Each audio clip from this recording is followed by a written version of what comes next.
Alrighty, Roo, how we doing? How we doing today? I need to get this ceiling tile off of the ceiling. I'm gonna do that. I'm just gonna pull on it. There's two big. Oh, yeah, that was really easy to do.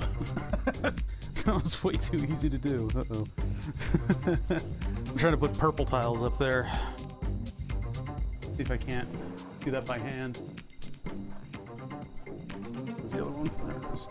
Problem is the poster board isn't the same size as the tiles, and so the tile itself starts to kind of sag, and then I gotta staple it up or something. But these have gotten old. These were done with spray glue. They'll stay together a little better, but the same thing will happen to them. Let's see if I can get this up there. I think in order to do this, I need to actually climb. Yeah, I can put one pin through the center, but then the whole tile is gonna fall on me. There's one pin through the center. It's actually holding it up. Hey, there we go.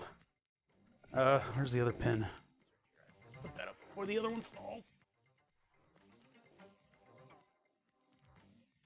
Where's the palpate region? Just drive it through with my thumb. That's not as far over as it needs to be, but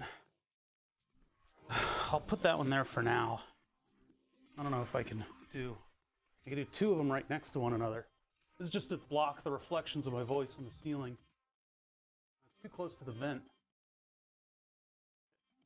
It's way too close to the vent. It's crooked.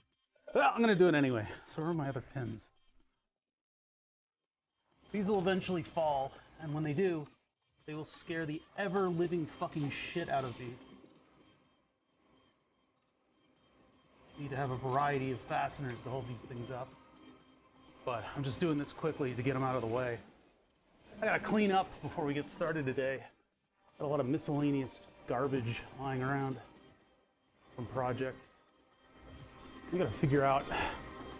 We're waiting for parts right now, right?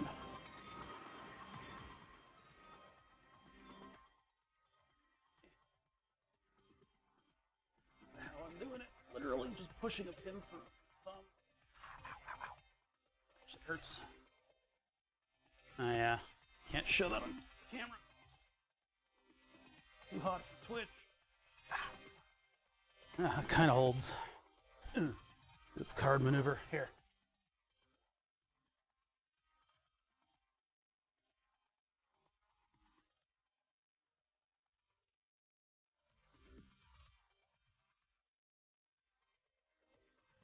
That's what I'm reaching up to try to do, is just attach these things to the ceiling. That's not very good.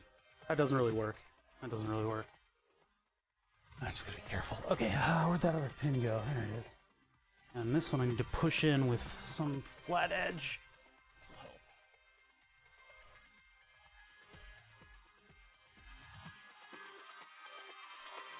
Oh, Louis 7.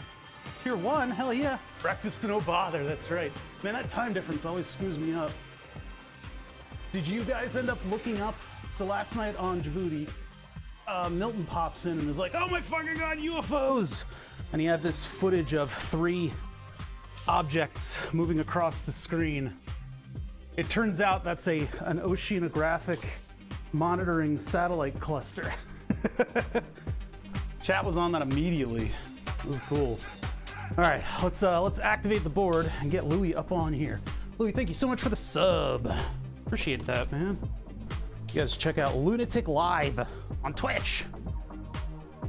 God damn, that's, oh god, I did a terrible job hanging those ceiling tiles. Wow, those are gonna need work. I'm gonna need to pull those down. At least they're out of the way now. There we go. Here's Louis going up on the board. Oh no, is this gonna be a massive collision? It is. Oh man.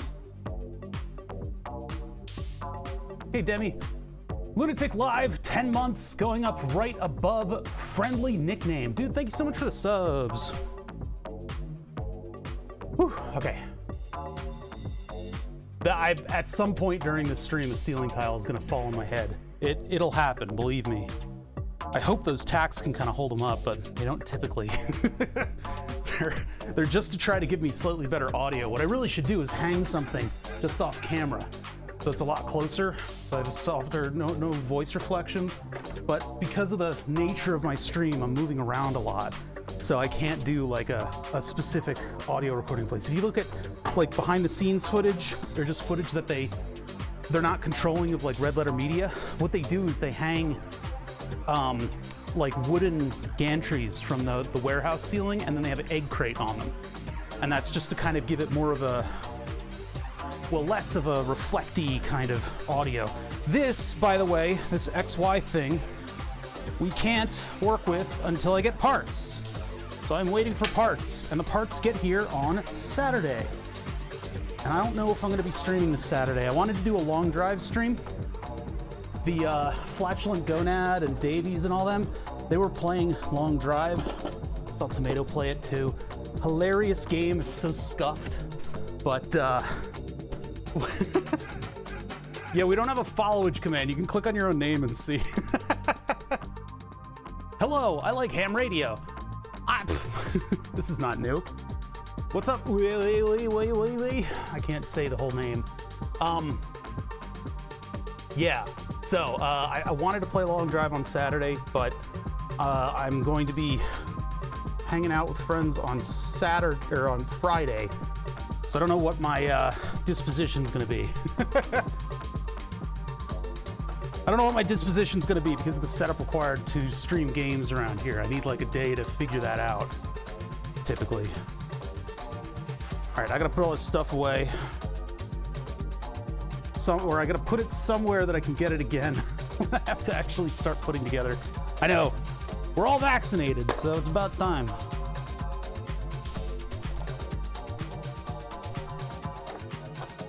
Everybody's getting like antsy in the pantsy because everybody's getting vaccinated now, and they all want to hang out. And I still am an introverted basement dwelling maker, so I don't think they realize this yet.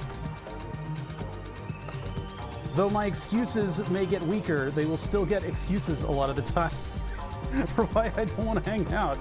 Sorry guys, but I work on an off hours job time, so I'm not exactly available when you are. Then again, these are the same friends who, like, they worked remotely before the pandemic, so they were able to play Valheim in the middle of a Monday. I should do more gaming streams though. I think it'd be fun. Yeah, friends. I know. I don't have streamer friends. Louis is the closest thing I have to a streamer friend. No, I do have. I guess I would consider a lot of these guys streamer friends, but still, you know, it's like I don't. Most of my like longer known friends, the ones who like really know who Bother is, they don't stream. Udis did a little bit. Udis streamed a little bit for like World of Warcraft stuff. I don't really like watching World of Warcraft though. But anyway, he did a little bit, but yeah. My boss is an asshole and making me work. Go work, man. Yeah, I appreciate, you know, I appreciate you hanging out and moderating, but I think I got them under control. Oh, that's an excuse for having to stream, is that your boss actually makes you work. Oh, no, I get it. Do they consider you a streamer friend? No. They're my, what is it? Parasocial friends. There you go. A parasocial relationship. Everybody's a psychologist 101 on the internet, and so they discovered parasocial relationships, and now that's what's being used to describe Twitch.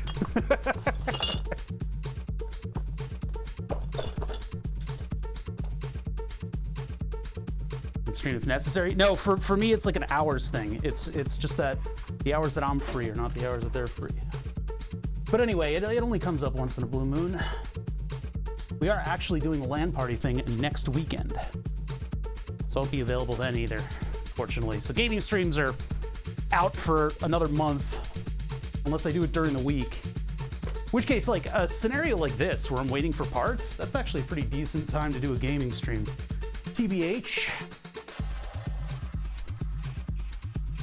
Could easily boot up some stupid game. So I gotta figure out what we're gonna work on today. I don't know, because all my projects dried up. I need to order parts for the rack in order to do that. I need to cut that thing for the rack case, which is going to be loud, so I don't want to do that on stream. We're waiting on parts for the XY test, which they're going to get here on Saturday, and then we'll be able to actually work on this stuff pretty nicely. I fixed the subwoofer. I got the new thermal cam.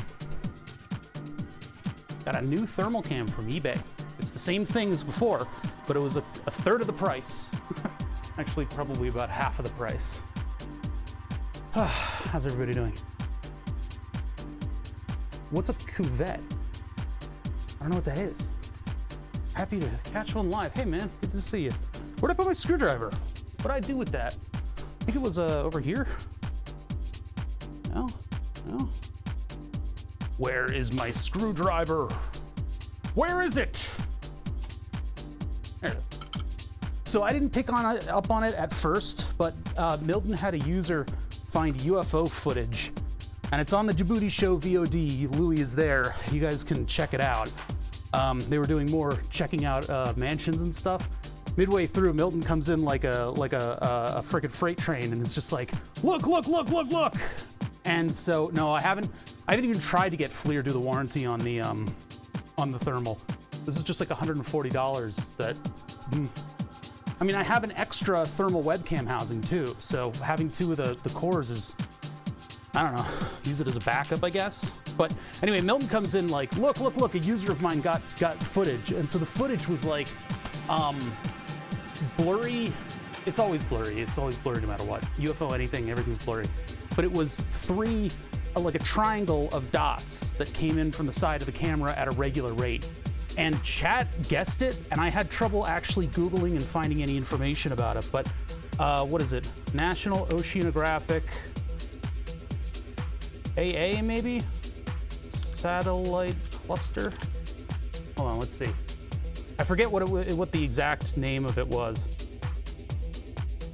But there was actually a website that I found that was really cool. It had actually, maybe I can look at my history. Hey, Gonad, what's up? Wazdy1, thank you for subbing with a Prime. I had to try my history, my browsing history. Chrome, history, and then just look up satellite. Yes, satelliteobservation.net. Maybe. That might not be it. There was a site that had video on it. I need to find it. Hold on. All right, let's put Wadzy1 up on the board though. Up.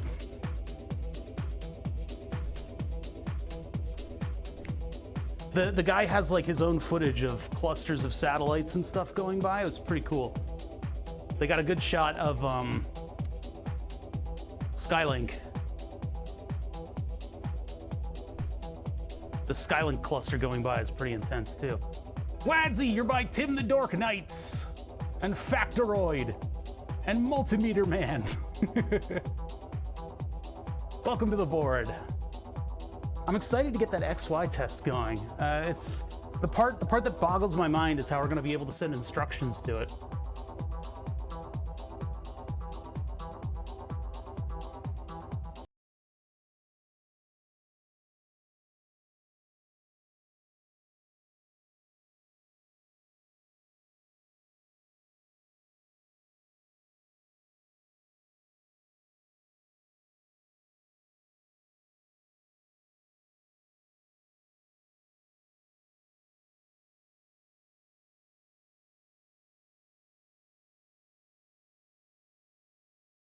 No, that's just recipes for garlic noodles. Close. Yeah, I was on my other computer, but Chrome is insidiously evil in that I can see the history from my other computer from here.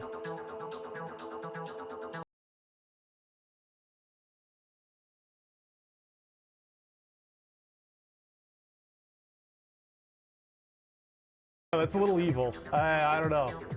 It helps me right now, but that's about it.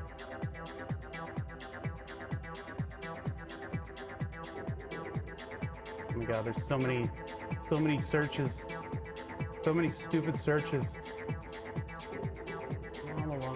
Oh. Naval Ocean Surveillance System, NOS.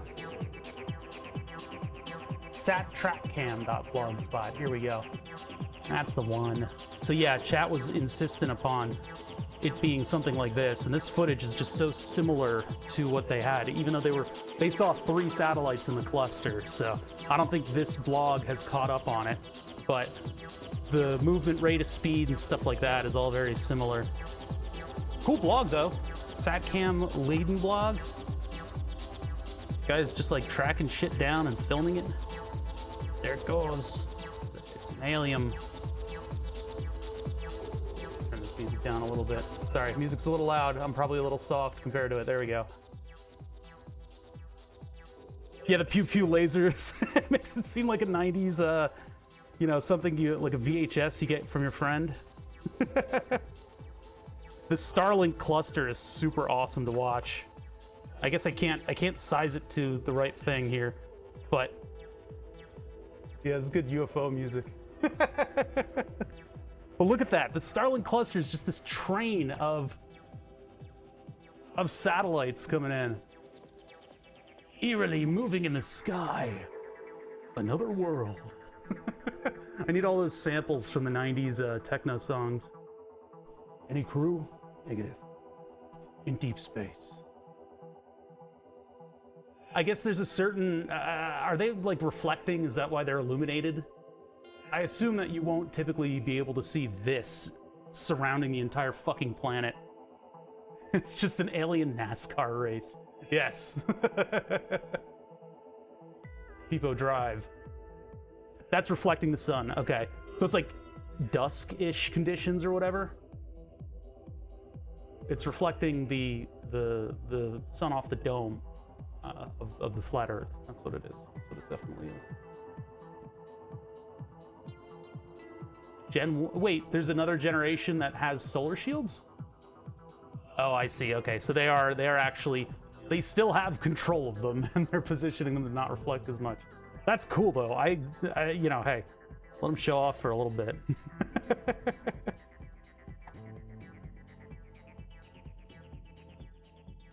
Yeah, and then there's like other stuff that they're observing, like outgassing from satellites and stuff. UFO people are gonna spot this one time and shit a brick. I don't know much about gazing up at the sky. It's kind of a fun stream. I mean, I have a night vision core that I need to outfit to a camera. This is a Gen 3, I think. It's an ITT unit covered in dust. This is how I built things before I had a 3D printer, by the way. We need Cosmo Quest, yeah. No, but the thing I think the Milton user found was I couldn't find any documentation about exactly the National Oceanographic satellite, or whatever it is, observation satellite system.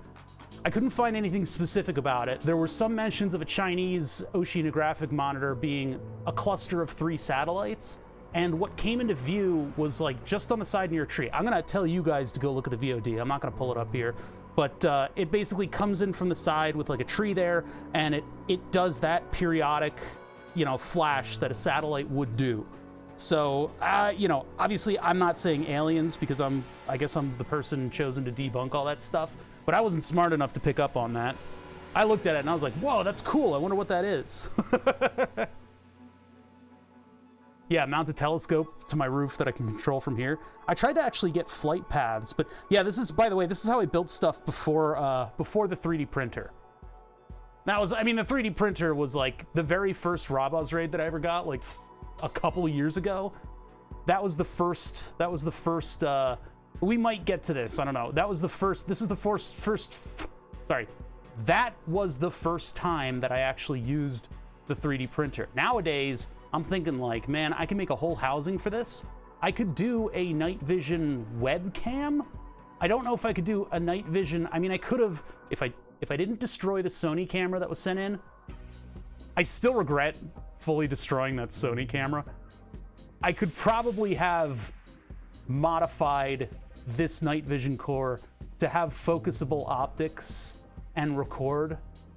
I would like to do that, but I don't know what the state of camcorders are these days. I don't want to go out and buy a camcorder. I think most people do like a film camera, right? So the question is, could I maybe get a lens and maybe adapt one side? I mean, I can put a lens from a camera on the other side. That's what I did here. And that way you get the full zoom and focus and stuff like that. But then on this end, I don't know what kind of optics would be required in order to put a camera on it. Because this is used in research, this is a biological research thing. They were doing neonatal imaging stuff, and then the project got abandoned.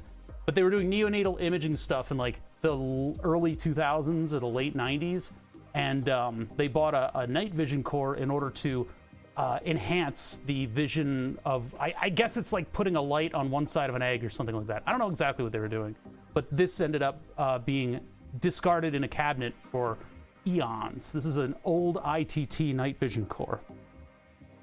Image intensifier. I don't think it might be Gen 2, which means that it is subject to actually getting damaged by bright light, but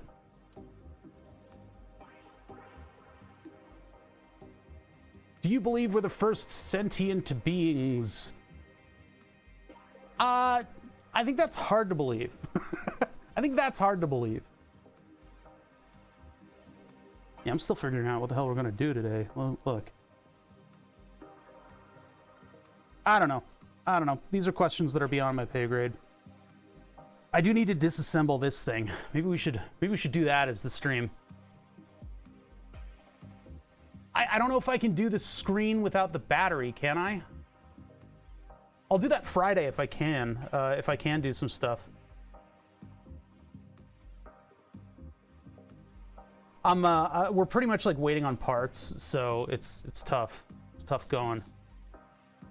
Oh, the battery and the USB is for the other tablets. Oh, so I could do that. So we'll do that tomorrow. Let's do that tomorrow. You around tomorrow, OctoJ?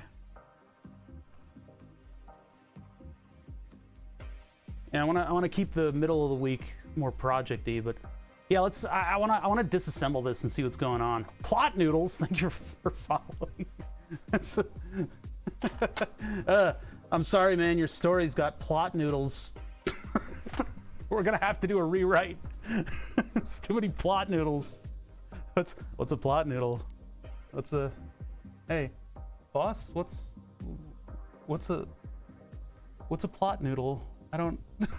Anyway, all right. Amazing. All right, I'm in better spirits and higher moods and all that stuff because I actually slept. It's Thursday, so Thursday is the day when I have all of the leaf blowers and the this morning it was weed whackers. I have garbage and recycling. Somebody was doing laundry. And somebody's getting construction done. Haha. It's a neighborhood that was built in the 1990s, so literally everything is being replaced because nobody could do construction in the 90s. Fuckers. So anyway, this is where I chose to get stuck to live. I had weed whackers at 8 a.m. This was built in 89. Were they building houses properly back then? Let's get Metronomic Live out of here. By the way, if you guys are interested in the music that I play in the background, I am literally a fucking scumbag. I am the biggest fucking... Everybody says, oh, Bother's so nice.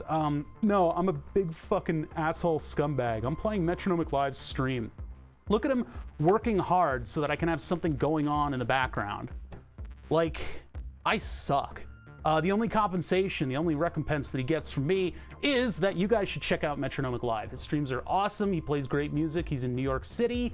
He plays just the right kind of music that I like. Stuff that can kind of get me in the mood a little bit for a stream. I used to play like dad rock and stuff like that at the beginnings, but we can't do that anymore. Twitch will crush me under their heel. Jeff Bezos will have a little lever, and as he pulls on it, it'll crush me more and more, and he'll be sweating like, oh, I love this. Yeah, anyway, I know Twitch Twitch is sort of the middleman between the record companies, and Twitch will make the announcement that my channel has been crushed. But anyway, so I'm double dipping in the Twitch DMCA system in that if it is muted on Metronomic, I can kind of get away with it as long as you guys don't do any clips of the pre-stream session, because yeah. You think they're working some sort of deal with record companies? That was cool. That would be cool. Yeah, I think the main okay, so everybody's all across the board with this because it's kind of a nuanced problem, the DMCA on Twitch. And my biggest problem with it is the record companies are charging too much to use their music. I would love to get like the Sony music package, and then I could play some of the cool songs that I'd like to play, right? From one particular record label. But when you contact them directly, there was one Twitch streamer that contacted them directly, and terms were that 50% of revenue for exactly the times that they were using their music has to go to the record company. 50%, which is pretty wild, and it's pretty discouraging. So anyway, I want to talk about something else now. I was just trying to give Metronomic Live some credit because I hadn't mentioned him before. That's actually, Leb schooled me on the soundtrack thing. It turns out the guy was at fault in that. Yeah, that guy was actually at fault in that. Yeah, shout out to Metronomic. Thank you so much for providing music for the stream. So this is a pre-3D printing days bother project. I made this a long time ago. I bought an old camera off of eBay, and I literally ripped it apart until all that remained was the front lens mount. And then I strapped it to what was formerly a research device. This is used in neonatal imaging research at the University of Pennsylvania. This was like 20 years ago. I think this is a Gen 2 night vision core from ITT Tech. I might cover up the serial number because I don't really want you guys to know the serial number for this. These things are like ITAR and all that stuff. Luckily, it's been in my possession the entire time. I would love to turn this into some kind of a... I mean, it would be cool if I could mount this to like a picture camera. You probably... the eagle-eyed viewers would have already gotten that, but whatever. If I could mount this to like... If I could mount it to my Nikon, that would be kind of cool. I don't know if I'll be able to do that, but...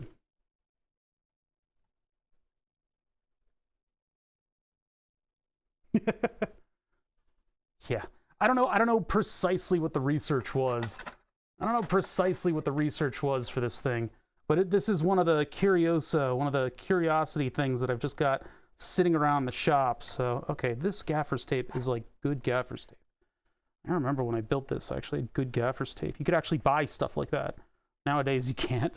All the gaffer's tape is terrible. All right.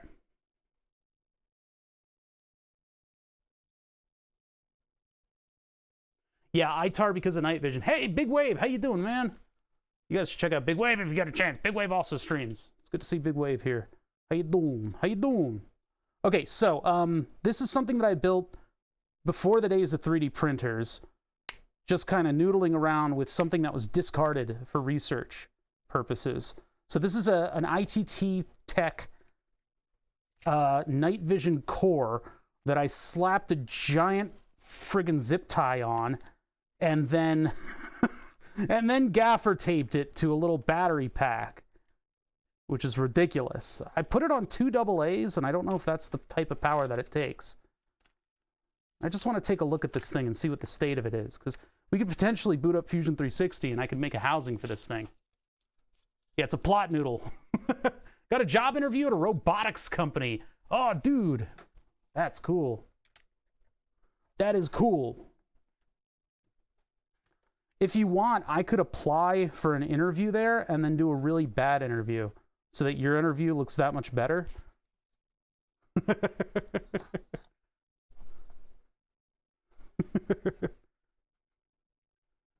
I'll show up in a bathing suit.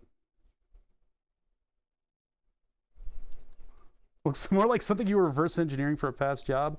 Man, I don't know what I was thinking when I put this thing together. I used way too much tape. You guys wonder why I hate tape. Father, why do you hate tape so much? I've been burned before. This thing is in a state. This is indeed electrical tape. Yeah, robotics spans a lot of stuff, doesn't it? The good gaffer's tape is still out there. It's just so damn expensive. Yeah, this was back when you could hop on Amazon and just get good gaffer's tape. You could sort it by reviews and actually get real results. That was a weird time. I think I used electrical tape just because it is black. It's still reflective though. That's the problem here. Oh my god, a first-time novel. What do you think is better, creating innovative sensors that enables real-time detecting of smart home power consumption, or relying on finding new alternatives to renewable energies to control over power consumption using multiple sources and natural light? Question 2B. If you integrate across the cross product of a train leaving Chicago on a Tuesday, look at gaffer's tape the other weekend and was surprised at how expensive it is. Yeah, the good stuff. I mean, look, gaffer's tape will stick dust to more dust. All right, let me break down this question. Let me break down this homework question. Creating innovative sensors to enable real-time detecting of smart home power consumption. Relaying on finding new alternative renewable energies to control over power consumption. What the hell? I mean, yeah, both are good, but I think, I don't know. I don't know, man. Why are we worried about power consumption when we have stuff like LEDs, light bulbs that are like brutally efficient for what they are? LED light bulbs are insane. All right, what are these 4 contacts on this thing? I think I can look up what these 4 contacts are, because one of them is indeed an adjustment.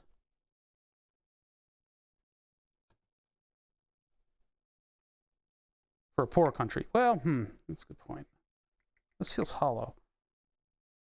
So you can see here, because research, they've drilled out some portions of this thing, and there are adjustments inside of there. I don't know what they do, though. I don't know what they do and how much information we can get about this thing. Let's take a look and see if we can. I got to be careful about where I put this thing down. I don't want to place that down on anything. Innovative sensors that use more power to detect power.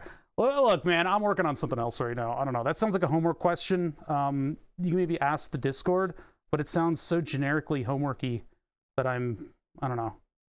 Chat seems to be doing a good job of addressing it though. But I'm not thinking about that right now, man. That came out of left field. Do we get a number? DC0138. And the label, if you can call it that anymore, is completely blank. I think there were statistics on this, but they've been taken up by the ball of tape that I put this in. That dumb old bother put this thing in.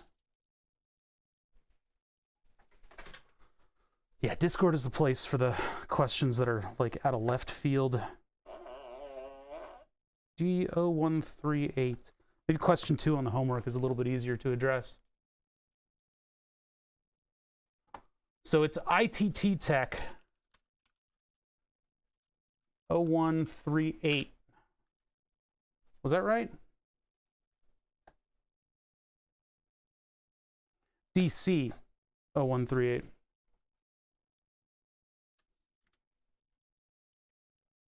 There's no way. I used to be able to find information about it. If I send you something, will you fix it? I'll have you know that my policy here is if you send me something, it is tantamount to throwing it in the garbage. You've sent me something, you've thrown it in the garbage. That's pretty much what it is. Might get a little bit more use out of it, but there are some things that people have insisted on sending me that I have not even shown because it just wasn't even worth it. But yeah. Oh, fat and on easily. If you had to sacrifice a group of people, which is better to sacrifice? A group of adult-sized babies or a group of baby-sized adults? Well, the group of baby-sized adults are freaks of nature and should be eradicated for the good of our species because they will eventually propagate and destroy us. So yeah, that's an easy question. SNES23, thank you for following. I smell mustard, but I don't see mustard. But mustard? No, okay. Problems with having a beard. Anyway. Crappy college you always saw advertised late night TV in the early 2000s. There are a bunch. One of them was ITT Tech, and apparently there's like a lawsuit involving them now. Like people are getting huge payouts from them. I had a fellow in college, and I guess I didn't date her. We got friendly with the same girl, and I don't think he had the emotional capacity to kind of let it go. And so it was just that, like, the nicest dude in the world, like, I didn't mind him as a person. We'd never really crossed paths. He hated me. And so he actively hated me in college. And he basically called my school ITT Technical Institute with an endowment. So it's, oh, that school, it's ITT Tech with an endowment. Like, isn't that like any college? But yeah, those are those daytime TV questions. You can sell it, the thing that you've sent? I don't know, man. Okay, so largely right now with me and sending me stuff, it also depends on the size. The night vision is ITT, what is it called here? ITT night vision, which I think stands for something else. It's not, yeah, that's the joke you're trying to get. Sorry. It's hard, I'm going in 4 directions at once, I know. But yeah, if you send me something, basically what I'm thinking right now is, as you can see, I don't have any space for like a pin in here. OctoJ sent me a couple tablets. I had to lose 10 pounds in order to fit the tablets in here. Like, I don't have space for stuff. So if you are really gung-ho about spending all that money, because UPS is the one that wins in this case, to send me a thing, you can get in contact with me on Discord. I've been dragging my feet on getting a P.O. box because I know you guys are going to send me some weird fucking shit that I don't want and I can't use and I can't put into a project. But if you're insistent on it, if you think it's going to be cool and you want to see somebody, you know, eviscerate it basically on stream, I am willing to humor you, and you can get into touch with me on Discord. Yeah, a box of bees. Oh, you know, Gonad, it is recycling day, and I literally just sent that box out. Damn it. The box that I had the other day that I wrote definitely not bees on. That just went out today. Okay, I'm all up on my microphone cable. Hold on. Get that out of the way.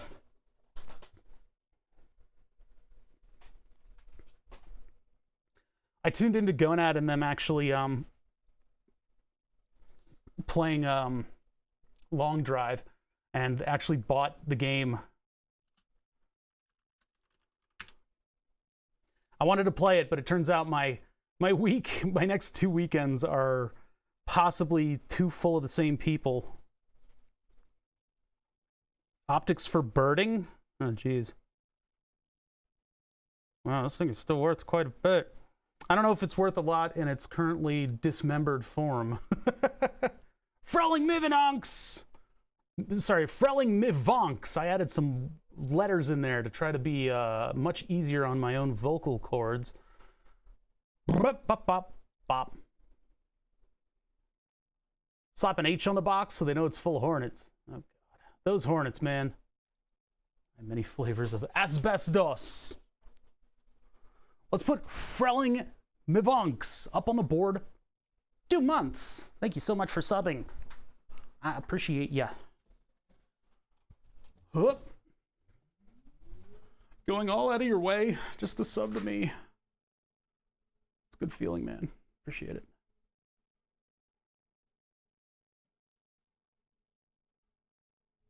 And we're walking. And we're walking. And we're walking. And we're waiting for parts. I am in a holding pattern right now. We're waiting for parts to get here. Saturday, I get the motor mounts, so probably on Tuesday. If I can work on it in the meantime, I'm going to try to get the H part, the little rollers that go by the axis slide. I'll see if I can figure out a solution for those and then we can put it all together on Tuesday. What a Frelling, we don't have a lot of board left here. Well, you get to watch it like this. Now, I'll go a little bit to the side. Looks cooler like that. There we go. Frelling Mivhunks, you're right below Dildo Bazooka. It's like a drama exercise to warm up your vocal cords. Don't underestimate birders, they will buy it. Yeah. Birders and preppers. Yeah, I have a new thermal cam front. Yeah, for sale doesn't actually mean people are buying it at that price. That's true. Okay, I'm trying to get some info on this core. I would love to be able to, I would absolutely love to be able to mount optics to this thing.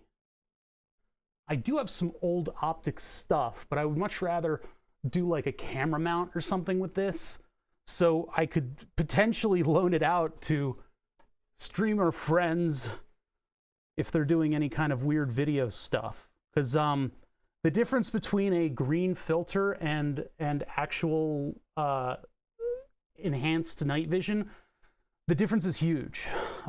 It's really cool to look at the stars in sorry, not thermal, in what do you call it? I guess I'll just call it night vision. Looking at like the stars in night vision is pretty insane. But I would like to find a little bit of information about this thing. I don't know if I'm going to be able to. No, this is one of those like, I'm a super manly man and I'm going to buy a night vision website. Look at me. State of the art. They'll never see what's coming. Okay, let's see here. Image intensifier tubes. What do we got here? I don't think they're going to go back as far as to not want look like. Yeah, I don't know if I'm going to be able to find information about this thing anymore. Man, I really should have printed out a couple of data sheets on this thing. I didn't know I'd be missing all of this information now that I was able to find like 12, 14 years ago.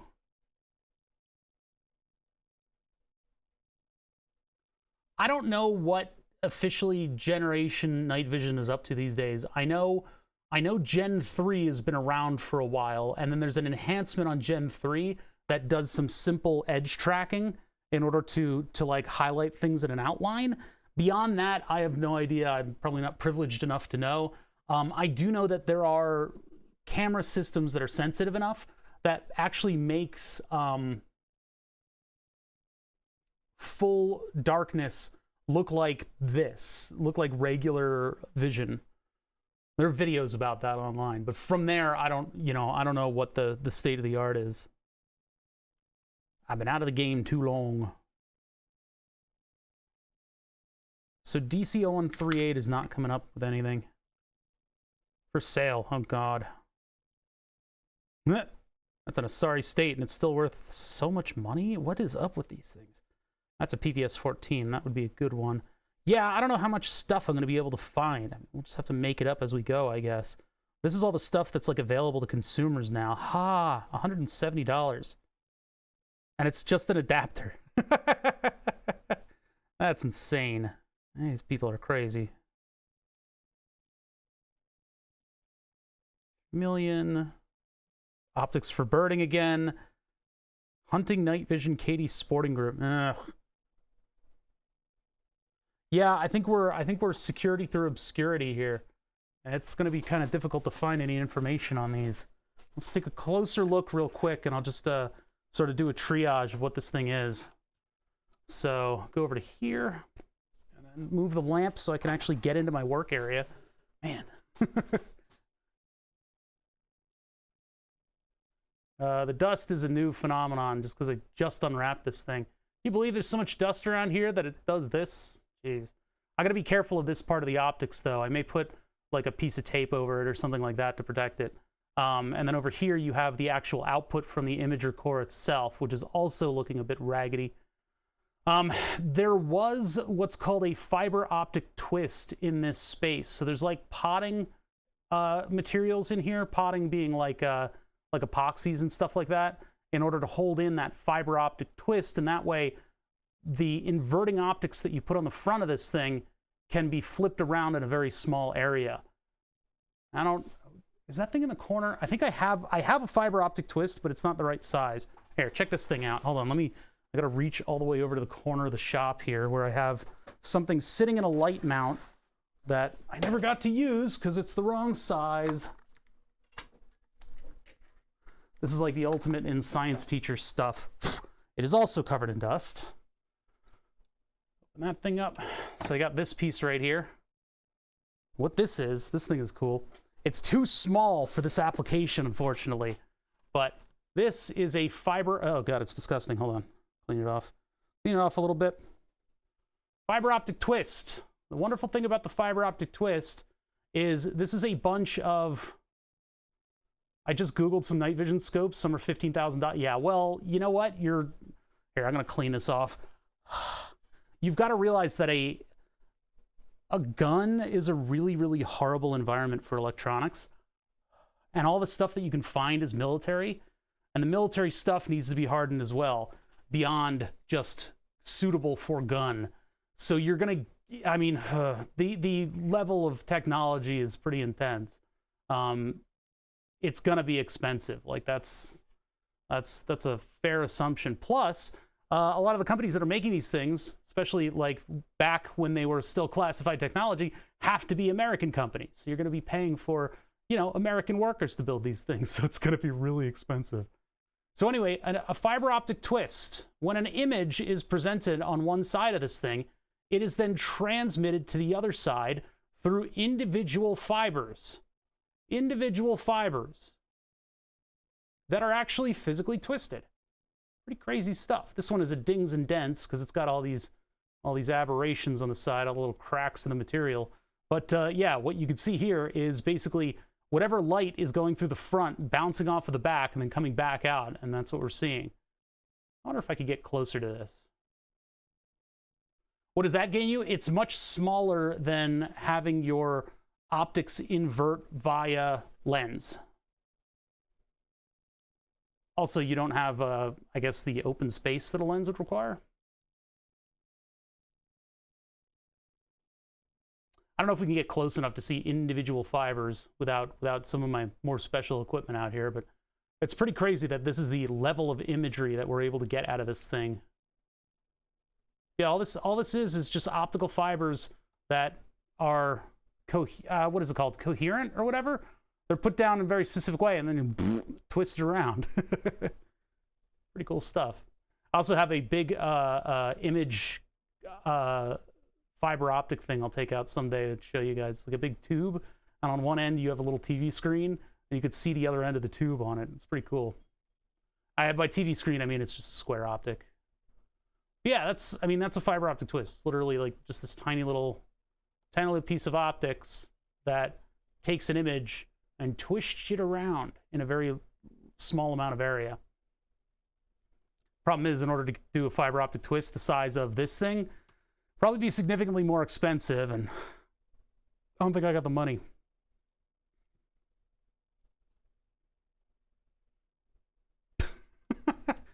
You got booted off Twitch. Man, you know, sometimes Twitch really messes with me. Like, I think they call me a conspiracy theorist, but I feel like Twitch has video player errors just so that they can play you more ads. I feel like that's part of the code now. Because I'll be watching a stream, like I can't sub to everybody, you know? I can't sub to everybody. I've traditionally only subbed to one person, but I'll be watching other people's streams and then it's like player error, and you're like, oh, you gotta hit reload, and then it's nothing but ads. So yeah, Frelling, you went in by where'd you go again? It was like it's somewhere in front of us. You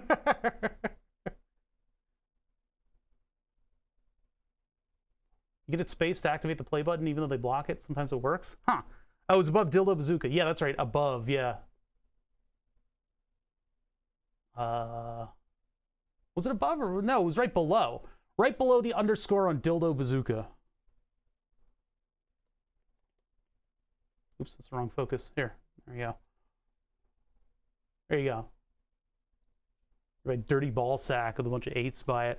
Okay, so I have no information about this thing, and information about this thing is what would power my ability to be able to actually do anything with this. DC0138, and then I've got 3 adjustments off to the side. I don't know what they do. And then the identification, probably specifications plate, it's just gone. There's no information on this whatsoever. Whatever ink they used on it, gone. So without that information, I am reluctant to move forward with this thing. Of course, I can reverse engineer what the connections for these are. I think it's LED adjustment and then power. And then the level of power is probably, well, this is getting 3 volts, but it might be down to 1 volt if it's a night vision thing.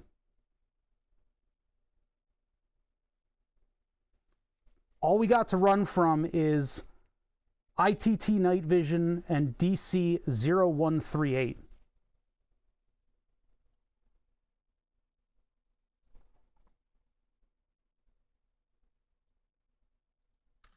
And I've tried with a space and without a space, and it seems like it's getting significantly more difficult.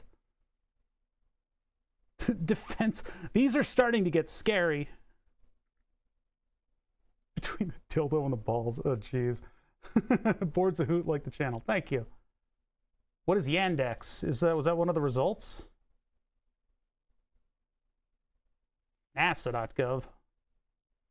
Insight RPX. FPDS. Oh, a Russian search engine? Oh, God. Really? Oh, no. This is... Go ahead, what the fuck have you got me into? ITT Night Vision DC0138. Jesus Christ. Thermal fusion. Optics for sale. Purchase. Yeah, it does look like it goes into a specific unit, but that's the PVS 14. That's not this. I think this optic was featured in like a corner thing. I don't know why the researcher bought this specific one. Probably the only one that existed, or the only one that could do their job that they wanted it to and have all the different adjustments on it. But yeah, ED forums, geez. There's just, I don't think there's enough information. I think we just have to like fly by the seat of our pants on this one. Mm-hmm. Mm-hmm. DTIC. What the hell is that result? What's happening? Google is starting to become unraveled. We only got 3 pages of results too. Night Vision Core. I mean, I think it used to be on their website. Well, I don't think it's going to be here. I'm just looking. Now, these are like the people trying to sell the modern ones. These things, like, you know, you can get this or you can get a car. Jeez. Yeah, that's right. That's the Half-Life flickering light code.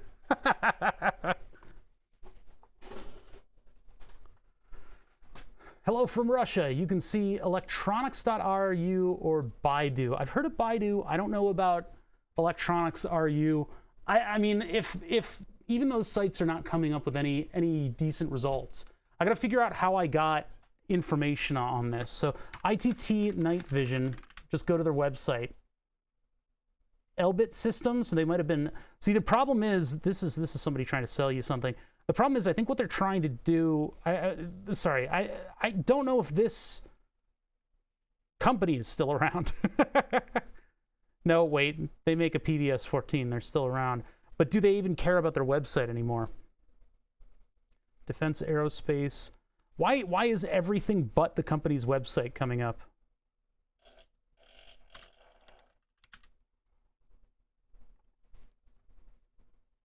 It's optics for birding is the first result. And God damn you, Google Sense.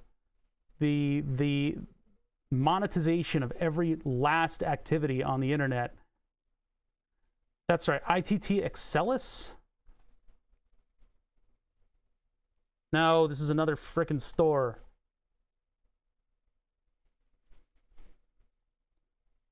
It's everybody is selling. Sell. I'm looking for their website, and because I put night vision in there, 2 pages are just results from places selling stuff. 3 pages. 3 pages of testosterone pumped birding results. Look at how serious these fucking guys are about birding. Look at this guy. Look at that guy. That guy can spot a finch from a quarter mile. Look at him. He's not even there. Yeah, maybe the Wayback Machine on Google or something. Look at how serious these guys are about birding, though. Look at all these agencies looking for birds, apparently. It's crazy. This guy, how well is this guy going to spot a bird? He's got a car headlight in his eyes. He'll never see the bird.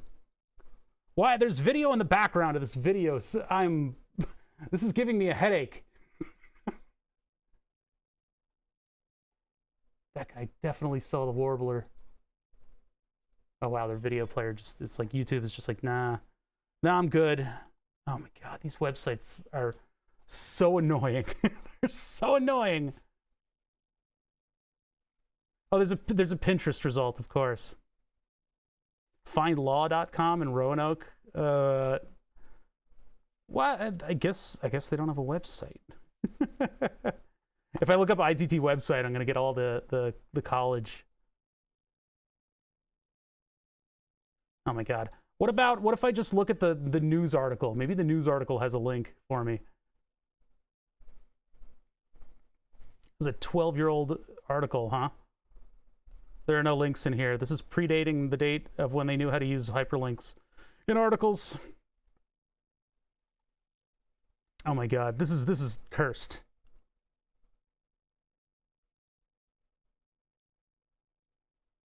Is it Excelis? This is my majorly zoomed in Wikipedia. Blah blah blah blah blah blah blah blah. Founder, headquarters. Well, it's literally just ITT.com. All right, I'm super smart. There's their scary building. Northern Virginia is a bunch of like office complexes like this, where you'll have like flat area, like a lot of flat area, and then there's just going to be like an evil corporation hanging out, and then there's like an Arby's like behind it. It's all like strip malls like this. It's insane, and they've got more money than God himself in these buildings. It's just wild.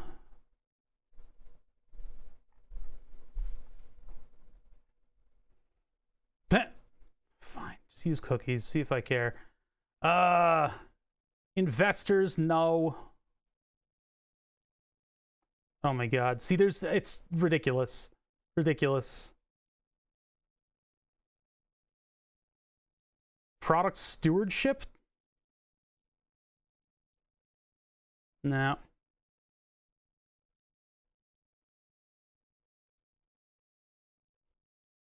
So, I mean, I guess defense, right? Even though we're looking for stuff that's not classified, we're going to get coil springs. Does the defense agency really coil springs? Wait, what? What is this? Is this a joke? Is this a joke? Is that what this is? Yeah, these are the top of the line classified defense coil springs and solid elastic. This is all they're able to tell us about. Oh yeah, we have a huge defense division pulling in billions of dollars. What do you guys make? What can we tell this guy about? Coil springs and elastomer springs. Is that all you guys do? Maybe. Used to actually be able to. Okay, Axstone Canon, blah blah blah, ITT Aerospace, Kony, Matrix Composites. I don't think any of these are going to be. Like, the problem is I used to be able to actually find a data sheet for these high energy rope mounts for the thermal core. Like, they told me what the pinout was, but I don't think I'm going to be able to find anything on these things. ITT Aerospace controls. Man, these are like. Wait, did they buy Kony? Why do they? Kony is one of the few convenient strict. I think they're. Is this stuff that they've just like consulted with? What is this? None of this stuff is relevant. I'm looking for your like actual night vision stuff. Way back.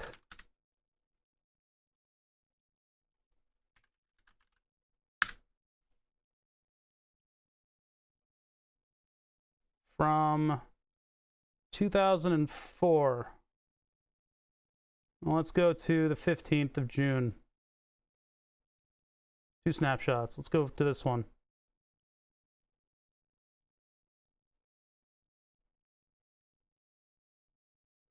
This is a little bit more of what I remember. Look at this. They've got a little company news press release thing in here. Products. Will this actually work?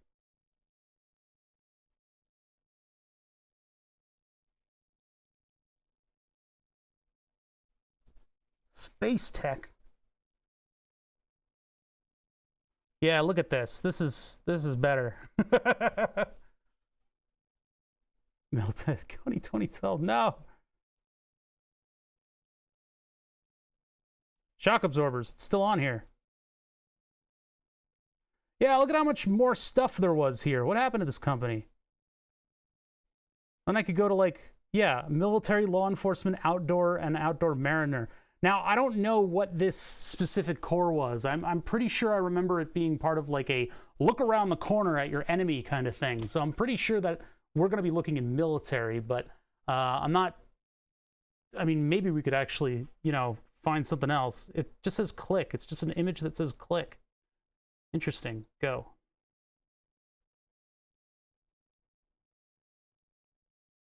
I really hope this snapshot got a lot of data because I'm SOL if there's not anything. Hey, here we go.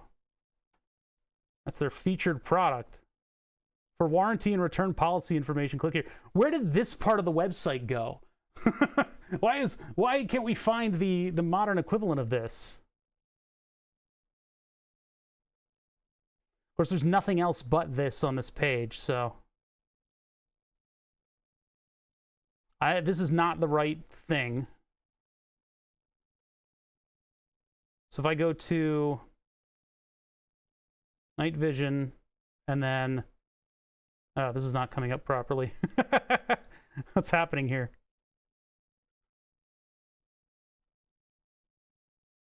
This is not the right.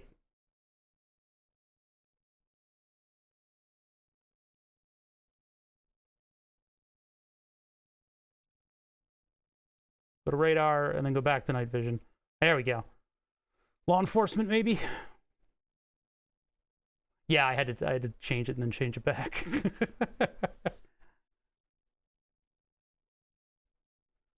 28vision.html. What's that? Is something happened in 2007? ITT guilty of revealing classified military data. Oh no! Oh boy. Is this about? I've got it's paywall blocking me right now.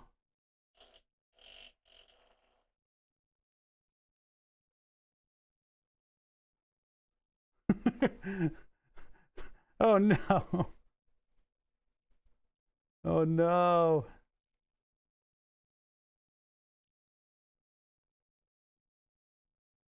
Gen 3 camera 2AA. I don't think that's it. I don't know if it's in here.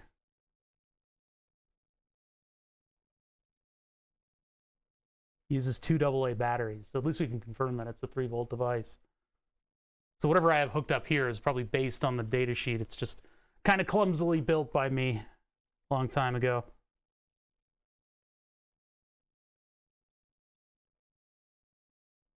Yeah, I just can't confirm.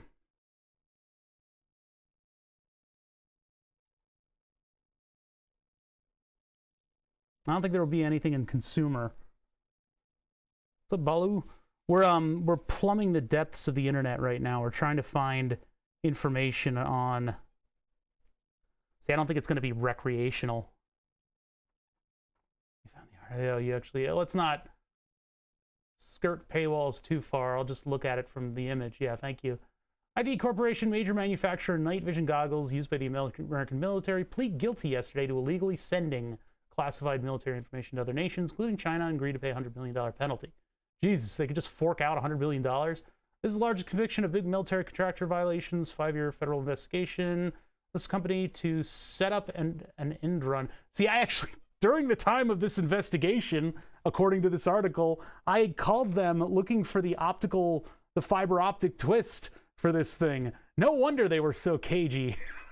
They were like, they wanted all this information. And I'm like, I just want the fiber optic twist. They're like, but that's something that gets pressed on in the factory. I'm like, yeah, and I had some dumbass unpress it on. But no, they wouldn't sell it to me.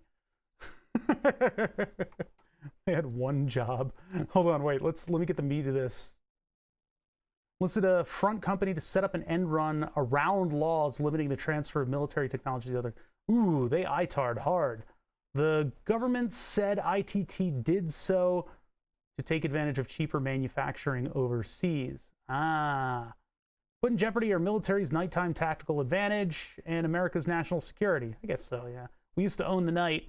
It used to be the whole American military thing. Criminal actions of this corporation have threatened to turn on the light. Wait, threatened to turn on the lights on the modern battlefield. Sentence structure. The criminal actions of this corporation have threatened to turn on the lights on the modern battlefield for our enemies and expose American soldiers to great harm. Turn on the dark. Spider-Man. More people got harmed there than in the American military. All right. Mr. Brownlee added that I believe that our American soldiers are the principal victims of ITT's crimes. Interesting. Yeah, they ITAR'd pretty hard, huh? Lucky for us, this stuff is so old, I don't think it's subject to any of that. Nor can we find any information on any of it. Because these guys, the PVS-14 and like, I don't even know what the Night Quest is. That stuff is like too old. Or sorry, it's too small. This is the Night Quest 610, blah, blah, blah. Looks like it's probably about the right size. But I remember being able to find on this website actual like data sheets for the cores themselves, which had like operating information and stuff like that. I remember doing that. So the question is whether or not I can actually even find that here. And it doesn't look like they have anything for spare parts.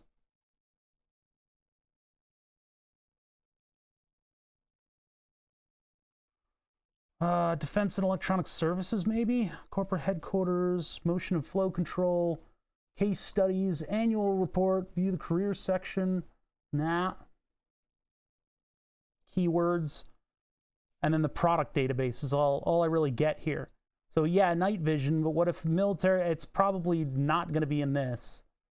At least the year that we're looking. Maybe we can go back to like 2000. What do they have in the year 2000 on their website? I don't know if Wayback Machine is getting all those PDFs and stuff. Oh God, this website has been eviscerated. There's like nothing left here. All right, let's see. Let's go earlier then. Oh no, I went too far. Nope, I went just far enough.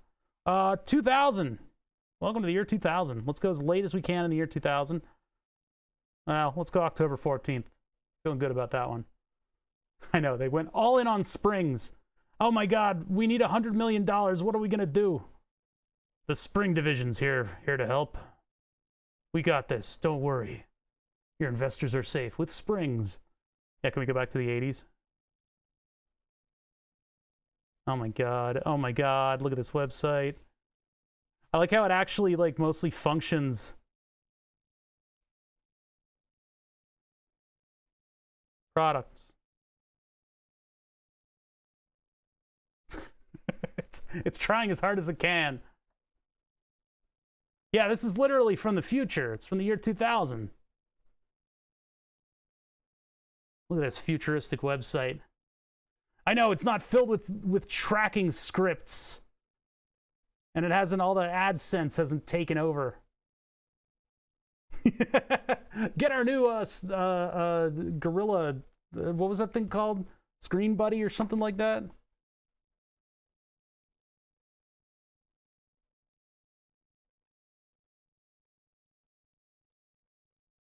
Connectors and switches. Steam traps.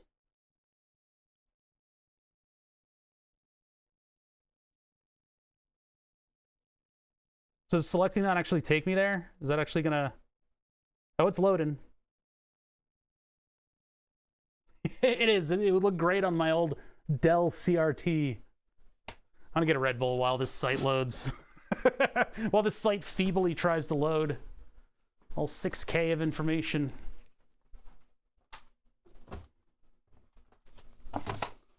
I happen to buy a couple of these things. We're in kind of like project limbo right now, so we're just kind of kicking around and fooling around with like old stuff that's sitting around here.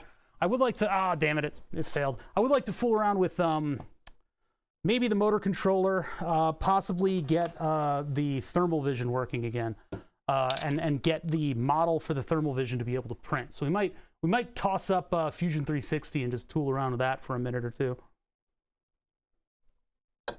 I need to move all the other projects forward while we're waiting for brackets. Literal just fucking brackets in the mail. And then I'll need to print out this thing. I'll need to print out this. What's going on here? Am I downloading a government tracker? Not this. That thing. Not this specifically. It's actually this one. I'll need to print this out. Probably during the weekend, unfortunately, because those brackets aren't going to get here until till Friday. Sorry, Saturday. But yeah, I'll need to figure out where these pulleys are going on the axis, and then the brackets come in the mail. And as long as I have that 3D print, we can then on Tuesday we can spool up the other motor, get that running, and then we can actually get semblance of motion control. So this site pretty much like exploded when we tried to choose something out of here. Man, you could, in the past, get data sheets off of this. I don't know what year I would have looked at it. It would have been probably 2002. Maybe we should look at the 2002 website. If I'm guessing, because it was, I remember I had just started a job, so it was 2002, and it looks like there was a couple spikes in activity from the site, so let's go November 30th. 2002. Nice and late in 2002.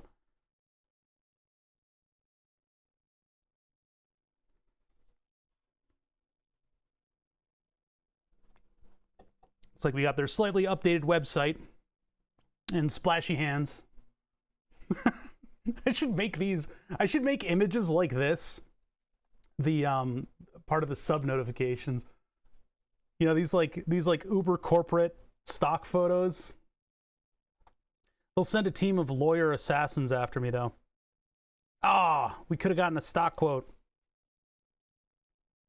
We can look at their code of conduct. Don't sell secrets to China. Oh, whoops. It was one of our core competencies, and we didn't do it. Hey, Metric Fox, how you doing? So we're looking at valves, right? Night vision. I'm going to say military again, but we know that's kind of a dead end. Where could the... Aha! 2002. Look at what you have to offer me. Yes, I see. Yes. Good. Where is your corner thing? Now we're talking. Gen 3, 18, no, maybe. That's looking familiar. Look at you. I think that's it. That's the one. It's too bad the researchers didn't get the cool one. Too bad they didn't get a cool one that was like super small.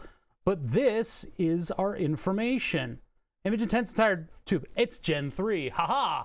So that means it's safe. I don't need to give people a brief on it. If for instance, I have friends who want to film something with this, if I attach it to something like a, like a cheap camera, it doesn't have to be 4K, and then I put like a lens assembly on the front, that would mean, you know, because I want something that can digitally record with it for long enough. It might need to be flipped upside down, or the video source, I don't know, in the camera hopefully can be flipped upside down. That's why I'm like recording with something like this would probably be the ideal thing for me to do with it. It's not like I'm hunting at night or anything like that. I'm not a weird pervert who's gonna, you know, crawl around my backyard at night. I don't have a backyard here, by the way. There's like a patch of grass and that's it. But anyway, and PVS4, blah, blah, blah, blah, blah. Photo resistance, 10,000 hour tube life. Let's open that up in a new window. Hopefully it loads. That's what I'm talking about. See, passive NV elbow is what I was... Okay, yes, we found it. This is going into what I would hope, and my declaration of this will surely invite its doom.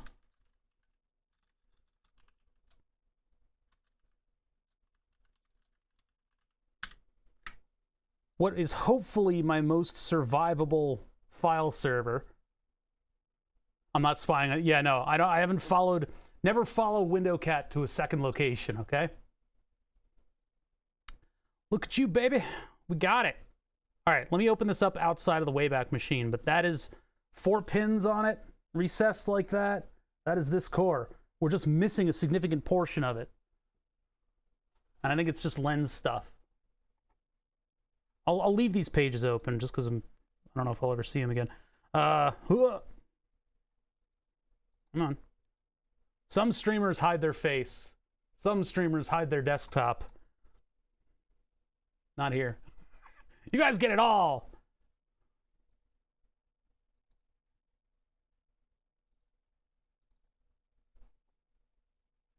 Boop. Okay. So what do we got? What do we have? What are we in store for here?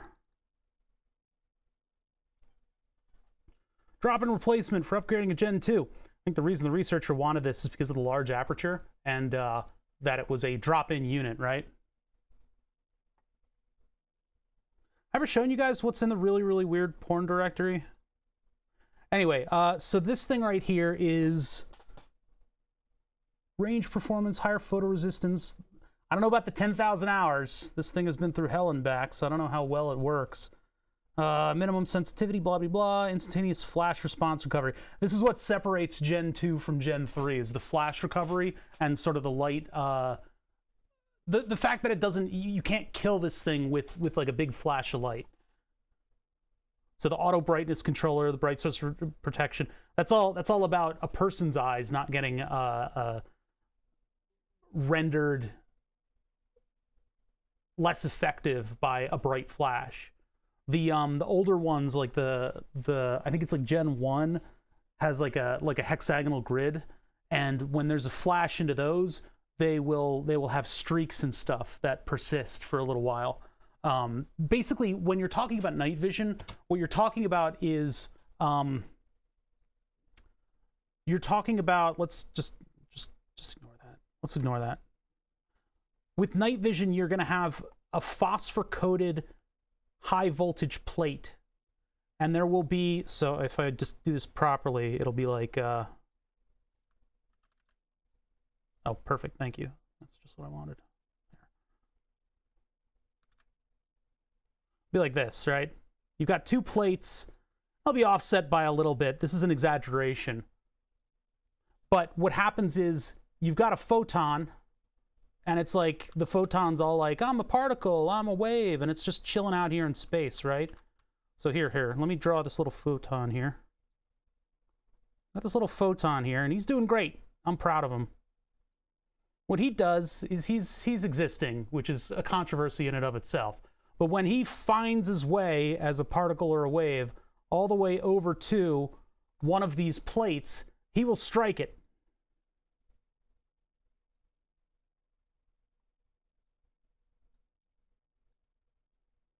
And when that photon strikes that plate, by some coordination of the high voltage, so HV, and the phosphor coating,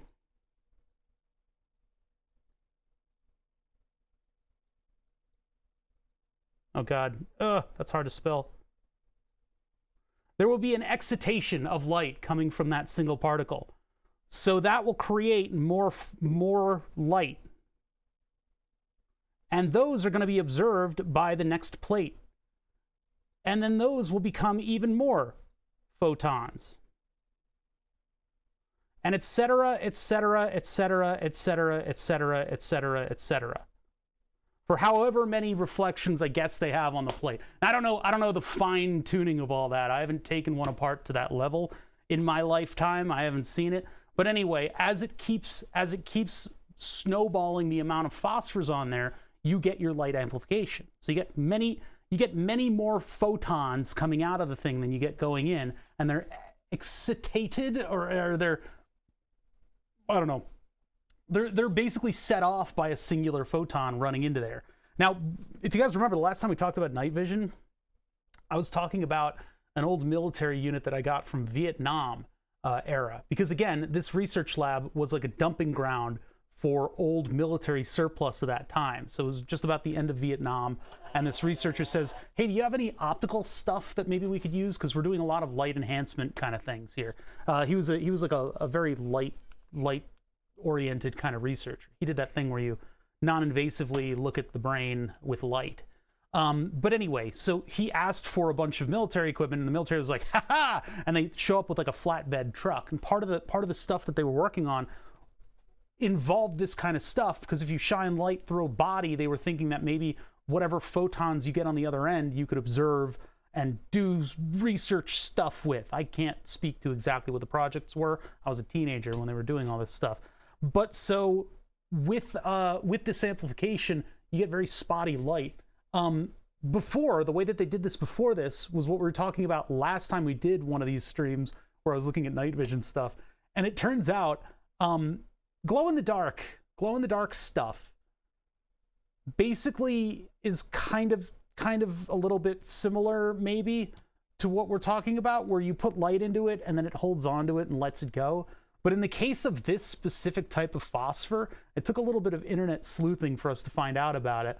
And I was right, and I may or may not have been exposed to a radioactive isotope that was sitting in a drawer that I definitely played around with. That was definitely radioactive.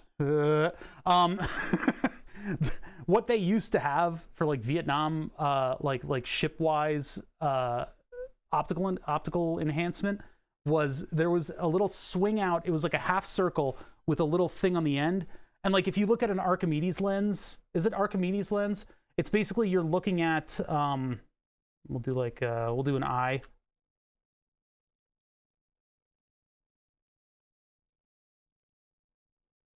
You're looking at this thing, and then there's this lens with like a cut. Oh, that's the scale. That's terrible.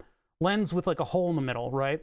And so the optical stuff goes around here, and then it bounces off there, and then it goes into your eye, right? This is the worst drawing I've ever done of this in my entire life. But there's like a concave lens, and the light then bounces like that. So you're basically looking at an image that's focused on a plate right here in the middle. So what they had on this night vision thing was like a just like a thing that swings out, and it has a radioactive element that would expose that little viewing optic. And so when that radioactive element charged up whatever the hell was there, then the low levels of light would actually turn whatever that viewing element is, they would become red. So you would get like a red image that was sort of like an enhancement of the few photons that were coming in. But that was charged by a radioactive element. And apparently it will be radioactive for the next 28,000 years, and I don't know what happened to it. I don't know what the levels of radiation were, but it was definitely something that I took apart. I wish I still had it, because it was a neat little curiosity. I think the phosphor material expired. The radioactive element did not, and we thought it was the other way around. We thought the radioactive element expired. You're like, well, there's no chance we can get a new radioactive element. Oh, that thing's safe. Don't worry about it. It was not. It was not safe. Anyway, now I have diabetes. No, I don't know. I had diabetes before we found that thing. But anyway, yeah. The way modern night vision works, you don't need radiation. What you have is high voltage and then a phosphor coating, and that's what the green is. That's why it's green. And that's why they make a screeching noise when they operate, because there's a high voltage, like, step-up transformer system inside of it. I'm so glad we were able to actually find this with a Wayback Machine. I'll tell you, man, that Wayback Machine is mighty useful. I don't have any of these optics, and ITT Tech would probably fart at me if I tried to request any of it. I broke a load of tritium vials in a drawer. Definitely breathed it in. Aristophanes? Really? I thought it was a... Or a...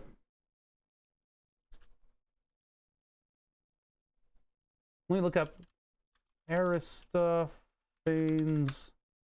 lens. No.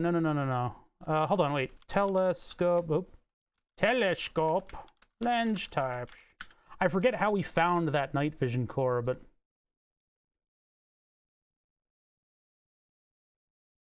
Catidotropic? Not quite. It was like...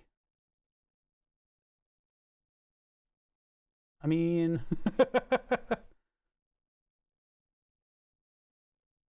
Keplerian? No, that's not it. No. Oh man, what is that called? It's gonna kill me. Reflector. Ah, that's what it is. I love how we're looking at physics for kids websites now. How do lens work? Tell me I am a kid. Yeah, I don't think that's quite it, but it's close. Sorta.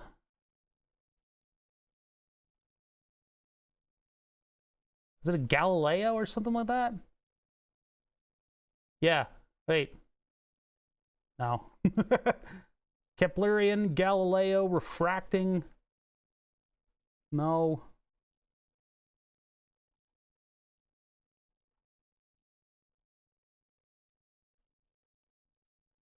One day we'll find out. Cassegrain. Schmidt-Cassegrain.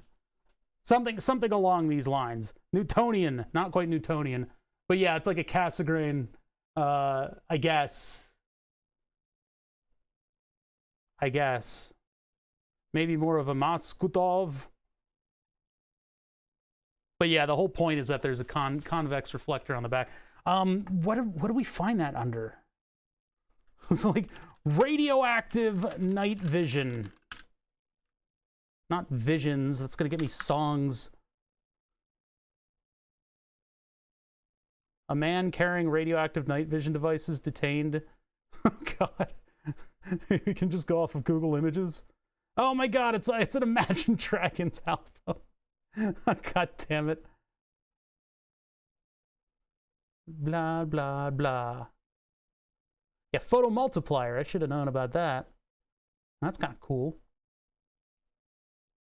I should get a bunch of this stuff. Damn. Everything looked like the 90s.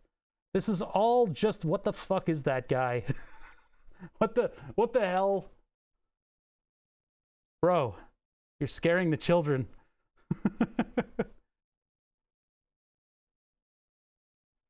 Bro, I can't see, bro. That's cool. All right. Yeah, we'll get back to that data sheet in just a sec. I just want to see if I could confirm what I was talking about, but apparently not. The image, all the results have gotten completely and utterly... Wait, this looks... Wait a minute.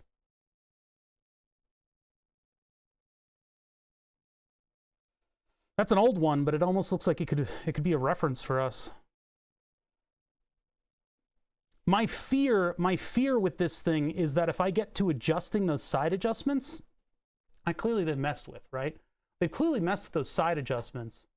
Oh, is the website? Yeah, if the website is like an off color, then this is just a lens. That is a huge lens. Holy shit. Well, that's not what I mean. That's pretty awesome. But all right, I can't find it right now. It was from some like old like night vision Vietnam.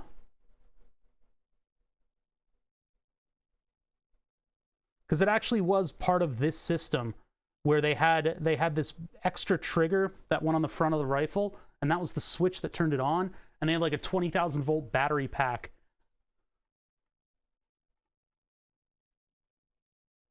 But I think the optics were different from this.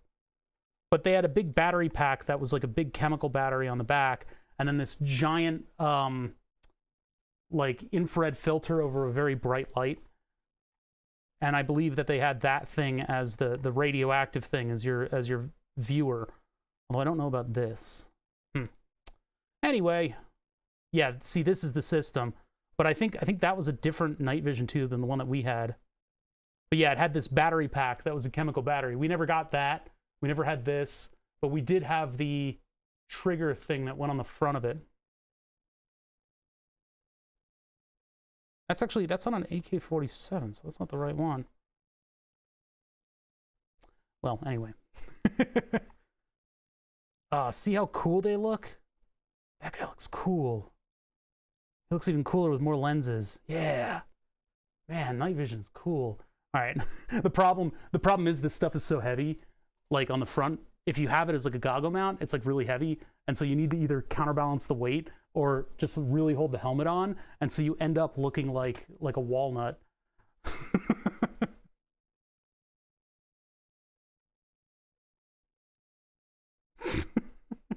God. All right. They look so cool. All right. So what do we got here?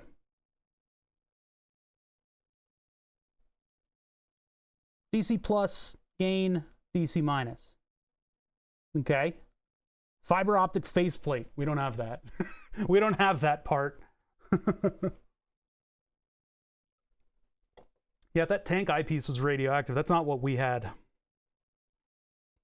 Fiber optic twister. Different name for that.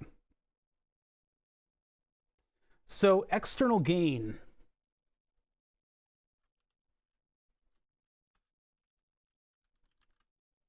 Mentioned in 2 places on the total data sheet. Green, phosphor screen deposit on the fiber optics. ITT Gen 3 25mm image intensifier. Has a high voltage power supply, incorporates automatic brightness controller ABC to run a constant output image brightness over 5 orders of magnitude of illumination. The power supply also provides bright source protection along with external gain control. But they don't explain it anywhere. They don't explain that it's just a potentiometer, I suppose. Smurr 666, 10 months. Hey, let's put you up on the board. You're not talking about the burning glass, the Greek-Roman legend thing that was used by Archimedes to burn boats? No, not that, no.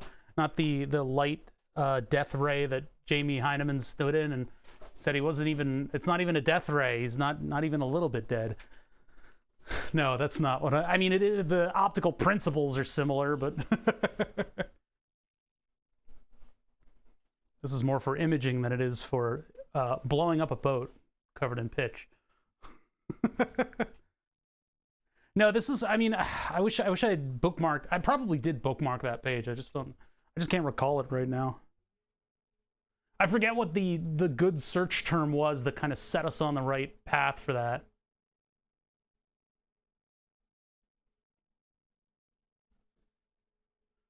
We could probably move on in a minute. I wanted to find some optics that works for this thing, and possibly plan out like a 3D print that I could do with it.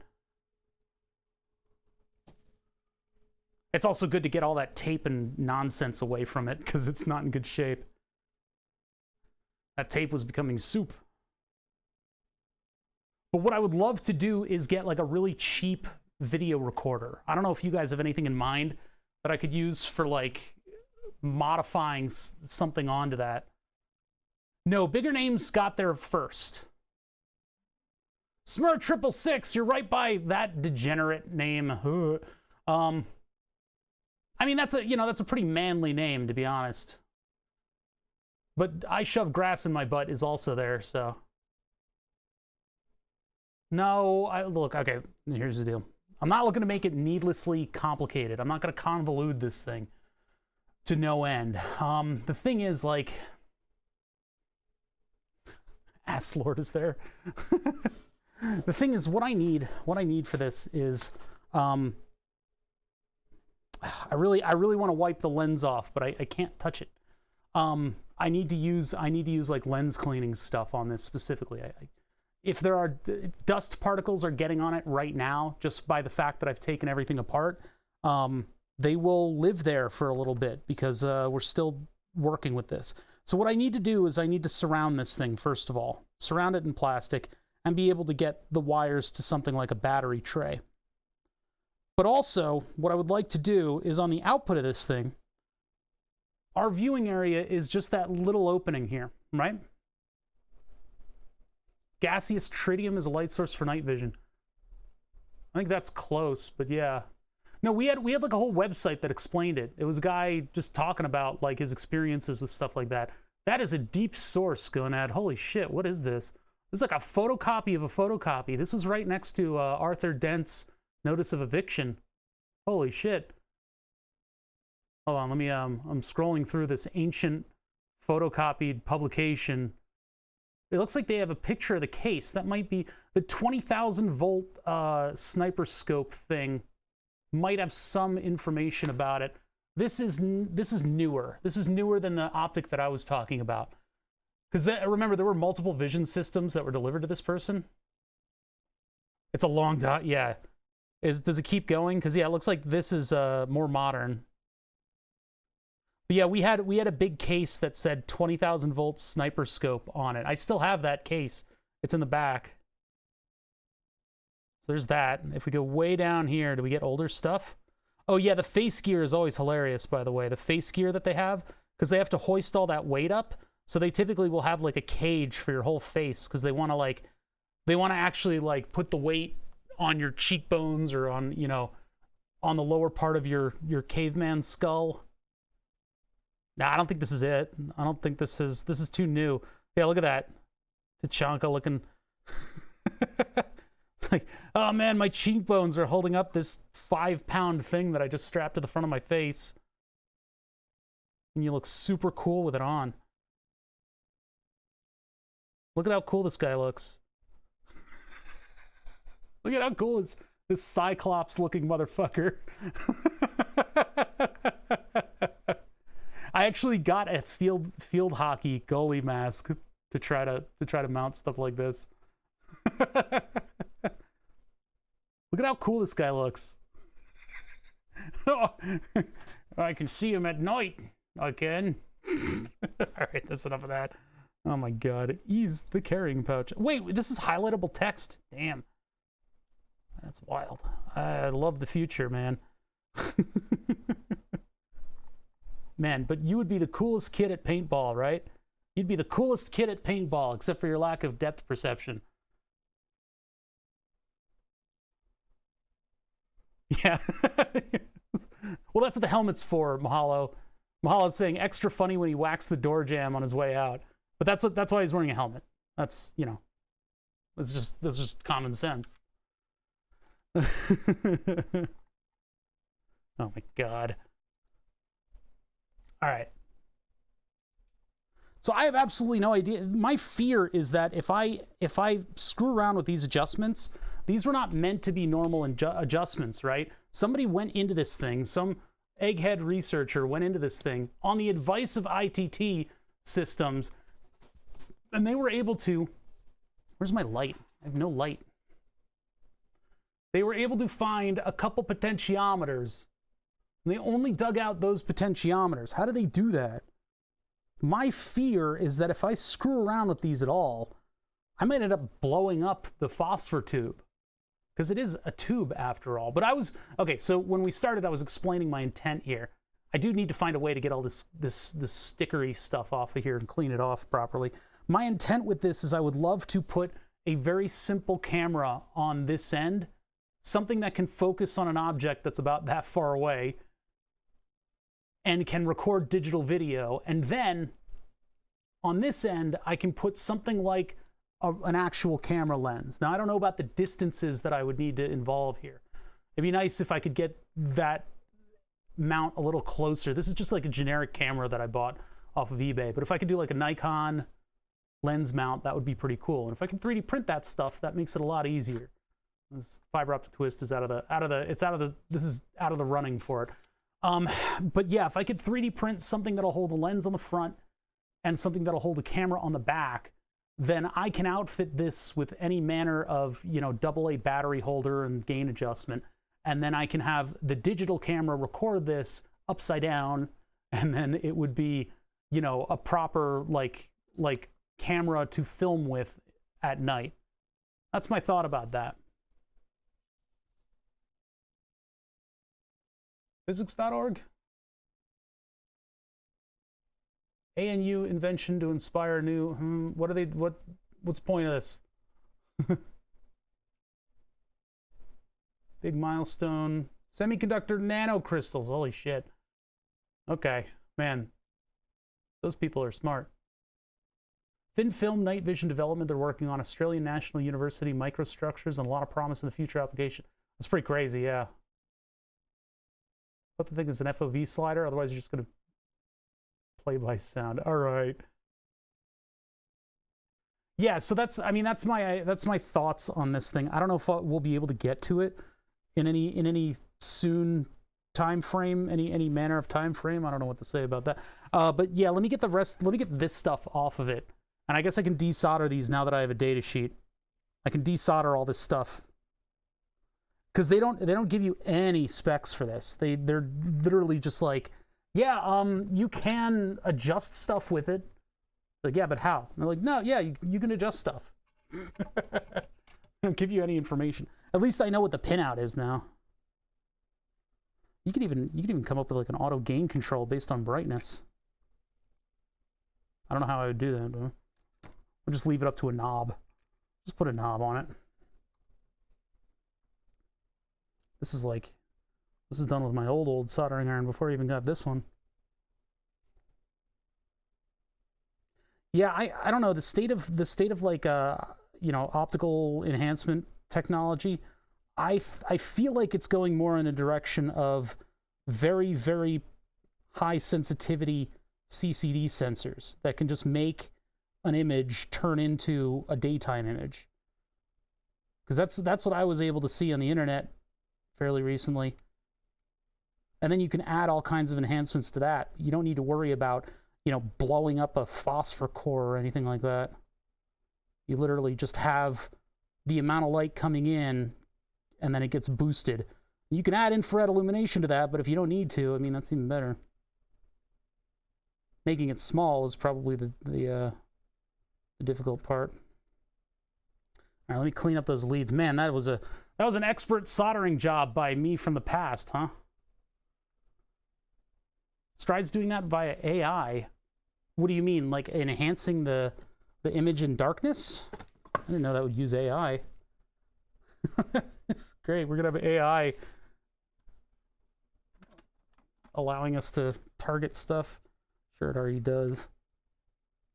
I try to stray away from military theory crafting, you know?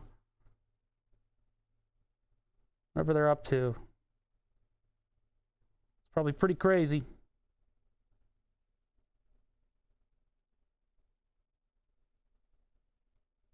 Probably should have used the larger soldering iron tip with these posts. These things are they're holding on to a little bit of heat.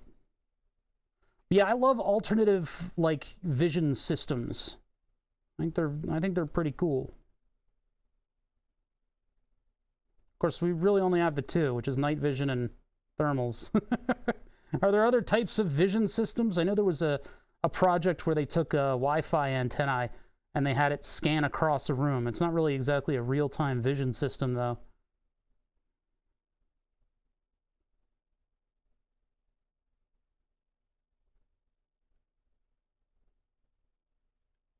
These leads are a little harder to solder. I mean, I'd love to know what kind of modules are inside of this thing, to know what the researchers did to it. They screwed around with it, and they did something. This is a tough one to clean up. Like, what are these posts? It's like a screw post that goes down into a potted circuit. I have no way of knowing where these things go. Because, like, that's just a post. That if I release the screw, I don't really know what's coming up with that. Not that I can really look into it. The rest of this has like little sections of potted areas that are for connections. And I got this thing over here with the 3 potentiometers that are just buried.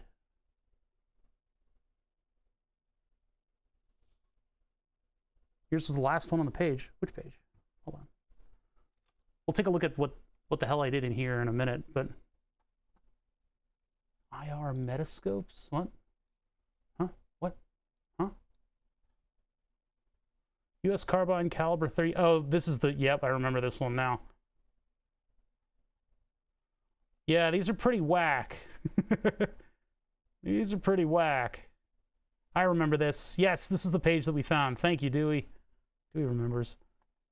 Swing arm and a radium disc that I played with. I don't know what I did with it, but...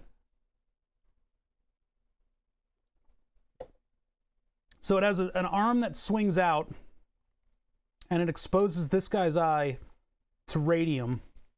Now it swings out, and it hits that, it's up against the rear-facing phosphor disc. You got a big release button on the top that allows it to swing out. And then the inside of this thing's optics is obviously concave, and then the view piece is looking at that phosphor disc. There's a little shield, you know, just as that shield's basically just a nicety. It's just making sure that you don't get exposed to radiation. Just you know, sometimes you just do that to be nice. But I remember taking this whole optics piece apart. I should not have. I should have kept this thing together. USAM, serial number, Navy, blah, blah, blah, by Louis. Where'd Louis go? Louis Corp, Brooklyn, New York. And then, of course, because you're dealing with sailors, you're dealing with the U.S. military here, open for use has to be an instruction on the front of this thing. Yeah, this is Mr. How'd I Get Eye Cancer in One Eye. That's this guy. Yeah, we called him Old Eye Cancer McGee. Open for use. And then they've got the operating instructions on the back end of it. A quarter hour before using. Hold with nub down. I mean, generally that's what I say to myself as well. Press button release after use charge. Hold with nub up. Press button. So swing it out, swing it back. Leave on charge until next use. Do not point at blinding source. Blow out your phosphors. Warning, radioactive. And they've got from everybody's, it's not a biohazard. Why is there a biohazard here? This guy was looking through a bunch of JPEGs and GIFs to use with your first website builder, and he saw all of the warnings there, like the cool chemical warnings and stuff. It's not a biohazard. It's just a radioactive warning. Type AM Metascope. Cannot be refurbished and cannot be made operable. Do not open, the device, attempt to repair it, or attempt to remove the radium. Actually, I'm pretty sure you probably can replace the phosphor. I don't know how you would, but I was able to open the whole thing up. I mean, it was a matter of putting it into a vise and then using the hexagonal, there's like a hexagonal portion of this right up against the back there that I was able to use to unscrew the entire back optics from the thing. You could also probably use a lens wrench on that. I bought some lens wrenches, by the way. Yeah, see, there it is. There's the hexagonal portion of the thing. So I put that in a vise with a big wrench on it, and I undid it. Not that you should, because there's radioactive material inside of it. Oh, boy. Lifespan of the phosphor is long since ended, rendering the device inoperable with half-life of 1,600 years. I was probably safe by the time I got to it. It was probably safe by the time I got to it. It wasn't. It wasn't. The radium is still radioactive. As radium deteriorates, it generates radioactive gamma rays that penetrate the exterior of the device. Oh, great. We had this in a drawer. I might still have this piece of it.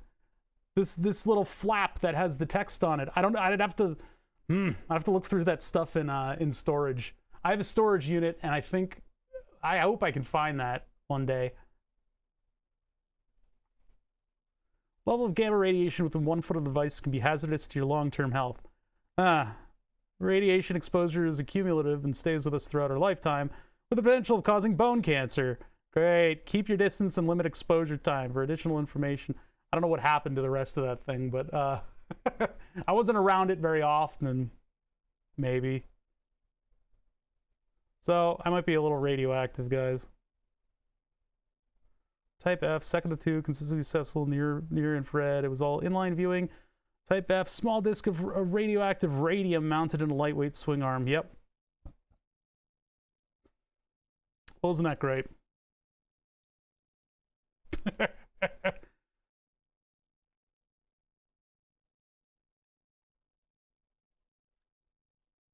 What's that?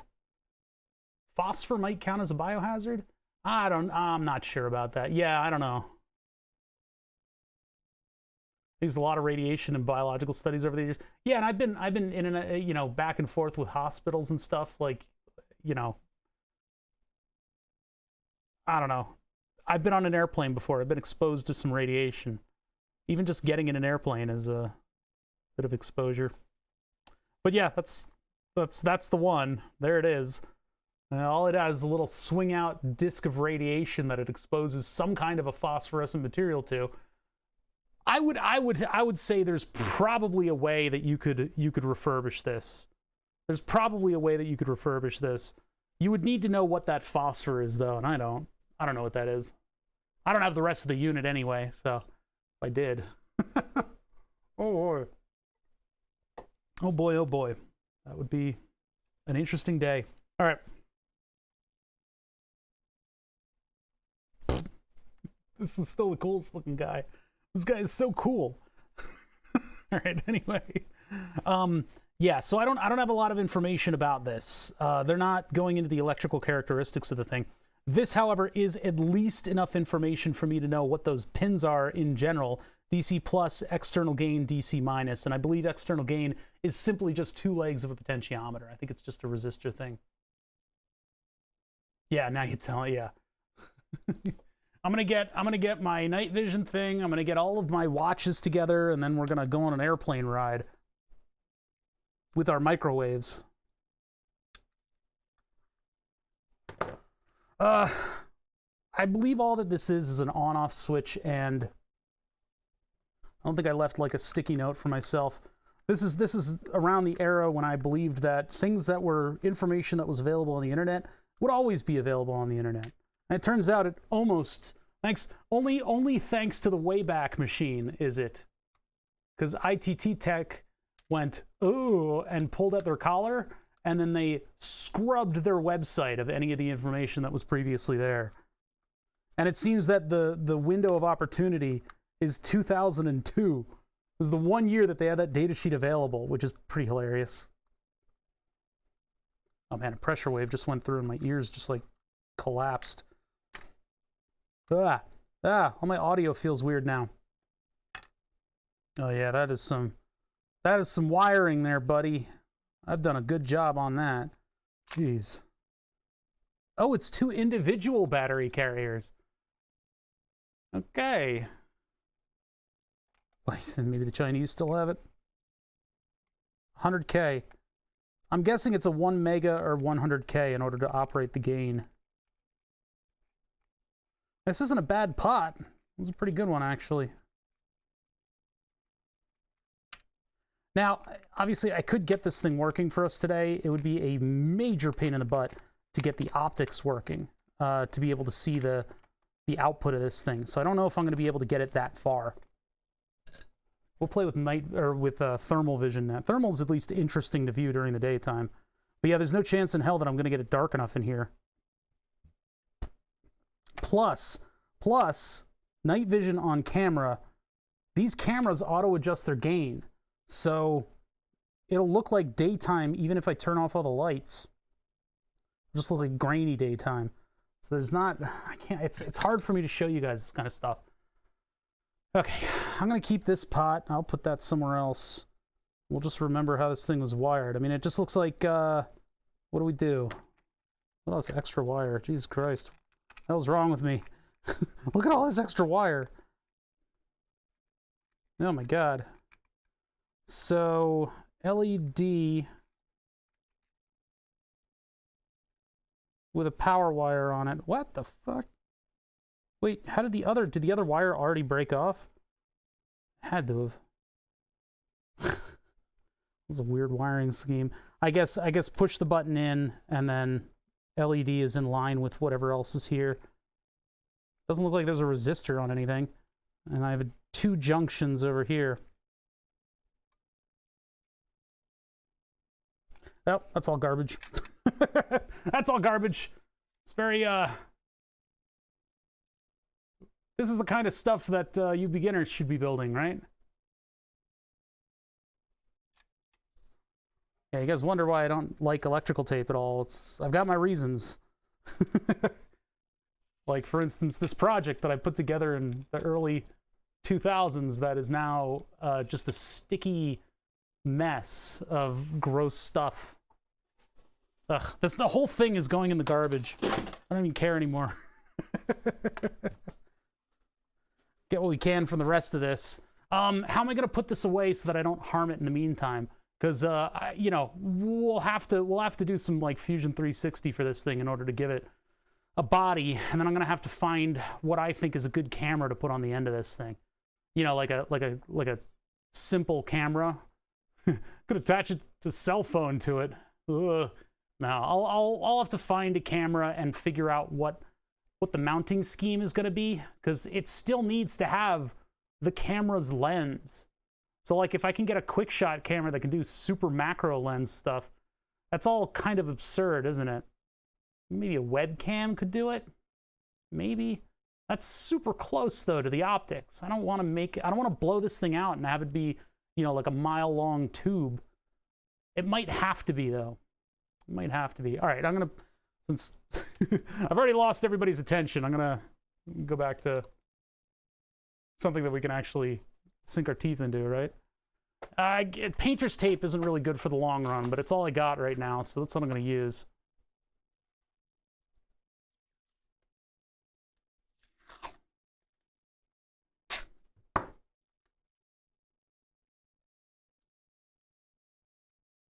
Adhesive up.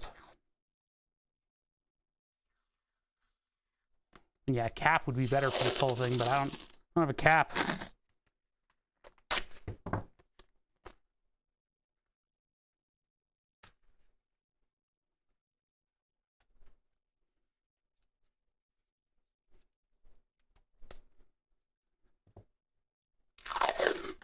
There's all kinds of filth already in this, so yeah, this is what I was going to use on the printer, but it turns out that I can print directly onto the bed.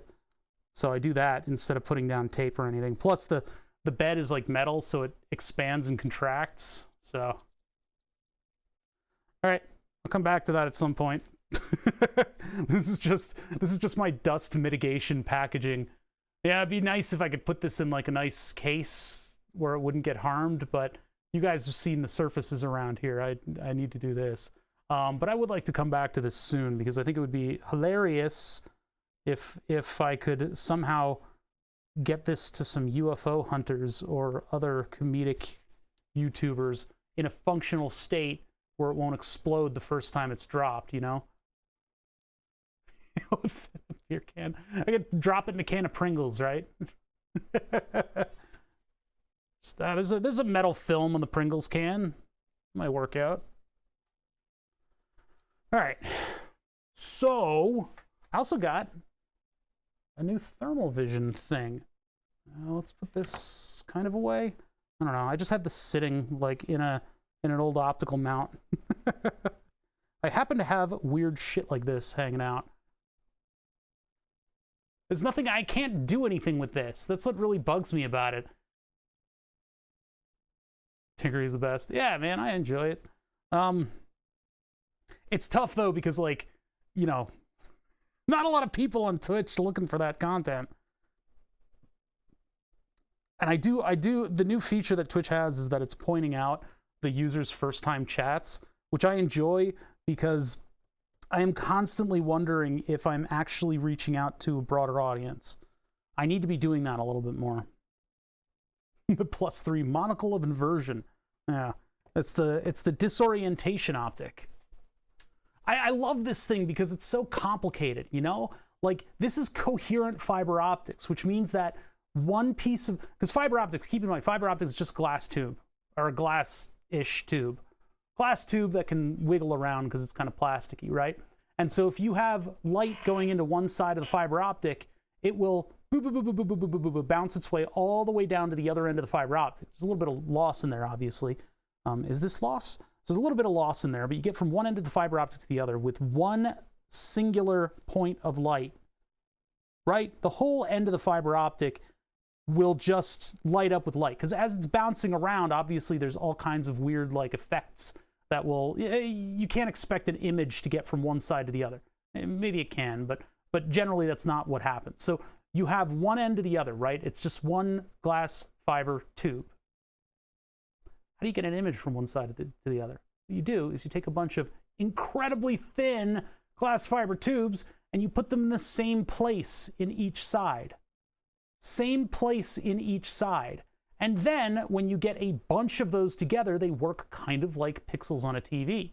And that's why you get all of those weird aberrations in night vision. So night vision, not only is it a bunch of parallel plates with photons bouncing back and forth and getting enhanced, it's a bunch of parallel fibers that are getting hit by those enhanced groups of photons. So you get those single pixel excitations on the fiber optic. Then on top of all of that, you twist it 180 degrees. So that's pretty cool stuff. Pretty cool stuff in my mind. Okay. But the problem is like getting a piece that's large enough for that other optic. It's probably too expensive. I don't know. I don't know what would happen if you shine a laser pointer through it. It's a lot more disappointing than you think. It's a lot more disappointing than you think. I have this green laser that I use for stuff, mainly for shining at UFOs. But if I shine the green laser at it, it just appears at the opposite end. That's it. That's all it does. This is boring. It's really cool for what it is, but it's also kind of boring. I literally keep this at the top of one of my shelves, so that if I get bored and I start shining the laser around at stuff, this thing is just a target. It's just a little laser target. It doesn't even shine that prettily. Like different clear plastic things will shine much better in a laser pointer. Like even the screw container has cooler optics than that. Yeah, it's just the upside down version of the green laser pointer, which is a dot but upside down. What a great target. Okay, thermals. Now I got a new core for the thermal camera, and I guess I can replace the one that's currently in there. I would like to finish designing the enclosure. I think what I have right now in terms of the enclosure is just about what I need. So I think we only need to do the vent hole on the other side, and then by the way, those tiny little miniature fans, the mini fans that you guys were obsessed with me getting, are on super ultra mega back order. They're on back order until like the end of time. It's ridiculous. All right, there he is. It's looking pretty much like what we have, except that the lens doesn't look as coated. Interesting. All right, I don't want to handle this with hands, even though it's going to be out in the environment. Yeah, the Mega Mini fan is on super back order. I'm disappointed in that. All right, so what this is a Lepton. I believe this one's also version 3.5. I probably could have splurged for the 3.0. This was $130 instead of the $300 that I spent on the one that's currently on the camera. Yeah, they're in front order. The dial's gone fully around. As you can see, this one is acting a fool already. The lens is permanently closed. The reason behind that is that I originally had this in a larger webcam module that would sit right on the front of the Logitech Brio, which was typically fine. It's just that this camera is, it's on an arm. It's on a microphone arm that I've modified to have a smaller spring. So microphone arm, smaller spring, it holds up less weight. That's why you get that screeching. Now you can only hear it when I talk because of the gating of the microphone. But yeah, screepy screech. This thing is screeching its way into the champion. I don't know. Anyway, it screeches a lot. I need to put something around that. Maybe shrink wrap or something like that. I don't know. maybe grease, maybe some grease. I think the screeching is caused by the little bar that's between the two springs, but that camera would sit right here on the Logitech Brio. But the thing about the Logitech Brio is that I'm moving it around all the time. And so I'm handling this thing, I'm moving it around, I'm brushing up against it, etc., etc., etc. And so what ended up happening was the little tiny webcam module, which is just friction fit into a Molex connector for it, would fall out. It would fall out, it would hit the table, or it would fall out, hit the floor. I don't think it hit the floor, but it would fall out onto the table. And that was bad news. It actually broke one of the clips for the camera. Not only that, but there's a tiny little scratch on the lens of this one. So we need to make, yeah, Fatanon has that covered. I'm not gonna stop and go on a rant about that at the moment. So this thing, I believe it got a little tiny scratch on the lens, as well as it just not functioning properly. Without that clip there, I think there's not a good, there's not any good contact with the electromagnet that operates that little flap. That little flap is very specifically designed so that the webcam can calibrate itself. What it needs to do is calibrate, because apparently these thermal imagers, these miniature thermal imagers, they sort of work as like a proportional kind of thing between what was there and, you know, is this auto brightness adjusting? I think it is. Why are you auto brightness adjusting, stupid camera? Hold on. Microscope, properties, figure video. It is. What are you doing? What are you doing? I told you not to. It's auto exposure and everything too. There we go. Jeez. You guys weren't getting good video. All right, there we go. Everything looks a little bit better now. You get some depth of color in there. Everything looks just about right, and I can tell when I actually need to have my camera on here. So yeah, this thing has been through hell and back. This thing has been all the way to heck and back. And there's even like a little tiny mark on that lens. So I can do one of two things. I could probably try to send this back to FLIR to get refurbished. I don't really know what the serial number on this unit is. I think it might be the only number on the thing, which is a number on the chip on the very bottom of it. Wait, why did that just pivot? Oh, because I don't have all the screws in. Yeah, this is a kind of a temporary place to hold on to this. I could try probably to send this back to FLIR. I don't know if they'll refurbish it. Maybe it'll be under warranty. I don't know what kind of warranty they have on this thing. But yeah, one of these clips broke, and I tried to use a little UV epoxy to shore it up for whatever that's worth, but it didn't quite work. The lens gets stuck. Ah, Jesus Christ. It just freaking yeeted my camera into the side of the housing. Basically what we need to do is we need to make an enclosure that's going to hold on to the front here with an opening for the viewpoint, and then not interfere with the optics, the actual physical part of the optics. It needs to not interfere with this right here, this wonderfully little exposed piece. So instead of going through all that trouble, I just bought a new one. Here's the little piece of UV glue that I used. That's not really holding on to it much. Bought some grease the other day and it sold me a tube of powdered PTFE. What? Yeah, my wiring at the bottom I did with magnet wires. It works, but I'm going to redo it for the new case because it's a little out of control. The tube shoots white. It's like artisanal graphite. Here's the new one.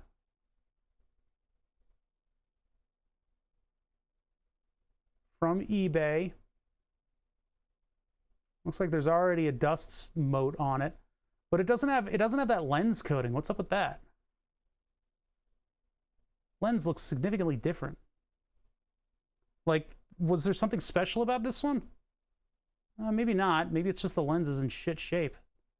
Maybe I just need to clean the lens on this one. Holy crap. That's weird. It looked like it had more coating on it. What are some other differences here? Well, SigKillO is now following. Finally. Thanks for following. Yeah, this looks a little different. Looks like it's a little better done. Number 2. No, number 2. Number 4? Number 4. Number 2. What's that about? I'm not sure. I think it was Lepton 3.5.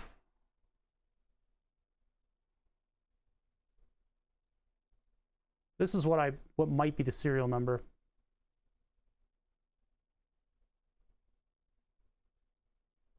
I'll have to get that off of the other unit.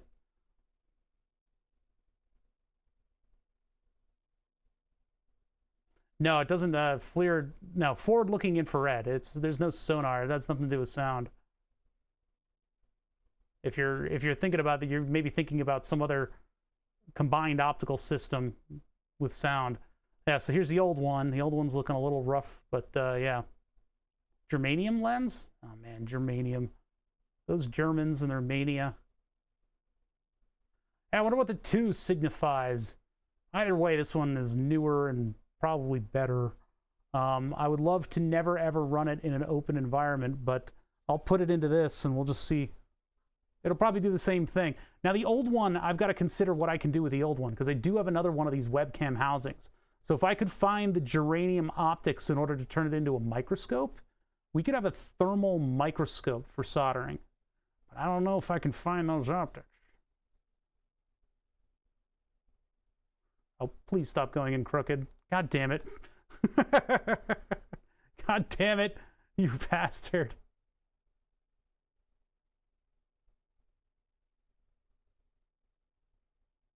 Come on, buddy. You could do this.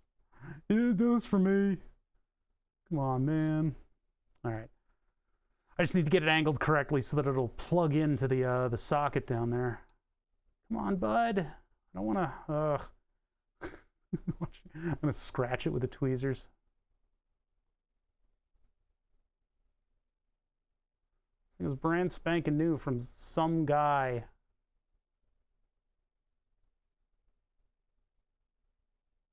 Oh, it's a mold identifier for quality? Yeah, that makes sense. Yeah, maybe they had troubles with the number 4s.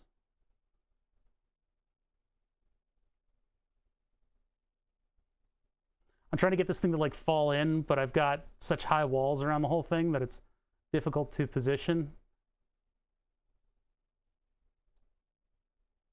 All right, I just work this thing in with my fingers. The tweezers are more harm than help. A giant dust mote just came out of nowhere and landed on it. Yeah, see how much easier that is? With my fingers, I did this completely easily without disturbing anything. Now, this is only in here temporary because I'm going to be 3D printing a new housing. So we'll take a look at that in just a second here and make sure I'm plugged in. Of course, we're not going to see much difference between this and the old one because it's the same thing. Oops, wait. Peel that off.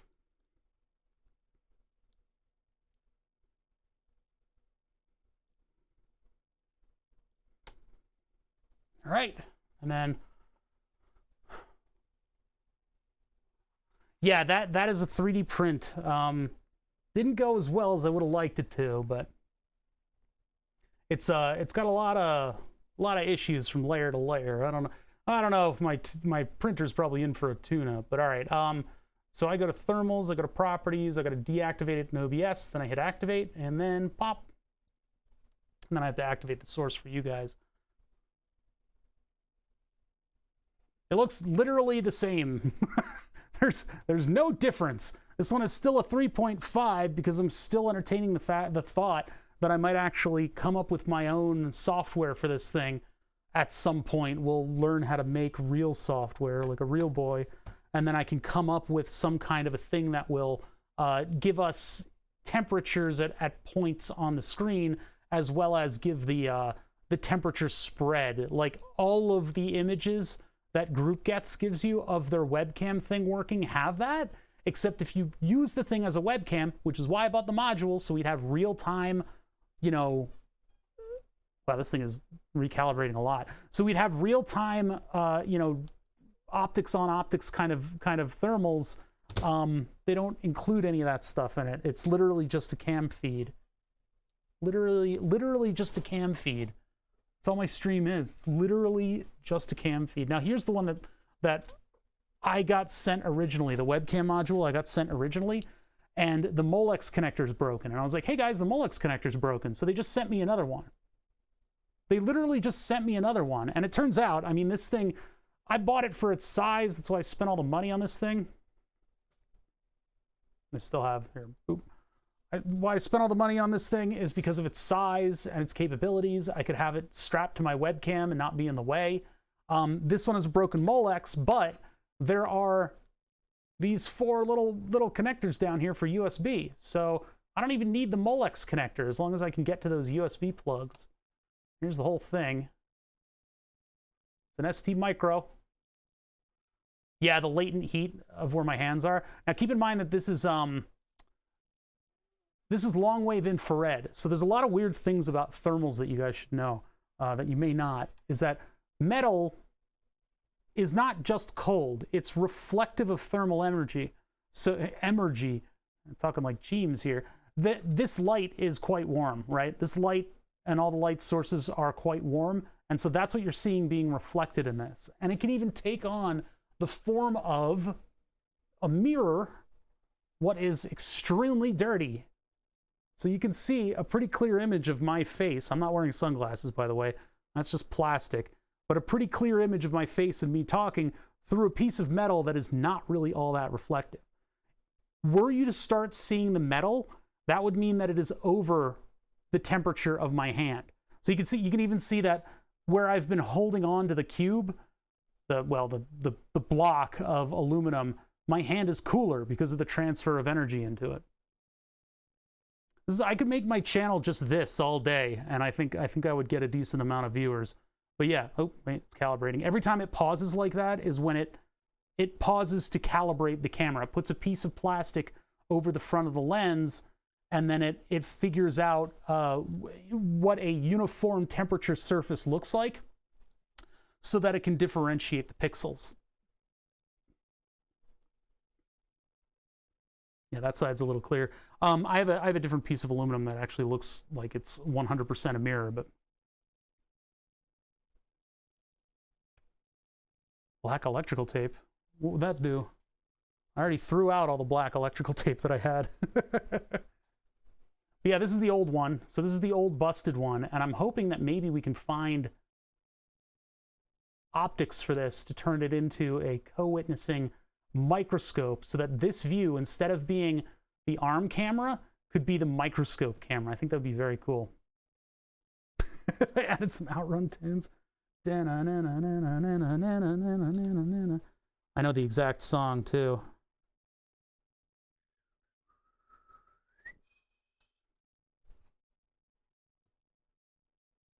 Stereo thermal vision. I can see in thermal depth. These are why you see a lot of thermal gun sights and stuff coming up lately, because these Lepton cores have gone down in price enough for them to be used in a lot of these imagers. But yeah, I don't know what the fate of this one's gonna be. I have to figure that out. Geranium lenses ain't cheap though. This was, so the module that I just replaced was $150, and then the board for it was $180. The module new from Lepton is like $350. That's what I originally paid for it. JK board, thank you for the follow. So the original price of the webcam system was somewhere around $500. To the Mario Kart After Dark. Is the frame rate enough? They're very ITAR restricted for frame rate. Hey, Pickle Liquor, Pickle Liquor just subbed for 8 months. I was talking at the very beginning of the stream, you might have missed it, about the UFO sighting last night that Milton came into Djibouti show with. We were looking at the satellite cluster stuff for a little bit. I still have the page open. See if I can find it.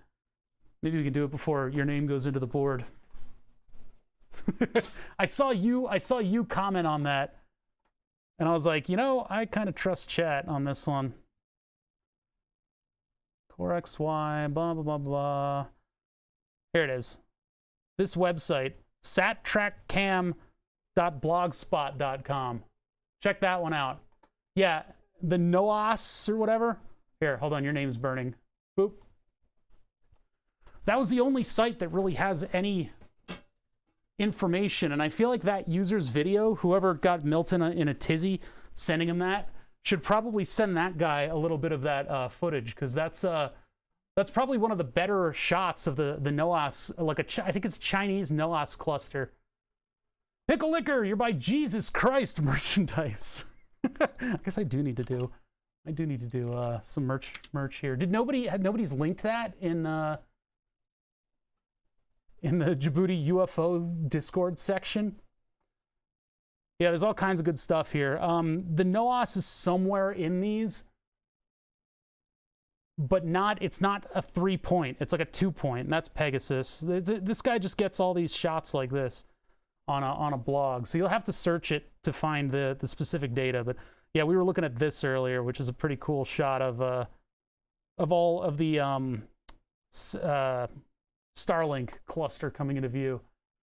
But yeah, they're all filmed very similarly, eerily similarly, to the thing that Milton was freaking out about. That's fun stuff. I'm not used to looking up at the sky, but we did look at a night vision core, which enhances this kind of stuff like tenfold. What kind of sighting was it? It's basically like if you took that shot right there and you had 2 other points of light that were moving in tandem with the whole thing, and you flipped it 180 degrees, so it came up from the bottom corner of the screen. Yeah, NOAS is the right one. But I thought there's also the Chinese one.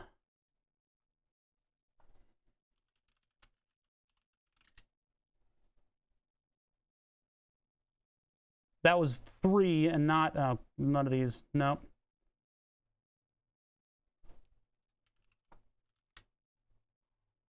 I think Google's correcting my or is it NOS? Which one is it? This is gonna get me car stuff. Yeah. The Naval Oceanographic. But there's a version of it that's Chinese that's a cluster of 3. They always show it like this with just 2. Is there a 0.1 megapixel camera for the UFO fans? All the pics are only a blurry mess. You know, you're not going to capture anything quickly in good quality and be able to actually identify it as being a UFO without it being terrible quality. There's a reason that it exists within the blurry realm of sudden filming. All this new camera tech and the sighting footage is still in 56K real audio codec. Yup. Naval Ocean Surveillance System. I was putting 3s in the search because all the cluster images there, all the cluster video was in 2s. Yeah, the wiki article, double and triple. See, there you go. NOS-like triplets. So it could have been a Chinese naval satellite cluster. Program Poppy. One of the interesting sites, night sky, naval ocean surveillance system satellite formations, each having 2 or 3 satellites in close proximity to one another. Normally, these satellites are relatively dim, but on occasion, they brighten significantly, be easily seen in the dark sky. 3rd generation NOS. This is so, I need pictures because this isn't a reading stream. I did not come to Obada's stream to read. This is ridiculous. Schematics. Well, that's a great schematic. Thank you.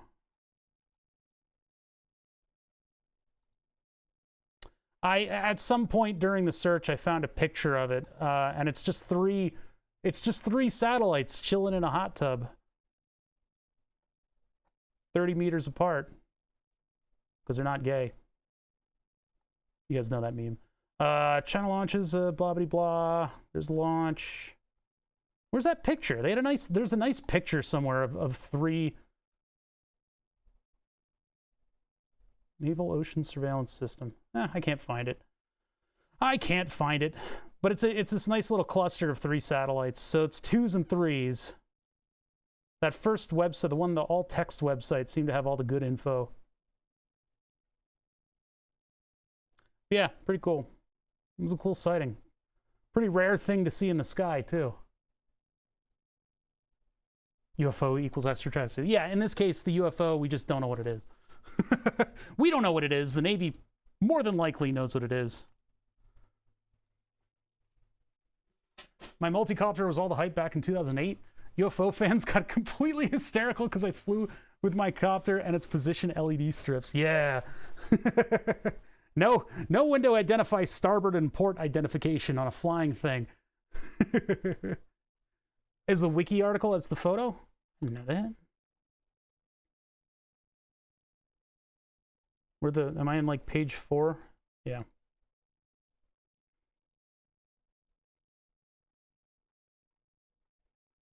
Do I have to click things?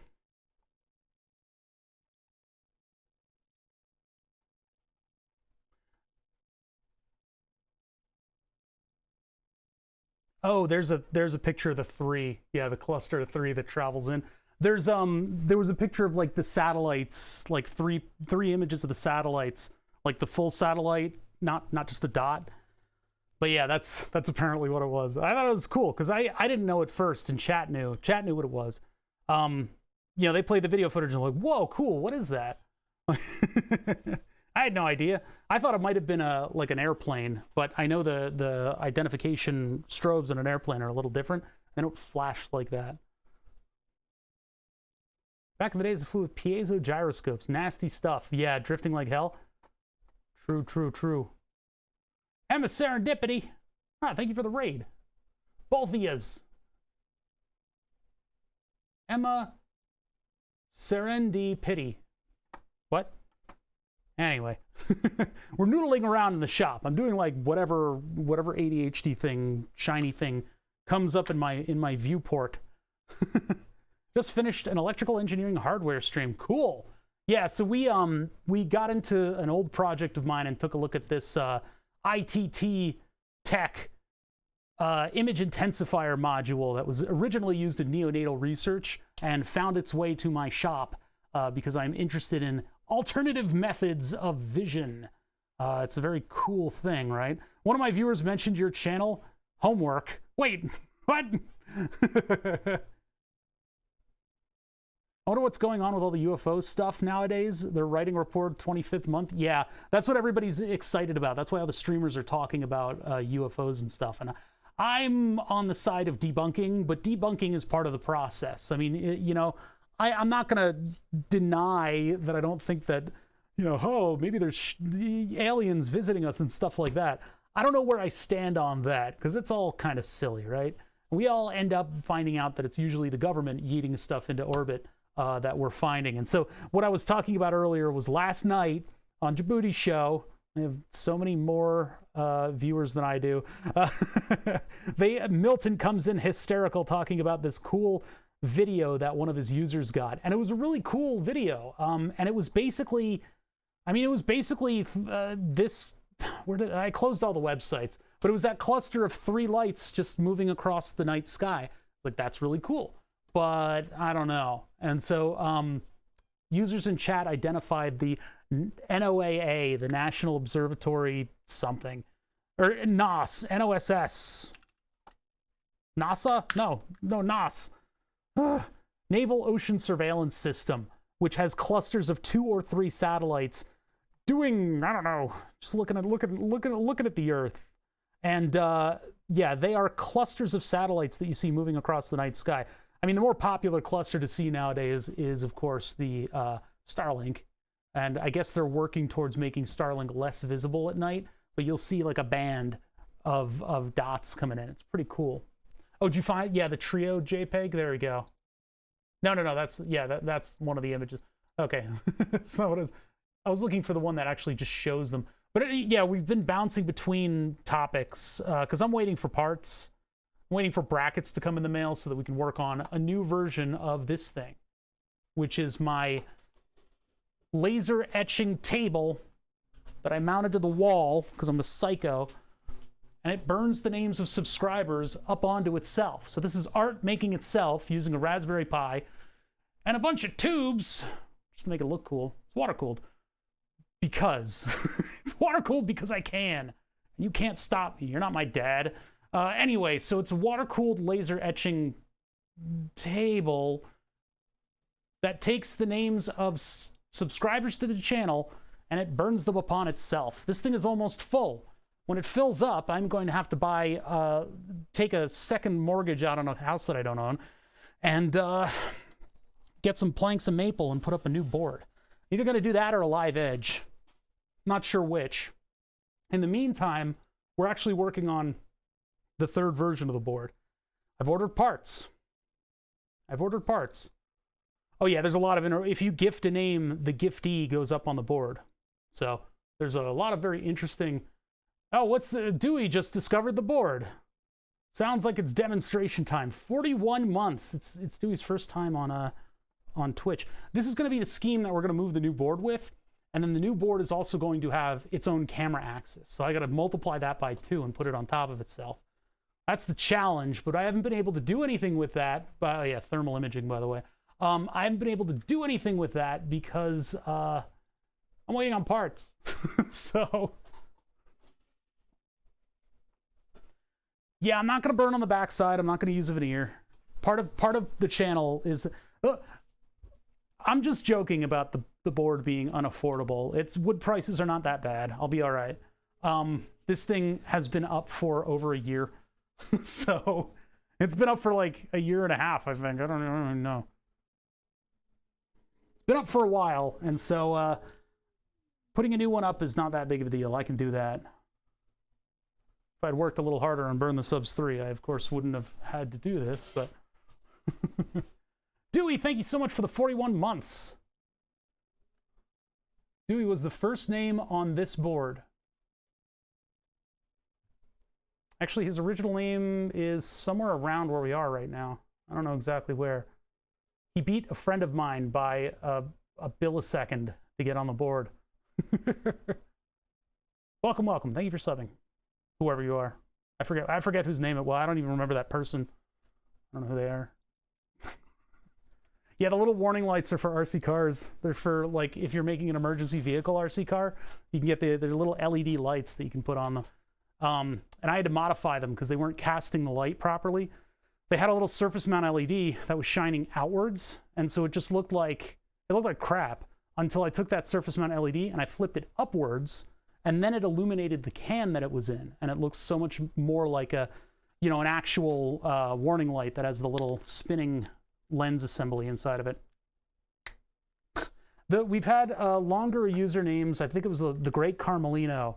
Took a long time, like over 5 seconds to get placed on the board. That's going to start happening more often with shorter names. And as that does progress and happen more often with shorter names, we're just going to have to start thinking about what the cutoff is. Is it a week? Is it a month? That thing is placing names so quickly with that enhanced code that we put in it years ago that I think if it takes the better part of a day to place a name, like if I have to stop a stream because it's still trying to place a name, which I can do, not stop the stream, I mean stop the stream while it's still trying to place a name. I can deactivate the board while it's trying to place a name and it'll be okay. If that happens, then after like a day or two, I think I'm going to call it full and move on. So what kind of lenses can we get for this thing to make it into a microscope? It needs to be able to transmit long wave. Why is there a hair? It needs to be able to transmit long wave infrared. LWIR. And then maybe, just maybe, we could have an infrared, a thermal microscope to solder with. The problem is, if we go to Thor Labs, who sends you a little thing of gummy bears and stuff when you order from them, and we look up, well, it'd usually be Edmond Optics, but geranium. Was it there geranium or germanium? It was germanium. Geranium. I'm thinking about flowers. It does. It's a random function in Python 3 that places the name.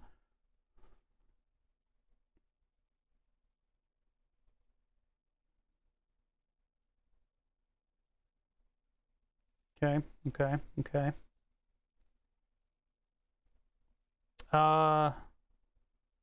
PTFE is MIR.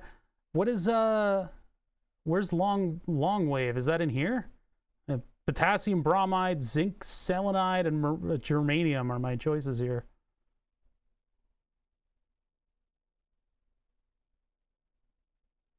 Yeah, calcium fluoride. Okay, well, can I see like what you got in those flavors? Window, wedged window. I mean, even just like an optical window is going to be ridiculous, right? These are of course optics places, so these optical things are way too precise and super duper for our purposes. But like, yeah, $300 a lens. A little bit crazy. It's a little bit crazy. I'm not really looking for an optical window, though. Although that would be interesting to put an optical window on something and be able to see inside with only the thermal camera. Should taste almost like strawberry. Don't they... Which one is the one that's synthesized with something from like a skunk's like anal gland? Which flavor is that? I know, this is Fibby, I agree. Thorlabs is too posh for our poor asses. Thorlabs is really good if you need an optical table. It's a beaver? Okay. Is that strawberry? It's vanilla. Okay. Man, I have approximate knowledge of many things. All of my facts have been shifted over to subjects. Oh, man. All right. Negative meniscus lens. Don't mind if I do. How much is this? $386. My brother bought from Edmund from his Edmund. I can't afford to even look at the website for Edmund Optics. Edmund Optics, I can't afford the website for that. Yeah. I've had a buddy of mine have to sign off on a laser he had because if anything's caught in the beam, it will be destroyed. Not harmed, not burnt, destroyed completely. Like vaporized. It's that powerful of a laser. These are some cool looking laser diodes though. But yeah, anyway, we can't afford that. But I don't know what kind of optics I would need in order to be able to make like a microscope out of it. It might be too much optics, in fact. It is a pinpoint camera, but I don't know. Oh no, Groovy, what did you send? Remember that sending me things is tantamount to throwing it in the garbage. In the garbage.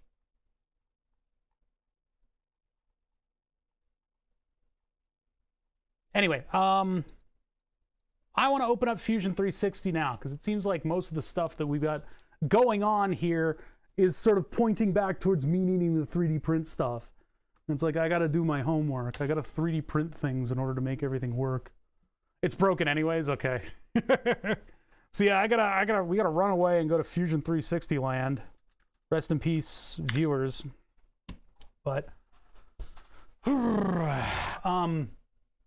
we've done some work on the housing for this thermal camera, for the thermal webcam, and I would like to finish that up so that I actually have I can protect the new one before I destroy it. Because yeah, it's great to have thermal images on stream. I don't want to be in a situation again where I run it for a couple years and then yeah. Encoding overloaded, consider turning down. What the fuck? What happened to my encoding suddenly? Oh, you know what it is? I'm booting up Fusion 360 and it's taking up all the cycles of the processor. And so I'm going to get errors in OBS. I got to, yep, there it is. See, consider turning down the settings or using a faster encoding preset. Well, it's because I'm booting up this stupid program here. And so everything's going nuts. I also worry that the computer's overheating a little bit. Whoa, that looks weird. This is the first time I've gotten encoding overloaded warnings, though. But usually it's when Fusion is booting up and it's taking up all the cycles, because I think, fuck. It's when it's updating. That's what it is. It's when it's updating. It's always fucking updating too. I don't think they considered that somebody would possibly ever stream content from their software.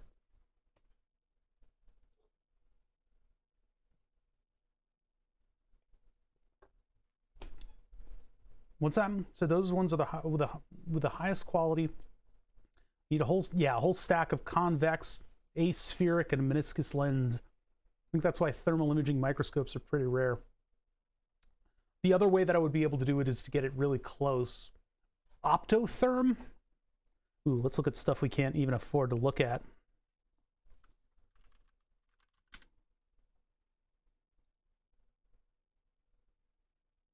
There's no way.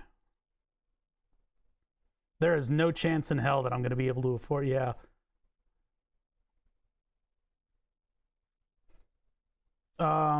Optotherm lens.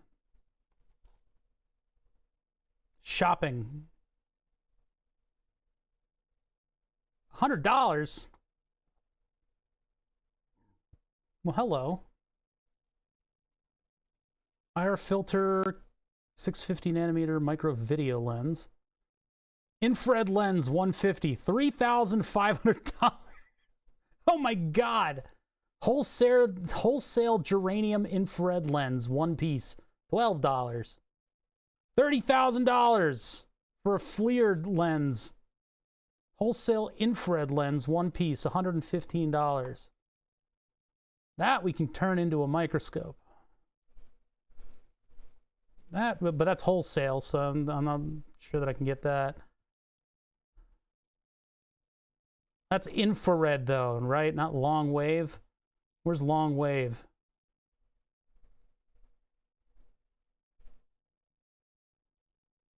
Yeah, it's the type of price where if you have to ask, you can't afford it.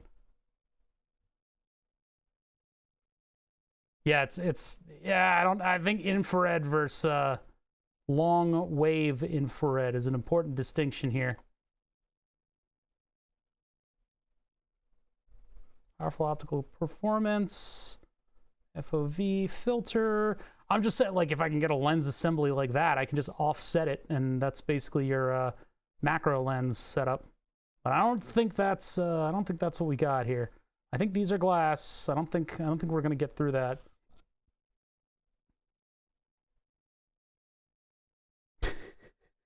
Yeah, this is probably cursed because anything that looks like it's remotely the right thing is in thousands of dollars range, which is unfortunate because I would really love to be able to show soldering. Would you really want a 160 by 120 per lens microscope?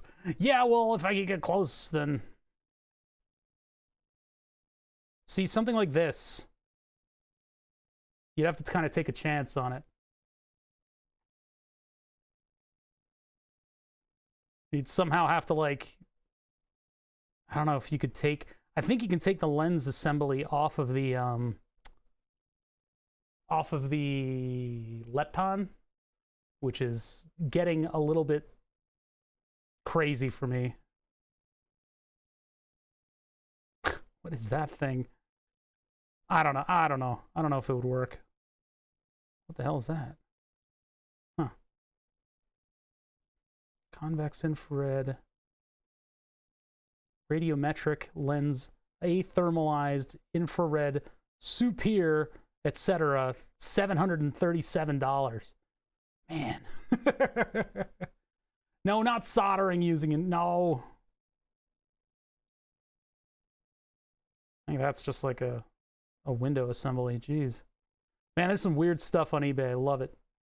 Yeah, I don't think any of this stuff is actually going to work. 42 degree with case, only $1,550. Well, there dies my dreams of having a thermal microscope webcam. It would be super sweetles if I was able to actually put something together to do that without giving my eye cancer from radiation like this guy. Okay, projects. What do we got? Webcam housing. I guess we're still going with the huge housing. Oh, that thing? The thing that I showed before was it's a night vision system that I used to own. I used to have one of these. It was from the same research stuff that the infrared, or sorry, the night vision core came from. So the same place had this. I also had this thing. They were doing a lot of optical stuff, but this is like, if you have one of these, you probably should report it to an agency and turn it in, because it is technically decaying radiation and it is radioactive and it is not safe. I used to have one around, and I took this one apart. In fact, I put it in a vise, and in order to get it apart, I clamped onto the hexagonal portion that was on the back of this thing right there, and then that unscrewed this piece from this piece. The thing about the way that this thing works is that there's a little arm that swings out. This is, I believe, an Archimedes lens is what it's called. It might be a different name. Nobody was able to set me straight on this. But the lens is a concave lens that looks at stuff, and that optical will focus it onto a little plate that you're observing. The little plate you're observing is covered in a phosphorescent material. That phosphorescent material, unlike, I mean, most phosphorescence, right? You get some kind of a phosphorescent, you hit it with something like ultraviolet light, and it will produce a nice different color. It'll actually phosphoresce. It'll release at a different frequency, because whatever is stored in that thing, I don't know what it is, whatever energy is being held in that thing is let go. So the way to get this thing to phosphoresce is to expose it to gamma radiation. It's a little swing out disc. And I'll tell you, that radium disc wasn't so much a disc as it was a little grid. It was a little grid. It had a little wire grid on it. Because I messed around with it when I was a kid. I messed around with it as a teenager. Yeah. It has this little thing that swings out, and it sits in front of that phosphor disc. When it swings back away, and you have very few photons hitting that phosphor material, they will let out a red phosphorescent, mostly sensitive to infrared. And that was like an old, like, World War II, like, naval kind of thing. So this is Joe eye cancer right here. But yeah, apparently they're pretty radioactive, and you should be careful around them. I didn't know that. I might still have this disc sitting around in storage, but I'm not sure. That the piece that goes up and protects the front. With a half-life of over 1,600 years, the radium is still radioactive. Whoopsie. Well, hopefully it's not as dire as predicted there. But yeah, we've been going through stuff like that today. Are you... restart Fusion. Hold on. Yeah, I don't know how intensely unsafe it was. It would have been hilarious. Around the time that I had that thing, a friend of mine wanted to buy a Geiger counter. It would have been very interesting if he had actually brought the Geiger counter over and be like, man, it's going nuts around here. Like, oh, good. Because, yeah, the disc for that thing was just sitting in a drawer. I remember the drawer. I think I threw out the disc with the drawer. So, God rest whatever garbage dump that thing is sitting in. Somebody's going to be walking around some posh new development, getting a bunch of radiation readings because the place is built on top of a dumping ground. Thermal webcam housing. Housing 2. Okay, pure thermal core. This housing is cursed. Manolo! I feel like I've heard your name around here before. Thank you for following. So, 2 versions of this thing, right? So we started with the breakout board for the USB-C. We found, you guys found, the pure thermal mini housing 3D model. You're doing great. Ah, thank you. The pure thermal mini webcam housing 3D model that was available online, because I got this thing from Groupgets, and luckily they provided that. There's also a model for the Lepton camera that includes the vision cone out of the thing. It's like a max keep out area and a vision cone for it. So we have everything we need in order to put together the model for the main housing. Now this original model, the one that you guys saw earlier, the one that's currently connected to the webcam and everything, it's a little cursed. It's been through too many revisions, and Fusion gets a little squirrely with that after a little while. You can set milestones in your files, but Sometimes it's just better to take all the lessons you've learned in the past umpteen amount of time since you originally made it and just to start anew. And that's kind of where I am with this thing. I still haven't learned how to do their meshes and stuff, the fusion meshes, in order to make cool looking stuff. I'm just doing a simple draw, extrude, tweak, draw, extrude, tweak. So that's what I'm doing with this. And I've got this Housing 2 electric boogaloo file right here.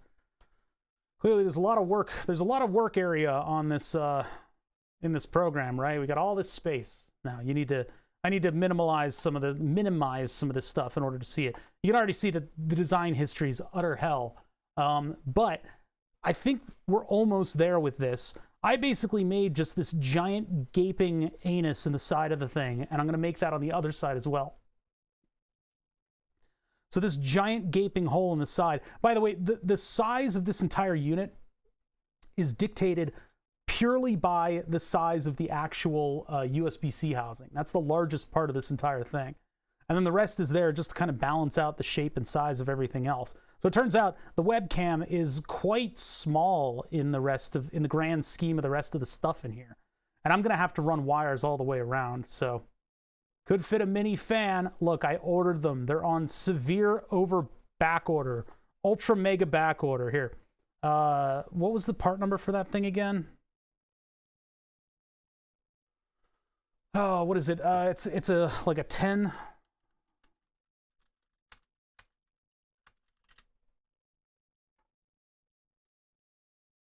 The hell? Or maybe it was 20. Hold on, let's measure it. I ordered 2 of them and it was $40. 10 by 10. There's a version of it that's a blower, but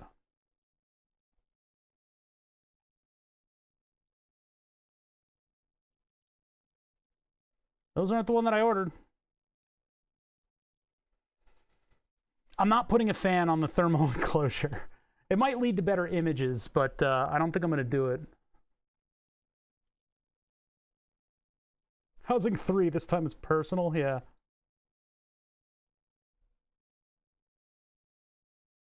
Oh my god, get it out of here. Get out of here. Cancerous foreign parts dealer. All right, let's see. No, I can't find, damn it, I just can't find it.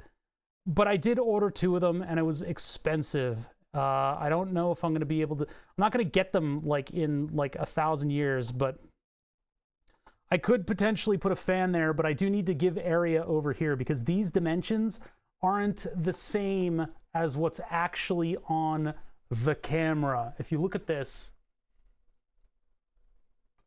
it does not go directly here to here. They've stretched their drawing out a little bit, probably in CAD or something like that, in order to accommodate for these holes. Jesus Christmas. Shorten your URLs. Remember, you don't need anything after the DP and the Amazon thing. Yeah, that's the one. UHF 5503. $40. I'm still not ordering it from them. I've already placed an order, and it'll get here Tuesday after never.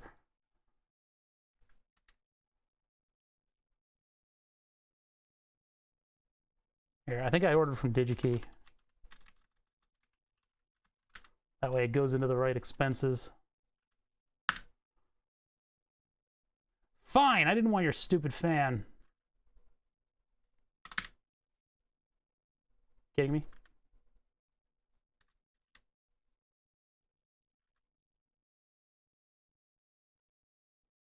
That's not even close. That's not even remotely the thing I wanted. I'm not going to water cool it. Okay, so the point of the openings in the side of the enclosure. I'm going to pull it back a little bit. You guys saw the fan. That's all you need to know. I could potentially put one into the housing right here. I am not going to do that.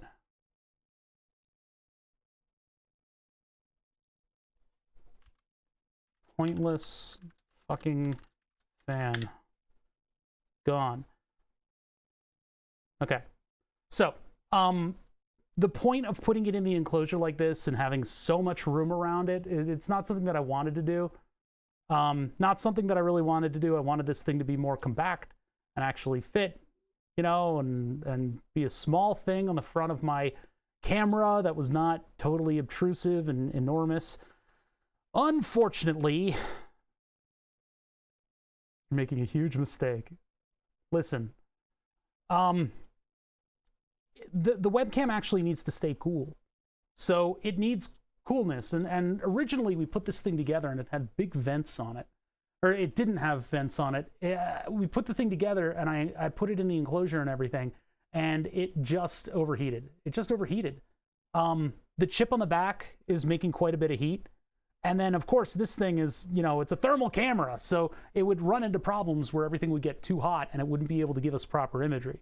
So now that we have a new one, we have a new assembly, I don't think I need to stress this front end as much, although we know that it will unplug and it will press up against there. If I keep this distance and my 3D printer is operating properly, I should be probably within contact of this. And if I need to, I can push-pull this little extra piece that I put in. That could have been any shape. I just decided to make it a polygon for no reason.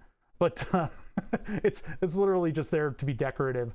The thing that's dictating the shape of this, though, is this big USB-C enclosure back here. If I used mini USB or something like that, I probably could have gotten away with a smaller enclosure, and then the USB slot would have broken, and I would have been angry. So I kept it USB-C. I flipped the camera 180 degrees. I don't know if I should...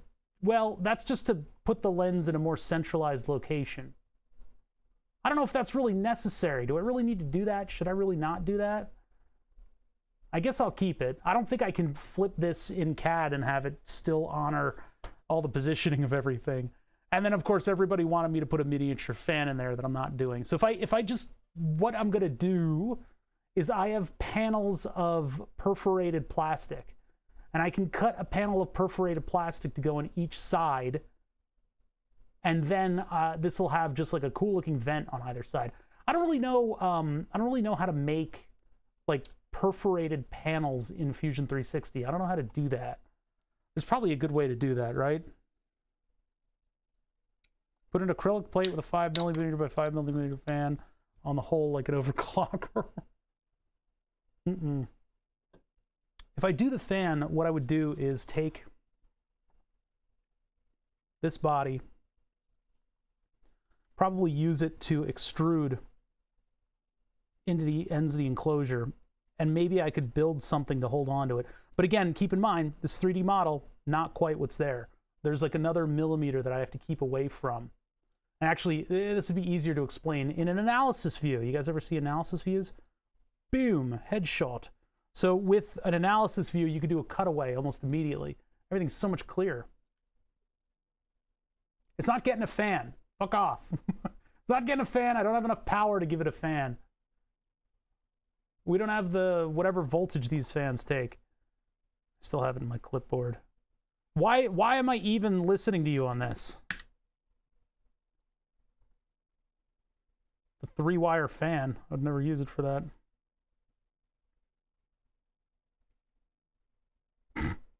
Nobody's bought it because it's dumb. Ooh, that's actually looking pretty nice. Now, hold on.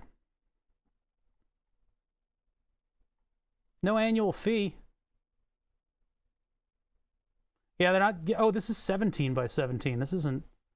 The one we put in was 10 by 10. This one's enormous. None of the designs use a fan. Yeah, some of them do... I mean, the best that we could do is put a piece of metal on that processor back here. But I think the biggest advantage, like our case, I think is overdoing it with cooling.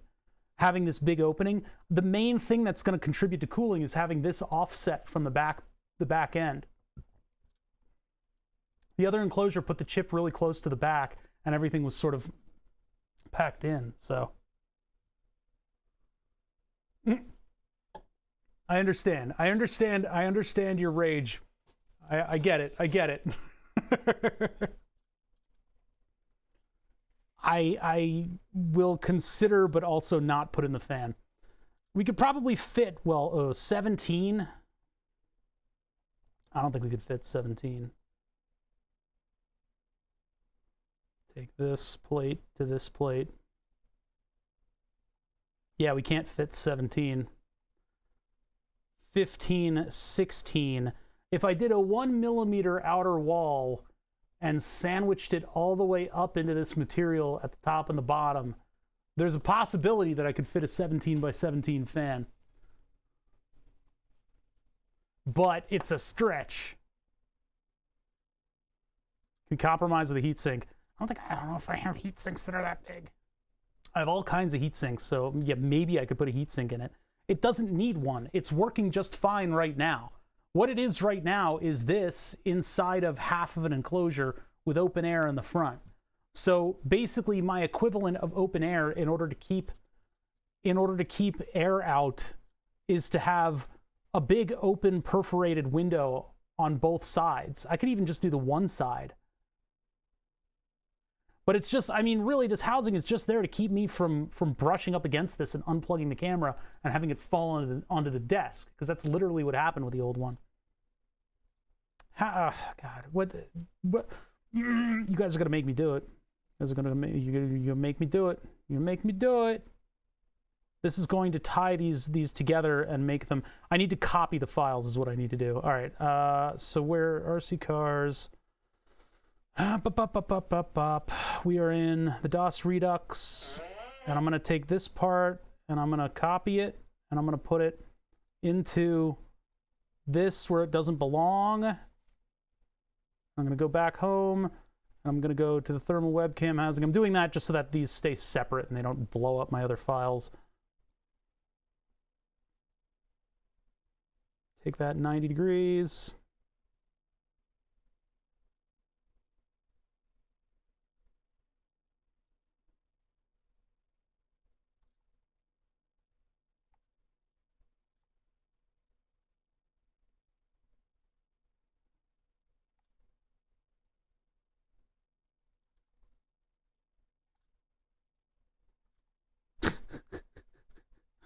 The answer is no. The answer is no. Hold on, let me get rid of the analysis view and see if it's centered. Not even a little bit, right? Oh no, it's almost centered. Go back to that now. Okay. Take you, move. And then here, let's get rid of this. And I can take point to point and then go back to this and it'll choose the center. And let's just get it as close to center as we can, which is conveniently that green line right there.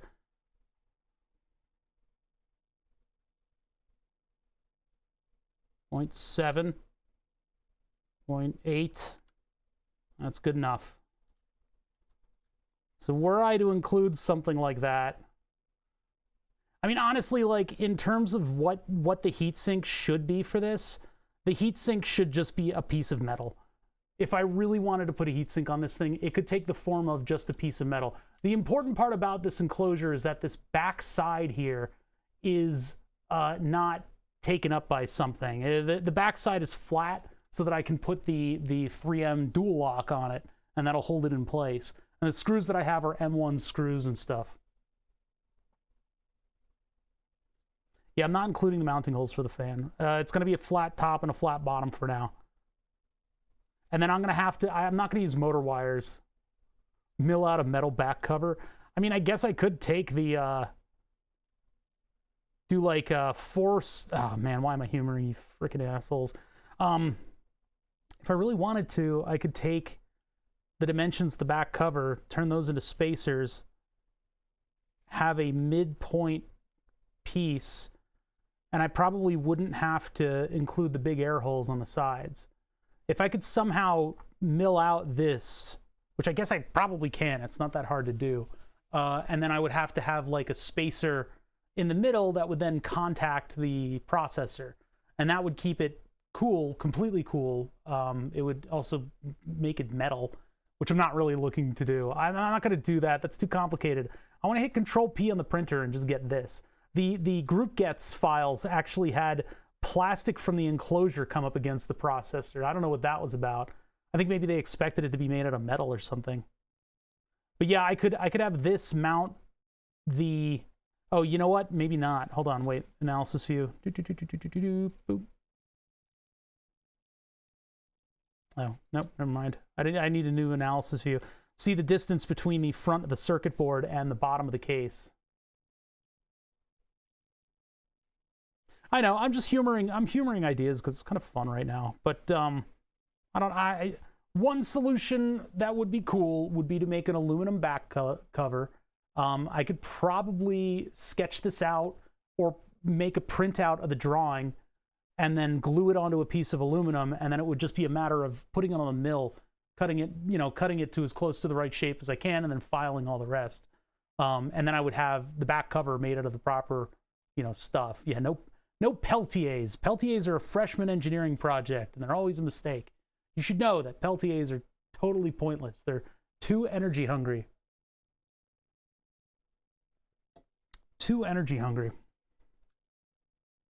But no, I don't think a Raspberry Pi heatsink is going to be a very good solution back here. Yeah, it's just Twitch and memeing at this point. Yeah, there's nothing. It's not illegal, not yet. Now, when I come into power, memeing in chat will become illegal. Peltiers have an efficiency of 5 to 7%. Yeah, some people don't care, but some people don't care. It's good enough for an RV refrigerator, I guess. All right, so we're definitely not including the heatsink on it. Push comes to shove, I can literally just put a piece of copper on that, and it'll cool it off more. Okay, so get rid of the analysis view, and then I want to take the sketches from the side, and I want to do the same thing on the other side, because what I'll do is I'll cut a piece of perforated screen material, if I still have it, I think I do, and just make the other end of the window so that this thing will look... it's going to be tough, because your thumb's going to want to use this whole area to plug the thing in, and you'll end up crushing it inwards.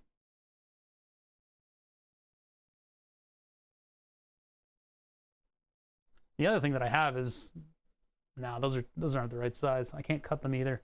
Can't cut them down. Put a pelt there, not a Peltier, heat pipe on it. I'm not gonna do that.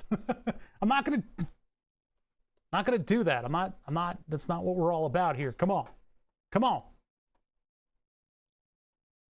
Put a Stirling engine on it. It does get quite warm.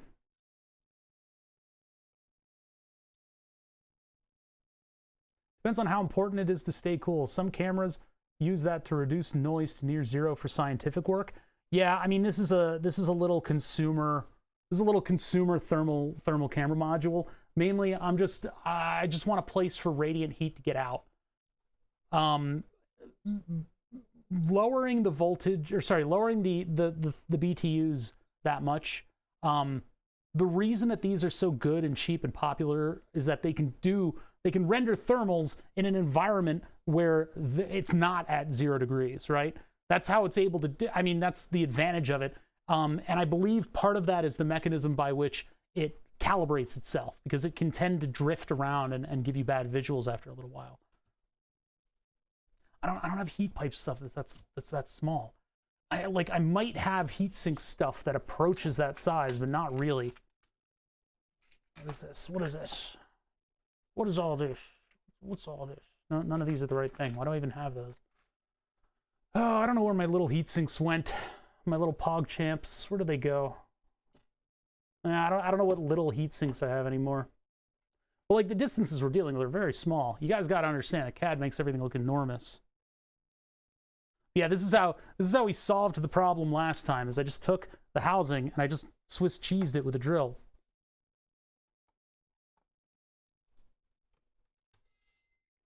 I just took a drill and I drilled a bunch of holes. Sometimes you burp. Sometimes you burp in the middle of a sentence and it nearly kills you. Okay. All I did was just drill holes into the housing, and that provided enough cooling to the processor that this is able to function perfectly fine. The only thing that wasn't perfectly fine was the damaged lens module. So we're gonna have a smaller hole that the thing can look out of, and it's also going to be placed more generously in the center of the enclosure so that there's more room around the hot processor in the back. Look at that. That's too hot for Twitch, that processor back there. If I were to plug this thing into power, you guys could see how warm it gets. Yeah, the CAD lens is causing problems. I know, it's like I design a circuit board and then I order it and I'm like, Jesus Christ, what was I thinking? See, there's a bit of heat generated by the module. Quite a bit, actually. So if I have to get crazy with it, I think my best solution is a back plate. What is metal? A metal back plate will dissipate all the heat that this thing is producing. And it'll pull it away from the lens. I mean, that is not cool. It's not cool by any means. And unfortunately, I can't focus the optics close enough to give a better view, but this thing is kind of a pinhole camera, so it does actually get a pretty good view. Okay, compared to body heat. So it's like 100 degrees. It's a little hotter than that. It's probably 90. I don't know. I'm starting to convince myself that it needs to have some kind of a fan or a heat pipe or something. I don't really think it does, though. I think it just runs warm and is okay with it. No, no, no, no. Any of the comments that follow me capitulating slightly are to be immediately ignored. Just because I capitulate, because I'm a scientist after all. I'm an engineer. I'm willing to capitulate sometimes, and I do quite more often than a lot of streamers that I've seen actually capitulate to chat's ideas. But keep in mind, I don't know. So all right. A thin piece of aluminum on the mill I could make into a heat spreader. I'm not going to do that now, not for this one. For this one, I want to make sure that I just get it done. So I'm going with the side window. It's not a top window. The top window would be good for letting air naturally move out of the thing. That would mean moving this shape over to this side of the enclosure. And I think it was kind of a pain in the ass to make. I really don't want to do it right now. So I think what I want to do is just extrude the other side based on this drawing. So there's 250,000 sketches in here, right? Actually, we're doing pretty good on sketches. Which one's sketch 4? What is that one?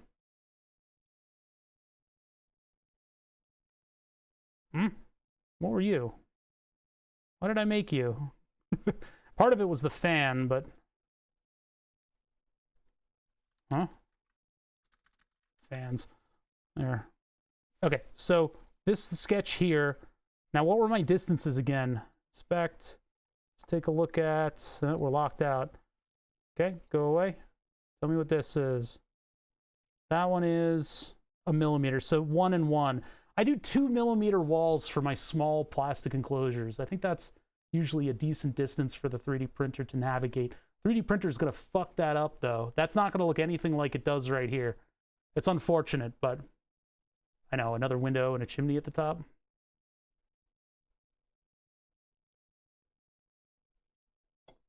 But like, I don't think this sidewall is going to really resemble this very, very cleanly. After all, we are dealing with 1 and 2 millimeter, but this is going to print upwards. This is going to be flipped on its head. I had a lot of trouble doing this with making like a little lip on the enclosure. If I were to do a larger enclosure, I think 3 millimeter, 4 millimeter. If I did 4 millimeter, then you can do 2 and 2 and offset them, and the 3D printer is able to handle that.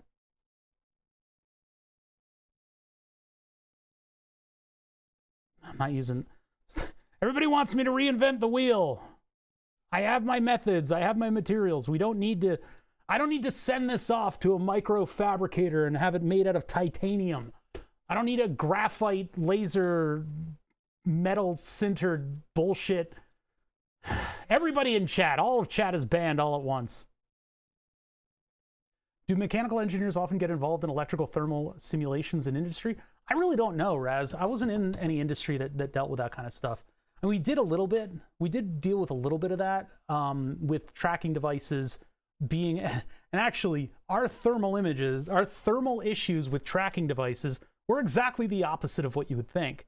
They were exactly the opposite of what you would think. The trouble was when they were shipping stuff, when a bureau that I was working for would ship stuff overseas with the tracking devices, a tracking device included in it, so they could keep track of, you know, like, for instance, if you're sending ITAR equipment overseas and something happens to it, you have a GPS-enabled tracking device in there, right? The problem is, airplanes are not in a very warm environment. In fact, airplanes are way the fuck up there, you know, that way, and things get cold up there. Batteries do not like to function in the cold. Lithium-ion batteries hate the cold. So we were actually working on, I was doing some tests to try to get preliminary data, just putting one of our battery packs with a heater, hooking them up to one another. I had an external power. No, I actually hooked them up to one another and stuck them in the freezer, the office freezer, and was just running numbers every half an hour. I'd come back, write down a number, and just see what the voltage versus the temperature was of the thing. Yeah, Pickle Liquor knew it. I have a bunch of sleeves for different batteries with heating wires. Even drones that are you know, flying up in order to get, like, I don't know, good sky imagery, are tall enough or high enough up there that things get really cold, and then the lithium-ion battery doesn't function properly. Thoughts on a Vice article. National right to repair bill filed in Congress. It better go through. Right to repair is very important. We need it. Quantum Delta? Wait, EK water block? Oh no. Is EK making miniature, sub-miniature? Oh yeah, the TEC EK thing, yeah. If you have too much money and you would like to be rid of it, EK is willing to take it for that thing. Yeah, that it's cool because that thing actually compensates for the dew point, so it doesn't condense. Oh, somebody was doubting. Yeah, the Peltier cooling of computers used to be better. It used to be neat. It used to be a cooler system. I can't use the words that I would normally use to describe stuff. Peltier cooling used to be awesome because, like that Pentium we took apart. The Pentium processor sat at a right angle on the board. You could put a Peltier on that and then cover the whole thing in foam, and you could cool the entire thing with a Peltier, and condensation wouldn't be as much of an issue because you'd have everything, you know, sandwiched in with foam. There wasn't moisture getting in there. But with Peltier cooling of a processor on a board, you can put like a shit ton of power into that thing, and you can end up sucking the heat out of it until it starts to condense, and then you get the moisture of the air on your electronics. It's not a good combo. But so what they've done is EKWB, EK water block, they have a system that does that, but it's actually taking like a humidity point of the air or something like that. It's got a sensor for that, and it makes sure that your processor temperature does not drop below where it's going to start condensing. Okay, so these are things that I've worked on before, the screw distances and stuff like that. There'll probably be more tweaking, but basically all I need to do is just express this hull onto the other side. I wanted to make like a cool looking grating, but it turns out that the print was not good. So I'm going to keep larger, more, you know, bolder, larger features for the enclosure, and then the 3D printer won't fuck it up as much, right? 5 amps for 50 watts. Jesus Christ. All right, so simple extrusion. Oh my God, capture the position. See, the problem is I can't just take that shape, and I probably should have done the chamfer ahead of time in the drawing, but then I can't tweak it afterwards. So if I take this and I extrude it from, the start would be object. The object's going to be, well, it will be both of these, but it'll just take one of those as the beginning object. And then we're going to take it in 1 millimeter. And actually, it needs to cut. Or no, the second one will cut. Yeah, so that one will take it in 1 millimeter. Which looks real awkward. Oh, it's no, not 0.1. We want 1. There we go. We're going to cut that from the other side. Click OK. Fusion is going to rearrange everything. All right. And then now I need to take that second one. Take you and you. And we'll take from objects, choose that, and I'll go 2mm in. There's our shelf hole. Nice hole for our shelves. Problem is repeating this structure is tough. But I guess I can just use the chamfer command. I guess 1mm. That's what it looks like anyway. Hopefully I used even numbers, right?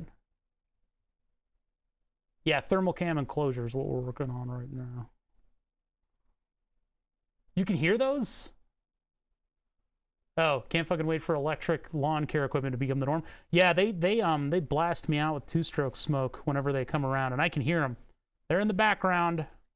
They're coming my way. Let's take every single one of these in one operation, because surely that won't blow everything up.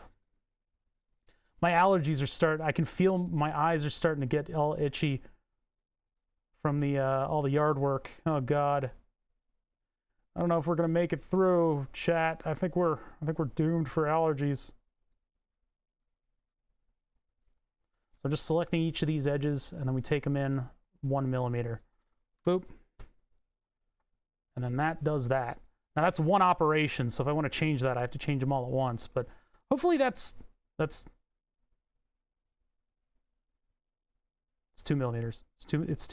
It's 2mm. Why didn't nobody corrected me? It's 2mm. Now I'm really embarrassed. Really embarrassed because I was able to say that and nobody challenged me. And okay, that looks a little bit better. I don't know. I don't know if that's a good idea to do the right angles on that or anything, but I hear the mofo outside my window. Yeah. Yeah, what I need is a metal piece that can go from one of these plates to the other with a little bump up to go to the processor. Or buy a heatsink plate that'll fit into that, right? Into the sides. Mower of my parents' brushless, so light, one charge for a whole huge yard. Yeah, it'd be nice if they'd take over, because man, the noise of all the two-stroke motors, it's getting closer. I can hear the weed whackers, even though they've already been by. It's just gonna get louder. I'm gonna have to close the door, the window. Get rid of the pointless fan. The reason that I left all this extra area up here is not only to make it a little bit even, try to get that camera as centralized as possible on housing for reasons I can't explain. That actually kind of helps me get it closer to the height of the camera. No, it doesn't. I don't really need to flip it, do I? I could flip that back over so that it's not so centered. That would be some major surgery on the drawing, but it could be done. Because I guess having that taller means that there's more room at the connectors. I don't know why I'm designing it like this. Why am I putting that so centralized to the housing?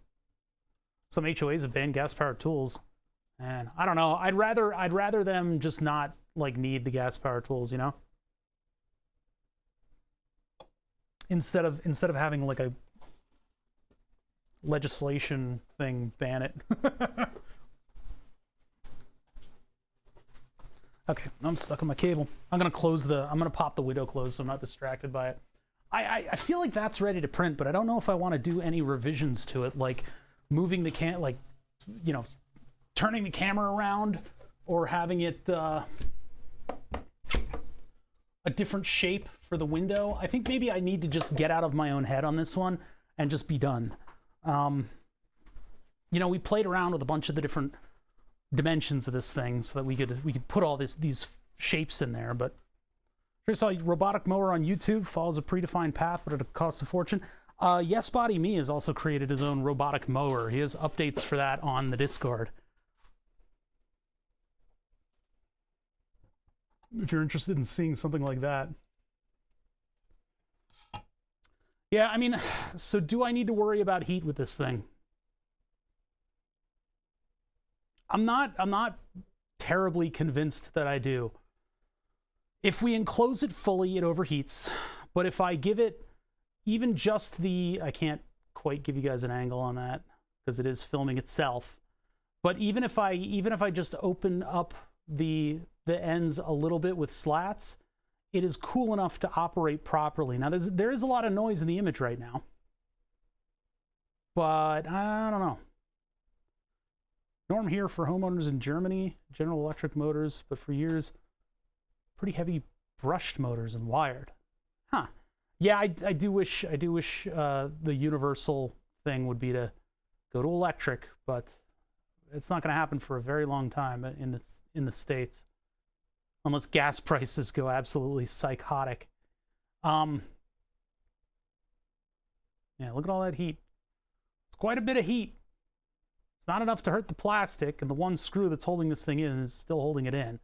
So if I put vents on either side of it, the theory is that some air can get in and out, and that'll provide enough cooling. I mean, it's holes on the sides, so I don't know if that'll be amazing versus if I put one hole on the top, then I at least get natural convection out of the thing.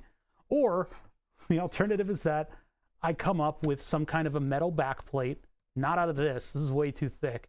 Some kind of a metal backplate that's able to interface to the thing. It would probably be like a little layered sandwich of metal, since it's not like I'm gonna I could do this if I really felt like it. I could make it out of this, which I think is 5 millimeters thick. How much material would I need? I don't know why I'm humoring this. It's a bad idea.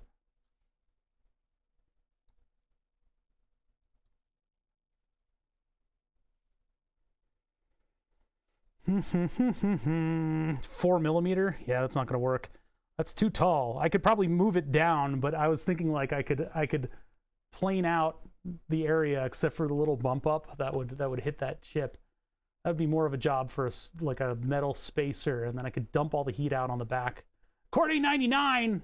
Oh man, 44 months with Corday 99, dude. Thank you for the tier 2.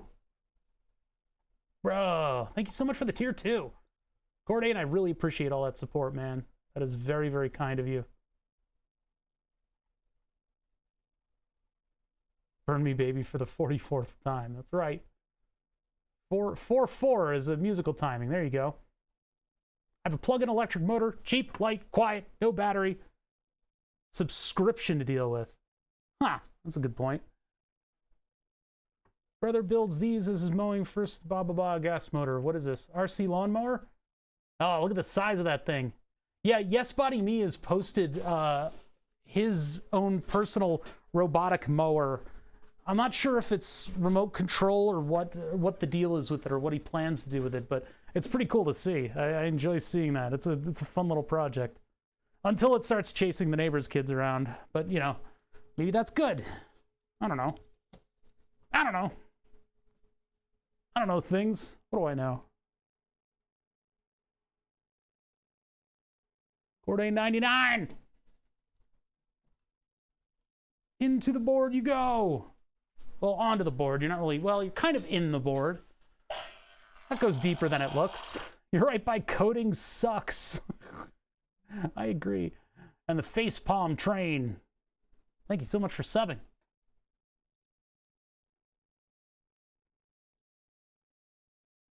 Two electric wheelchair motors on that. Oh, that's cool. I know if I had a yard, I would have built a Twitch-powered like RC tank or something by now. I thought it would be awesome. He's between coding and facepalm. That's a lot better than where I got. We're all a little bit between coding and facepalm. Yeah, I know if I actually had property, I would love to do like a Twitch tank and just have some dinky little treaded vehicle that you guys could pilot around a yard. It would be totally stupid. I know there was a Twitch Plays lawnmower at one point, and I think they were a little bloodthirsty. I don't like the idea of giving Twitch anything that has blades. You know, I think that's probably a bit of a mistake. They were a little bloodthirsty. I think they tried to chase down wild animals with it. Was that the one you already linked? The one of it in use, or is it just that's just it doing its thing? Look at this thing. This is from Pickle Liquor. I don't know if they consented to be on my stream. The emergency stop button, reachable if you are pinned under the thing. Oh, that's cool. That's got to be the best RC car ever. And you get your lawn mowed. That's great. Yeah, maybe you guys would get a squirt gun. But then everybody would want, oh, be the first to get moving animated emotes, easy animate in the library are finally here. Looks like we might be able to upload animated emotes soon. We can make the aw shake official. Do I want to do a top window for this? Yeah, the tiny fan, $40, yeah. Yeah, but I mean, if it was like a lawn, not a lawnmower, but just like a little remote Twitch tank that had like a little laser sight that could squirt water, that'd be fine. Because I wouldn't go out. I don't go outside currently. I wouldn't go outside. No, oh, it's stuck on something. See, the only problem would be having it get stuck on stuff. It would have to be, first of all, like monotonously slow. It'd have to be incredibly slow, and it would have to have a chassis that's heavy and large enough that it would be difficult to get stuck, and maybe a pre-designated area that it could be within. Which, once you do all that stuff, it's kind of boring, you know?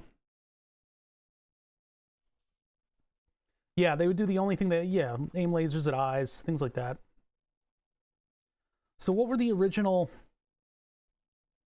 dimensions of this? If I can take, yeah, I measured it off. What did I do? How did I measure this? I should have measured it from like the edges or something. Like, what is this? What is this shape? This is ridiculous.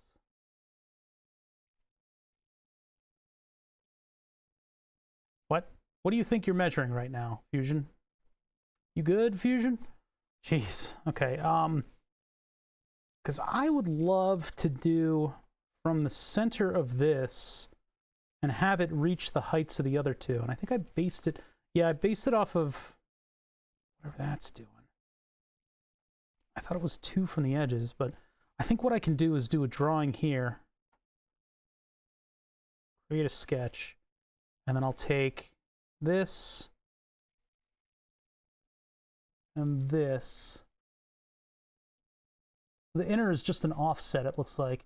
So I'll take those two, and actually, wait, before I hit P to project, just like a political party.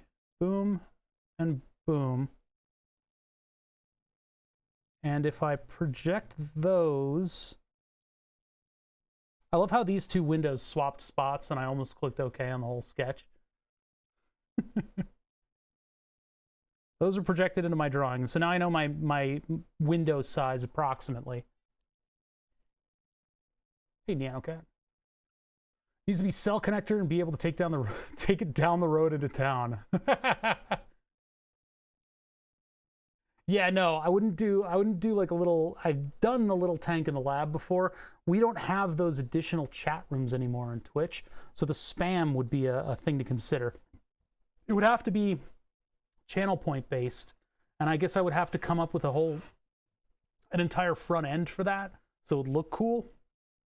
I know Kryken's done a little bit with programming sort of the Twitch plugins that allow chat to do stuff with your stream, and so I guess it would have to be channel point powered in some way, shape, or form. But getting all of those things and wrapping them into the background and then moving them in with some kind of not an API interface, something that would coordinate it, I guess, from Twitch. Because Twitch would be sending constant API stuff, and then you would have to have a front end interpreting that and managing sending that over to the robot. It wouldn't be that hard to do. So yeah, anyway, I'm gonna do oh, I don't have, wait, it's not snapping to that? Oh, that's fun. That's fun. How do I get it to, How can I get it to snap to that? I guess I can project the entire faces into this. And what I'm trying to do is get the center. I'm getting the center, and then I'm going to go up to this point in order to make the box. And we know there's a center here, so I could actually just draw a line up from there to here. So I could do this center. Is that off? Wait, is that off? What the? It looked off, and it's not snapping to that. This thing is... Oh, you're gonna be like that. All right, project. Give me this line. Give me that line. Finish. No. Control Z. Did it? Oh, it hit OK on project for me. That was nice. So take those lines, make a construction line. We'll go from center to center. Now we know our center. That's off by a bit. What did... Why? Why is it... What the...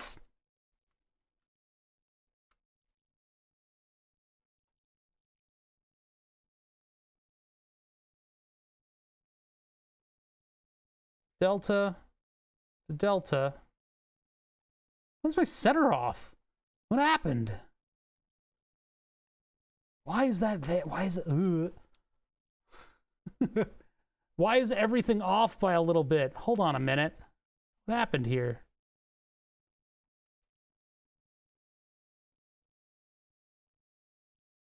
That begs the question of what's actually off on this drawing still.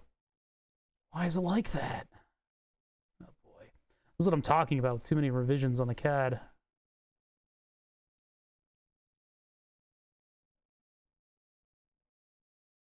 Something happened, and now things are weird.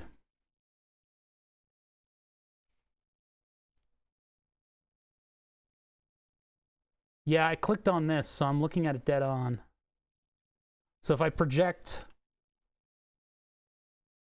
this and this, or if I just project the entire face, hold on, project that face, then the center of that should be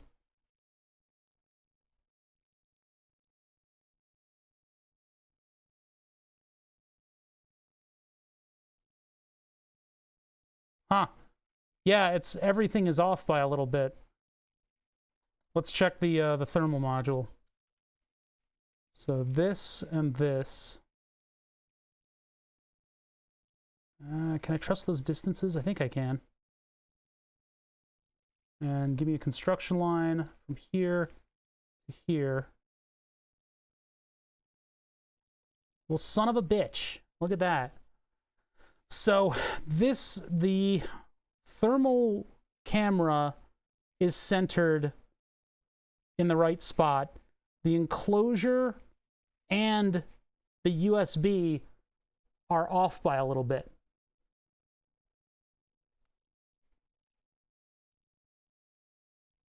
Let's undo all these weird lines. So how do I fix this?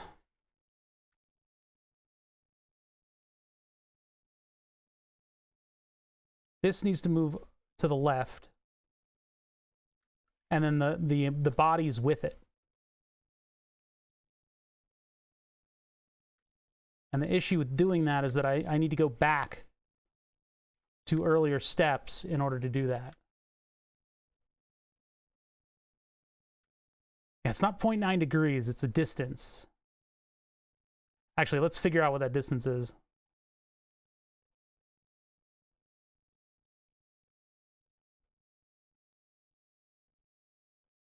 I don't think this will snap properly to that. I don't think I can... Well, maybe the measurement tool will help me. It's not even showing me center. Great.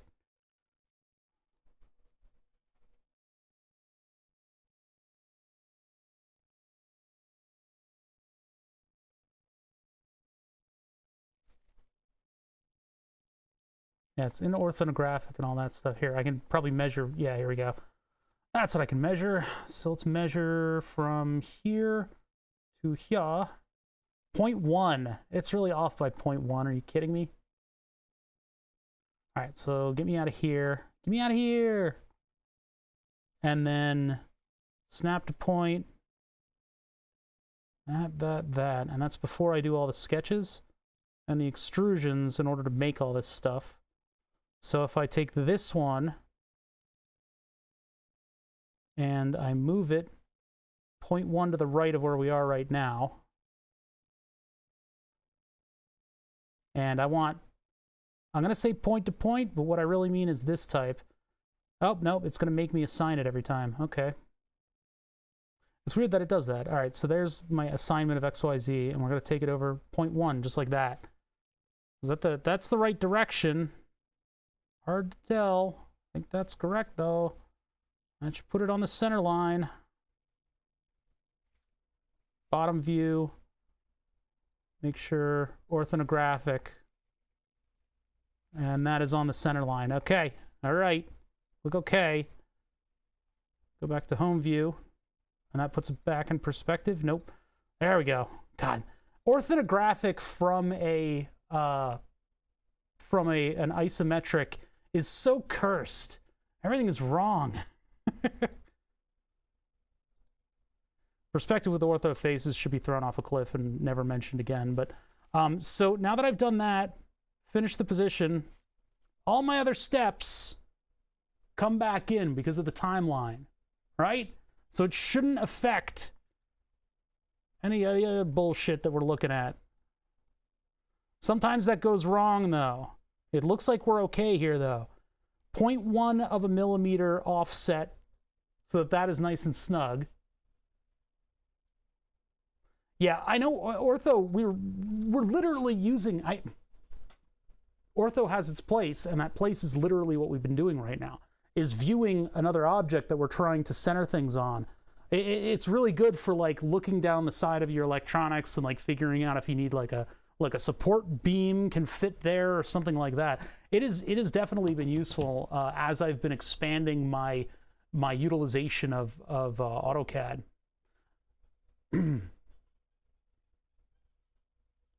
Yeah, use ortho all the time in isographic. Really? I don't know how you get used to that. Yeah, I've seen posts on Reddit where people have posted their work on something, and it's been like cursed because of the ortho. I believe that the CAD program, if I do this, should flip me out of ortho. I should have to, in the same way that I have to constantly flip it between ortho and perspective depending on how I'm viewing stuff. It should be automatically, flipping to one or the other. That's my opinion. That's my opinion anyway. So yeah, let's go back to the sketch now that we've centered things for once. And I guess these projection lines I don't need anymore. See if I can get rid of them without blowing stuff up. Why was that able to move? No, go away. I do not need you. No more. Okay. So what I'm basing this on is the height and stuff that I determined before. I don't know where those numbers are coming from, but we can at least go from center to those and then give it some kind of a decent dimension of a top window.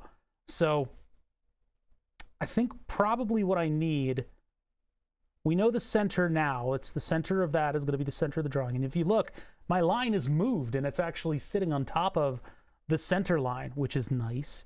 So now I can do whatever I want. And just go blah blah blah blah blah and make a square going in any direction. So what I'll do is I'll take another line and I'm going to put another construction line, and that'll be where I go to with my centered. This doesn't really need, this can just go wherever. It's just a construction line. It can go do whatever it wants as long as it's based on this height. So now I can take a center square, a center tangle. Where is that? Rectangle, center, non-construction. I'm hitting X to do that, by the way. Take the center of the face, and I can come up and I can just interface with it like this. Now, if I want that to be kind of equidistant so that it looks good, I guess we're going to go somewhere around here. Oh no, it's 17 by 17. That's not good. That's going to encourage Pickle Licker to make me get a fan. Oh, no, it's 14.255. So I guess if we take 14 by 14.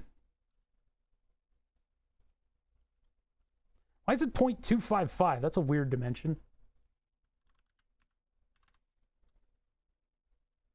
Well, whatever. We'll make a square window on this side. And then I'll take an offset of that by, I think it was a millimeter.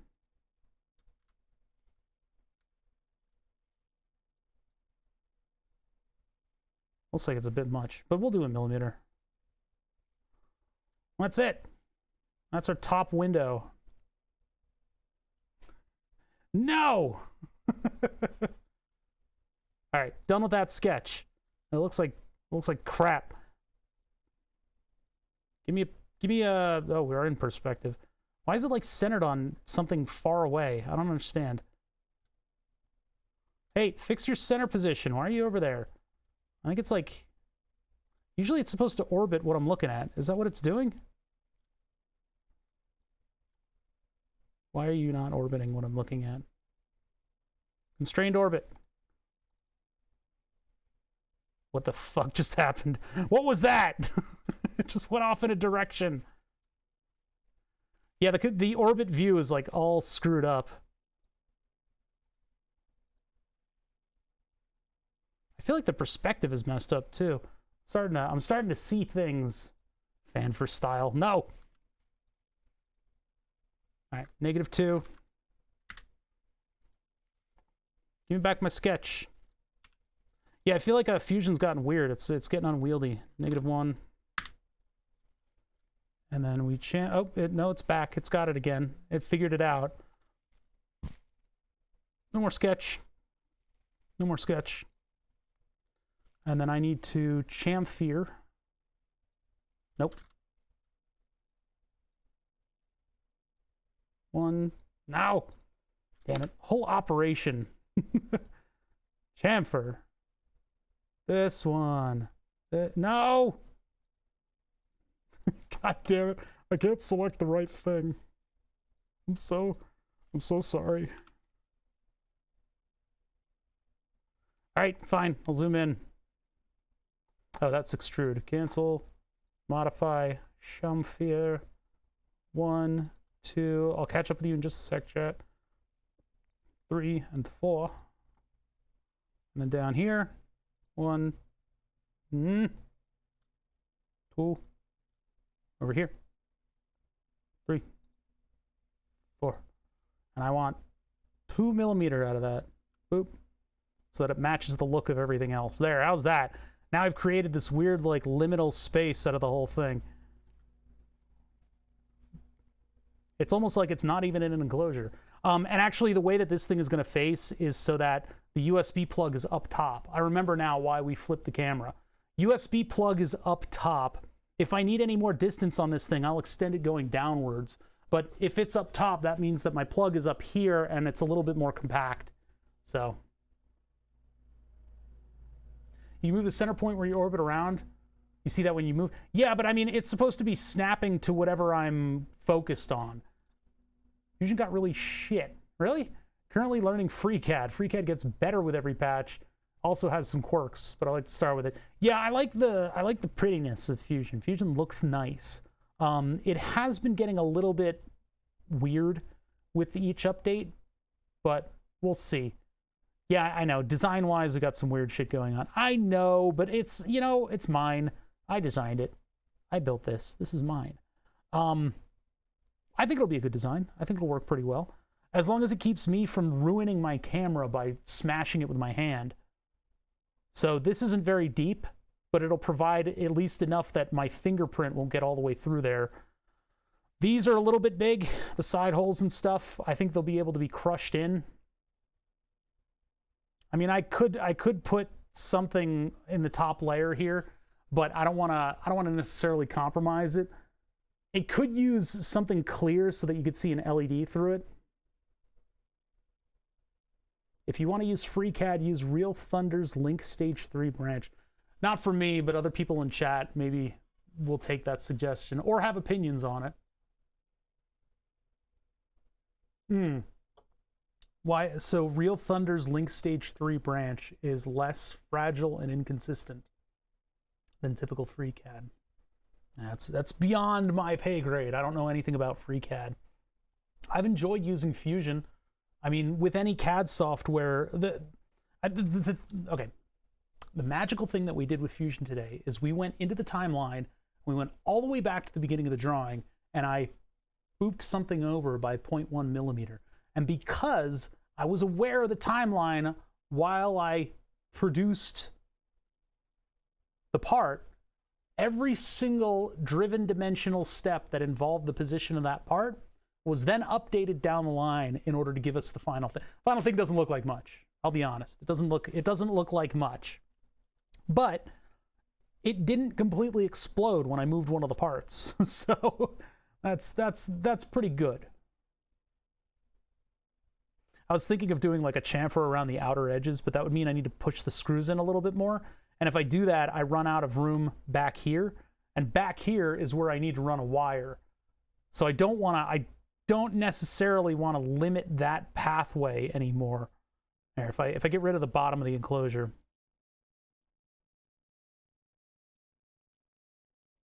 This space right here needs to have potentially a wire on it. So if I did move the screws in, I would be limiting that in order to give like the front a bit more of like a cool look. But all these chamfers are giving me Mass Effect vibes. Yeah, the Forerunners made this, right? This isn't a natural cave. This cave, it looks unnatural. It's like a whole installation. I have been playing Mass Effect lately too, so I'm wondering, wait, what's going on here? I think that should not be so close. What's going on? Yeah, that's way up against itself. What's going on there? I need to push that up a little bit. I give myself plenty of room on the other side, but this side definitely needs some clearance. Weird. Okay, so I'm just gonna push that face out, I guess.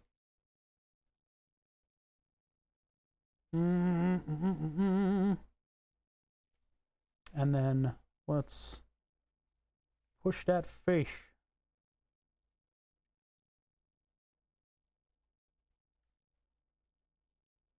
That's getting a little close. I don't know if the 3D printer is really going to like that. Well, I'll do it anyway. There's going to be a thin part of the outer enclosure right there that I don't really like, but I'm trying not to make this too tall. So I could potentially blow out the front of this thing a little bit, but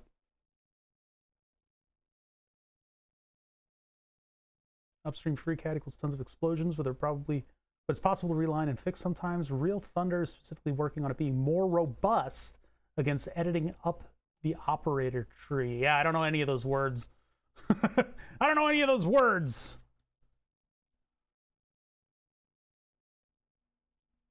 I could do this here. I could more chamfers. I know chamfer, and like this is why I want to be using the Fusion's version of what do you call it? Like is it T-splines? What the hell is it called again? Their version of working with like Bezier curves in order to do outer layers of stuff, because you can do more complicated shapes. It doesn't have to be as blocky as what I'm designing here. Now, this is a utilitarian print. This is a very utilitarian print, but the button that we made for Tom, that was just chamfer. It was just, we did fillets and chamfers. We did fillets on the whole thing, which made it nice and soft. It looked good. I thought it looked good, but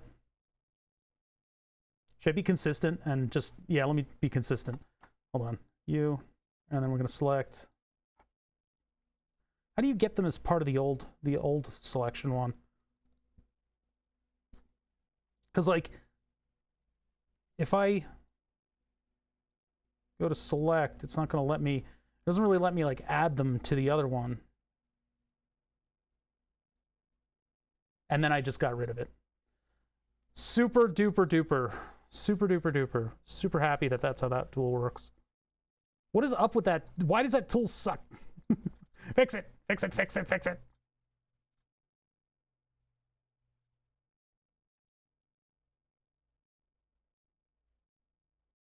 Come on. You got it.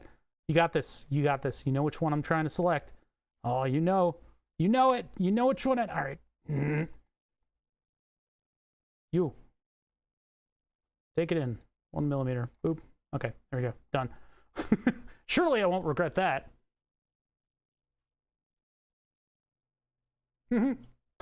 Yeah, this hole here is just so that the USB port has something to bump up against when you plug it in, which means it's got less plastic there. Jeez. It's for the top of the USB port. Since the USB port doesn't have any other features or holes in it, when you plug it in and unplug it, it's actually going to be moving against either this face or the top face. And so I need to provide enough bumper material in order to have it do that. This shape is also large enough that it dictates the size of the entire enclosure. Now, some of the smart people in chat were saying, why not just flip it on its side? But then I'd have a giant USB cable sticking out of the top of my camera. So the whole point of this is that on the back face of this enclosure, there is a Logitech Brio camera. And that Brio camera has a bit of thickness there to make up for the USB cable coming out, even though the Brio also has a giant USB cable coming out of the back of it too. So whatever. That's what's mainly giving the height of the thermal imager. I could make this totally 100% custom so that it fits to the Logitech Brio just right and the cables come out in just the same way. I don't want to do that. We didn't need to go through all that. I'm just going to make a box with some fancy angles on it and then cut out a couple little mesh panels and either hot glue or UV glue them in place and call it done. Maybe epoxy, I don't know. Just, you know, glue them in place and call it done. So. But so there are pads on the top of the USB port that I need to get to. So it can't be in a little tunnel because there will be solder bumps up top here and on the other side. So I was just making sure to clearance that. This, I think, is ready for a print. I think this is ready to print. I'm not doing any holes in the front. I'm going to keep that flat. I can't do anything with the top because that's just surrounding the USB port. Almost too much material, but it's whatever. It's all I can do. And then this camera is, I mean, it's got good placement. The posts are a little high. It's boxy, but it's safe. Yeah, exactly. Exactly. And I think this distance I worked out, I think this is okay. I can get that to print if I do the Prusa settings just right. It'll make it out of two layers of 3D print material, I think. That's tough though, because that's not a lot of distance. So if I need to move the screw holes in, that's going to be tough for me to do. I can move them in the first sketch, and I think things will form around them. But a lot of these little things that I did around here and stuff, those will break. How am I getting wires to the USB port? Through sheer force of will. Sheer force of will. What I can do here? So the wires will come out and around, and they'll just be on either side of the thermal imager, and they'll come up to here. So they'll be in the way. They'll hurt airflow. I could put the wires down below as well. I could put them down, under, up, and around. But I think I want to keep this processor kind of clear because this is where all the heat's coming from. So if this is sitting in free space a little bit and there's plenty of room for air to move around it, I think it'll be okay. Hope somebody here knows about the quote. I got vague familiarity. Is that, it's not Futurama, is it? Nah. I mean, it is just basically how people describe Volvos.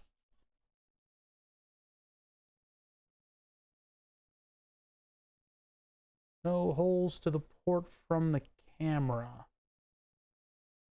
Huh?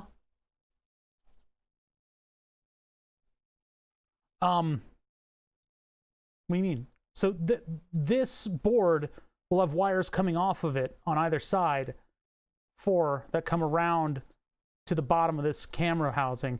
And the camera housing, keep in mind, they blew out the bottom a little bit. They blew out the bottom a little bit so that they had room for the vias. So you can see there's like an extra millimeter there. So we're counting that in. Yeah, it's basically what I did with the other one too. The other one has that little feature right there. Only it'll have more room in the new housing. And as for wires, I'll just get some of the smaller silicon wires that I have that are a little larger than the magnet wires. The magnet wires were too much of a mess. Too much of a mess for the USB, but yeah, I think that's ready for me to export and print. I I don't think I'm able to show you guys the exporting of this stuff. Usually what I do is I just right click on it and I do save as STL and I just put it in a desktop folder and then I drag that and drop it into Prusa.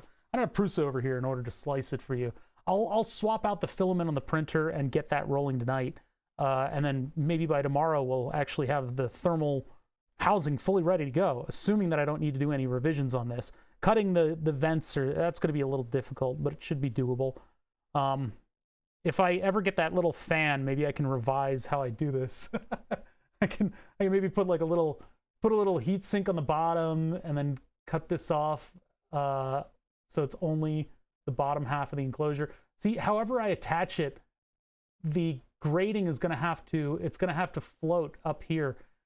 I believe the fan is 10 by 10 millimeter, 10 by 10. So that fits like inside of this window, but I forget what the voltage is for the fan. I don't know if I have access to that voltage. I think it might be 3v3, which I don't think I have a 3v3 tap on this. Yeah, it's a very small fan, but it's very expensive. I didn't get it for $40, but it wasn't cheap. $40 is what it's listed for on Amazon. I'm sure as hell not paying that. There's really no like alternative voltage taps in here. I'd have to put my own regulator in there. I'd rather have an LDO or something. I have converters, and there's probably room for one in there somewhere, but there's also the LED on the back that I would like to be partially visible, and I'm hoping that at a side glance you would be able to view through the mesh and see that LED. I think that's this right here. One of these things. You think a resistor would be enough to get me down to 3v3 for the fan? It is just a fan. It might work at 5. I didn't get them specifically for the... No, I got them because they're a tiny little fan. They're cute. What module is it? It's the thermal...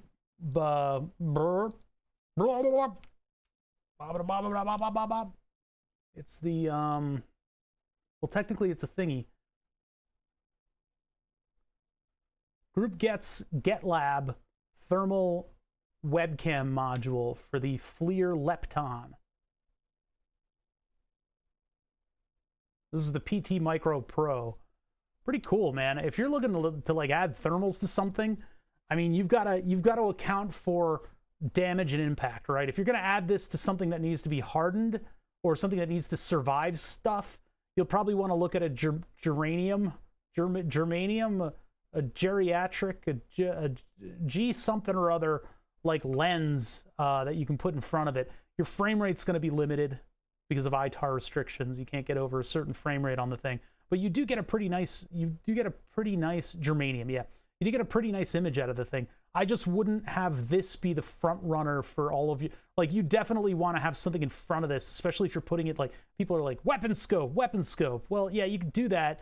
I would definitely put a viewing glass on there and restrict yourself to maybe the cheaper ones and try to really like keep that lens from getting any kind of damage, because it's not that serviceable. Really is, you know, it's really not serviceable. These modules are not, they're getting to be hobbyist cheap. The replacement that we're looking through right now, that was $140 something, which is just outside of where I think the hobbyists can justify it. Some hobbyists can. The board that I have running the webcam, and it's just running it as a computer webcam, is a little bit more expensive. It's like $180. So the PCB, the reason I have two, by the way, is because this one shipped with a broken Molex. But if you were to make this and like have it display on a custom screen, you would need to get deeper into the coding of this. This is designed to function as a webcam. That's why I'm able to actually have a decent frame rate for the camera module on OBS and, you know, for stream. Yeah, 20 years ago, this thing, no, this thing would have been the size of a truck. I mean, did they have it? Well, keep in mind, 20 years ago is the year 2000. So in the year 2000, what was thermals like? They were there, man. They existed, but they had like Peltier coolers and stuff inside of them. They were large and very expensive, like, you know, $40,000 to $60,000, right? Or in the hundreds of thousands, I don't know. But yeah, they wouldn't be that size. Pretty cool stuff. All right, so this is my basic bitch enclosure, right? There's nothing real special about it. We got the camera pretty close up front. It doesn't have a whole lot of view, but a whole lot of space. You know, it's not very incredibly isolated, but it does have, you know, something protecting the lens in terms of like having it being inset a little bit. Year 2000 thermals were all mounted on airplanes. But I thought, when did Mercedes do the... Hold on. Of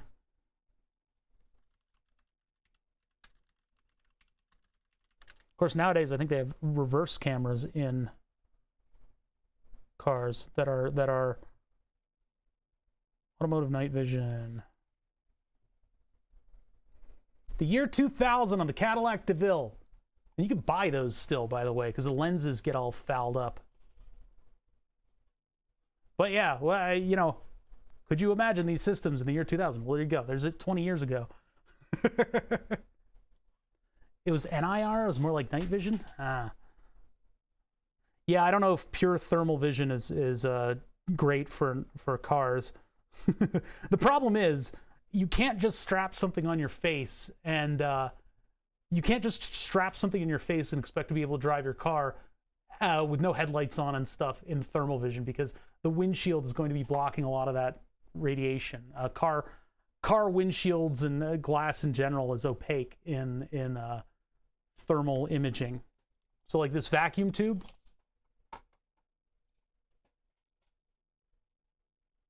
is not even visible on...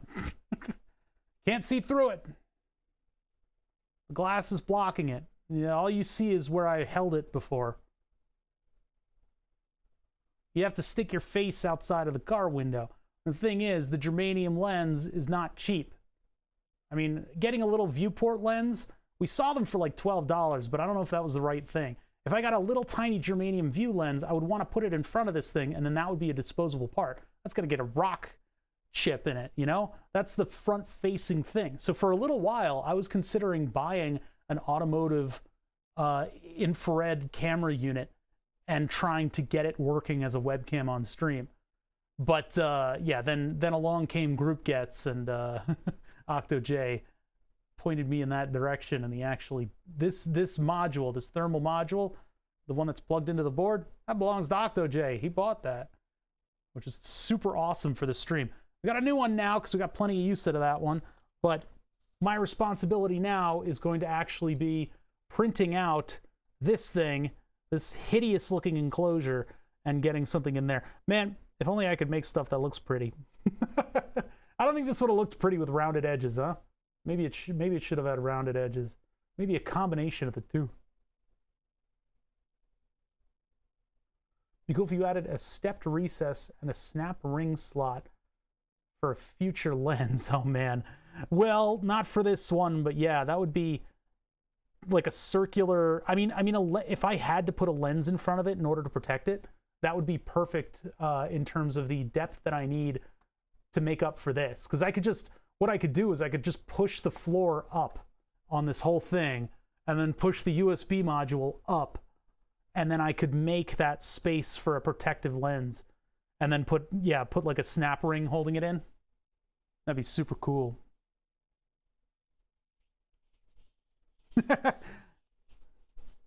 Off NVX binoculars on the head. Did you have like severely limited peripheral vision? Because the ridiculous ones are the ones with the four. They're just like, hey, what if we put more night vision cores on the operator? Like, my neck hurts. Shut up. Now you can drive. You get these like, you get two oval shaped apertures that are your vision. Ugh, it's so weird. You think just an O-ring? Even like a glue ring, if it's that disposable, you know, because if that's the part that gets damaged, I wouldn't trust myself to glue it properly. I would probably put a drip somewhere. How much would that cost? Like, what if we were doing direct viewing window? It doesn't need to be large. I can't wear optics, elements, lenses, mirrors, filters, beam splitters, prisms, windows. That's what we want. Windows, and we want wedged window. What is that? Flat window is probably what we want. Ooh, high vacuum through ports. Surely that won't be expensive. Brewster? I didn't even ask that guy. Optical substrates. Yeah, we just want a normal flat window. And we want germanium, right? Germanium? Germanium? Argon. No, germanium. And then what is your cheapest? Good sir, what is your cheapest germanium window? What is your $320? But that's 1 inch diameter. $100 for a half inch is way too big. We need it to be like a bead. Let's get out of Windows then. I don't want a filter. There's just a lens. But I don't want it. I don't want it to lens. Axicon? What the hell is that? What the hell is an Axicon? It does weird stuff to your rays. Okay, I don't know what any of this stuff is. I haven't been in optics in a long time, all right? Diffraction grading. I mean, Windows would be where we kind of want to be. They just don't sell it in a small enough size. Yeah, a plastic film could also probably do the job, huh? It would have to be an optically clear plastic film. And the same thing that's on like the Dick Cam on the Switch controller. I mean, you could probably just use that stuff. We also took lenses from a passive infrared sensor, and although those are diffraction-y, they're also mostly clear in thermal optics. They're a bit diffraction-y. They kind of Fresnel kind of have weird. It's basically like a bug eye, and it's supposed to look in all kinds of different directions so that if thermal radiation passes over it, you get a good contrast on the two sensors that make up a passive infrared detector. Yeah, if you wanted to spend $100 to get something like that, you could do that. But I mean, germanium, view window, beautiful. I mean, look at these optics. It's perfect. It's perfect. Yep, there it is. There's our viewport. Germanium view window, or what is it? Not sight class.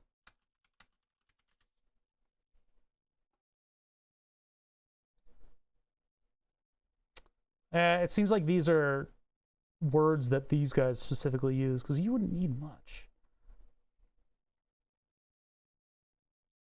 At 24 millimeter, and it's $300. Jesus Christ. I don't know where. I have to look all over the place in order to find the right thing. Because basically you'd want it to be small as possible in order for it to be as cheap as possible, but these are ridiculous. Man, university funding must be a hell of a thing, huh? If they're buying all their optics at these prices. Then again, these guys like certify that it's a really good product. All right. I don't have much else to do today. I mean, we're ready to like print this thing out, and we're just about when I hate having these slightly shorter streams, you know, where I like finish what I was trying to do, and I'm too dumb to extend my timeout. Yeah, if you can buy 2 modules for the price of 1 lens, why put the lens in there? That is the truth. I mean, in order to cover that, and I'm just humoring this idea. This is not what I want to do. Oh, no, I'm just humoring this idea. This is not necessarily something that I want to do, but let me figure out what the size of the aperture would need to be. Inspect. Let's go from you to you. I don't know how that's going to measure that. That's the length of the selection. No, that's not going to, this is a weird shape because of the way we extruded it. Company funding is even better. My brother bought so many lenses for price. Yeah. Yeah, the types of, I mean, having government funding in a shop was a trip because we would put stuff on the budget and then they would randomly, seemingly randomly select stuff to buy us. So we would suddenly get in a logic analyzer that was $115,000. It's like, what the what is this? And it did, man, it was not a good quality logic analyzer. I mean, it's possible that it would be useful at some point, but we never really found that point. Yeah, like a 7mm diameter lens is all you'd really need. 6 to 7. Oh yeah, maybe. I think the cover from an IR ear thermometer might do weird optical stuff to it. Well, the problem, no, see, yeah, it must be incredible if you're starting off an operation and you fully justify all the stuff that needs to be bought. But budgets being what they are in the government is if you go under budget, they will lower your budget. And so everybody goes over budget every time. They request, it's a separate operation. So you request stuff and you give it a little justification in a spreadsheet, you send that away. And then the other folks that are working on procurement will find that stuff and figure out whether or not they want to procure it for your operation. So we had stuff like logic analyzers because we thought it would be kind of useful to have. I don't know who the hell put this device on there, but randomly it was decided amongst all the oscilloscopes, which we desperately needed more of, and all the other equipment that they settled on this logic analyzer. Oh, let's get them that. We had nothing to say in the matter. All we did was just put in a sheet with justification on it. Really weird. Really weird. It was a strange sort of oh,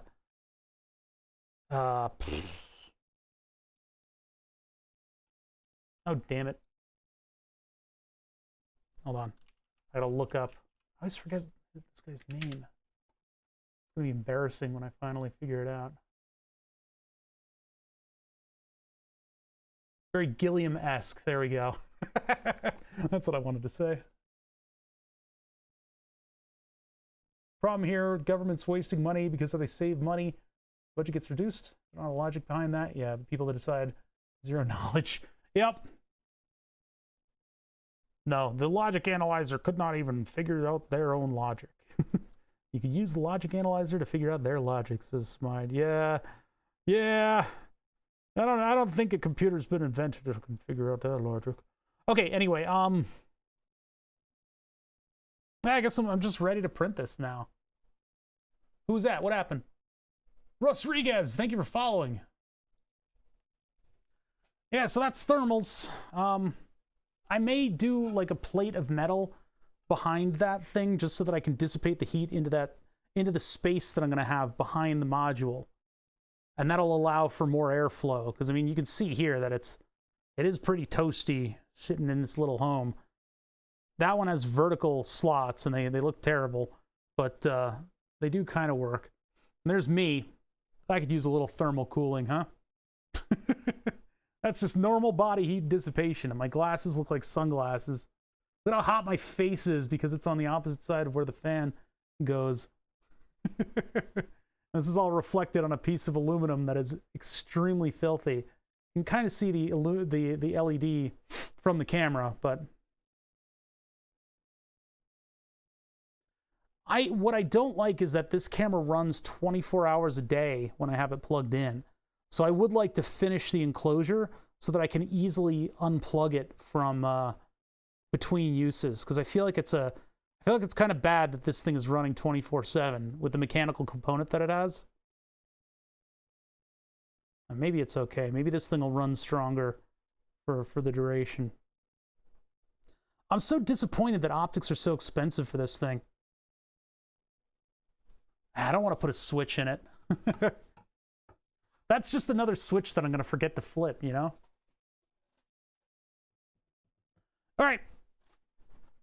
Let's see what's going on around here. I'm going to save my progress on everything. Thank you guys for hanging out today. What was I doing tomorrow? Tomorrow we're going to work on Octag's tablets. We've got a little bit of soldering to do. a little bit of solder rework to do. I don't know if we're going to involve hot air, but we have a lot of taping together to do as well. He bought an alternative kit, an alternative screen kit that will allow us to put everything back together and have it retain its original fit and finish. So the challenge for me is not going to be getting dust behind the screen. No, I can't get dust behind the screen because it's all taped together. ESP powered switch. This is larger than or smaller than an ESP. ESP is the size of the entire thing. I guess if I got one of those more advanced ESPs, it would be smaller, but I'm not. No. No. That's a no. That's a big negative. All right, cool. Well, we found information on this random ass night vision core that I have that's been nearly destroyed by researchers. I've got it wrapped in blue tape so that it stays safe between uses. I have what do you call it? I have a backwards facing piece of tape on top of the lens assembly.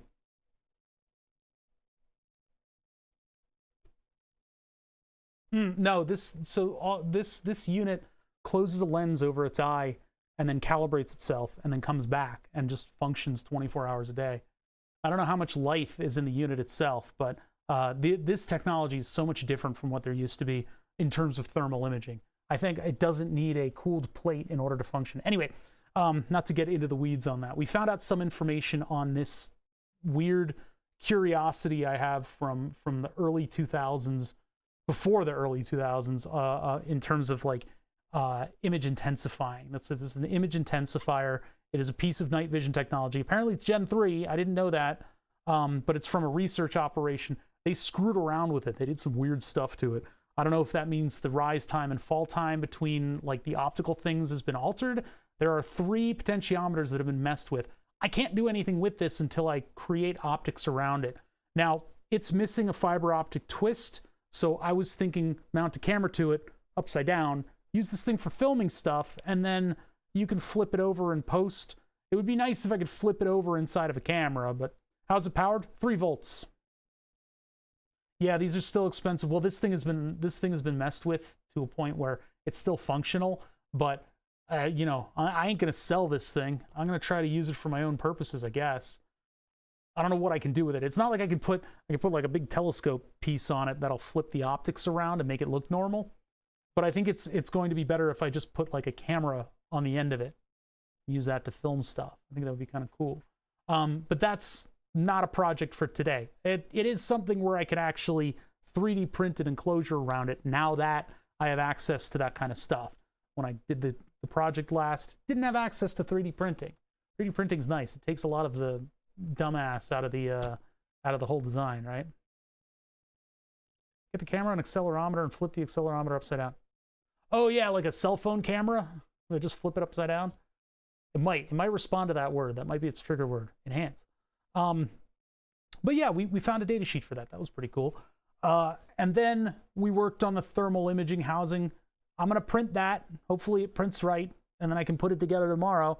We'll work on OctoJ's tablets. So thank you guys for hanging out. Looking over here, looking at who's around. Ratchet and Clank, League of Legends. Oh my God. We are just going to end. Yeah, I'm just gonna close the stream and I'll open it back up tomorrow and then we'll work on some more stuff. So until then, you guys have a good one. I'm a little miffed to be ending 2 minutes before 5. I usually go a little bit later than this. And tomorrow we have to have a shorter stream because I've people coming. But other than that, yeah, we'll figure out what to do. Next week, of course, we will get that XY table running too. That's a big thing that we'll get done. So, oh my God, it's a fartalanche. It's an entire giant fartalanche. This is ridiculous. These people, monkey stink. Thank you for following. This is an avalanche of farts that are coming in here. I don't know how long this thing is going to be functioning. I should have put a numeric display on the front. Just a little LED number on the front of the thing that would tell me how many are in queue. That would have been a good idea. Just have a little There's a little LED on the front, little digital, little seven-digit display that would indicate I'm ending the stream now. Wait, I gotta wait a full minute. There's another Windows update. Are you fucking kidding me? There's another Windows update? What does this one do? Security improvements. Oh boy. Oh boy. What have you guys been eating? Jesus Christ. All right, you're all cut off.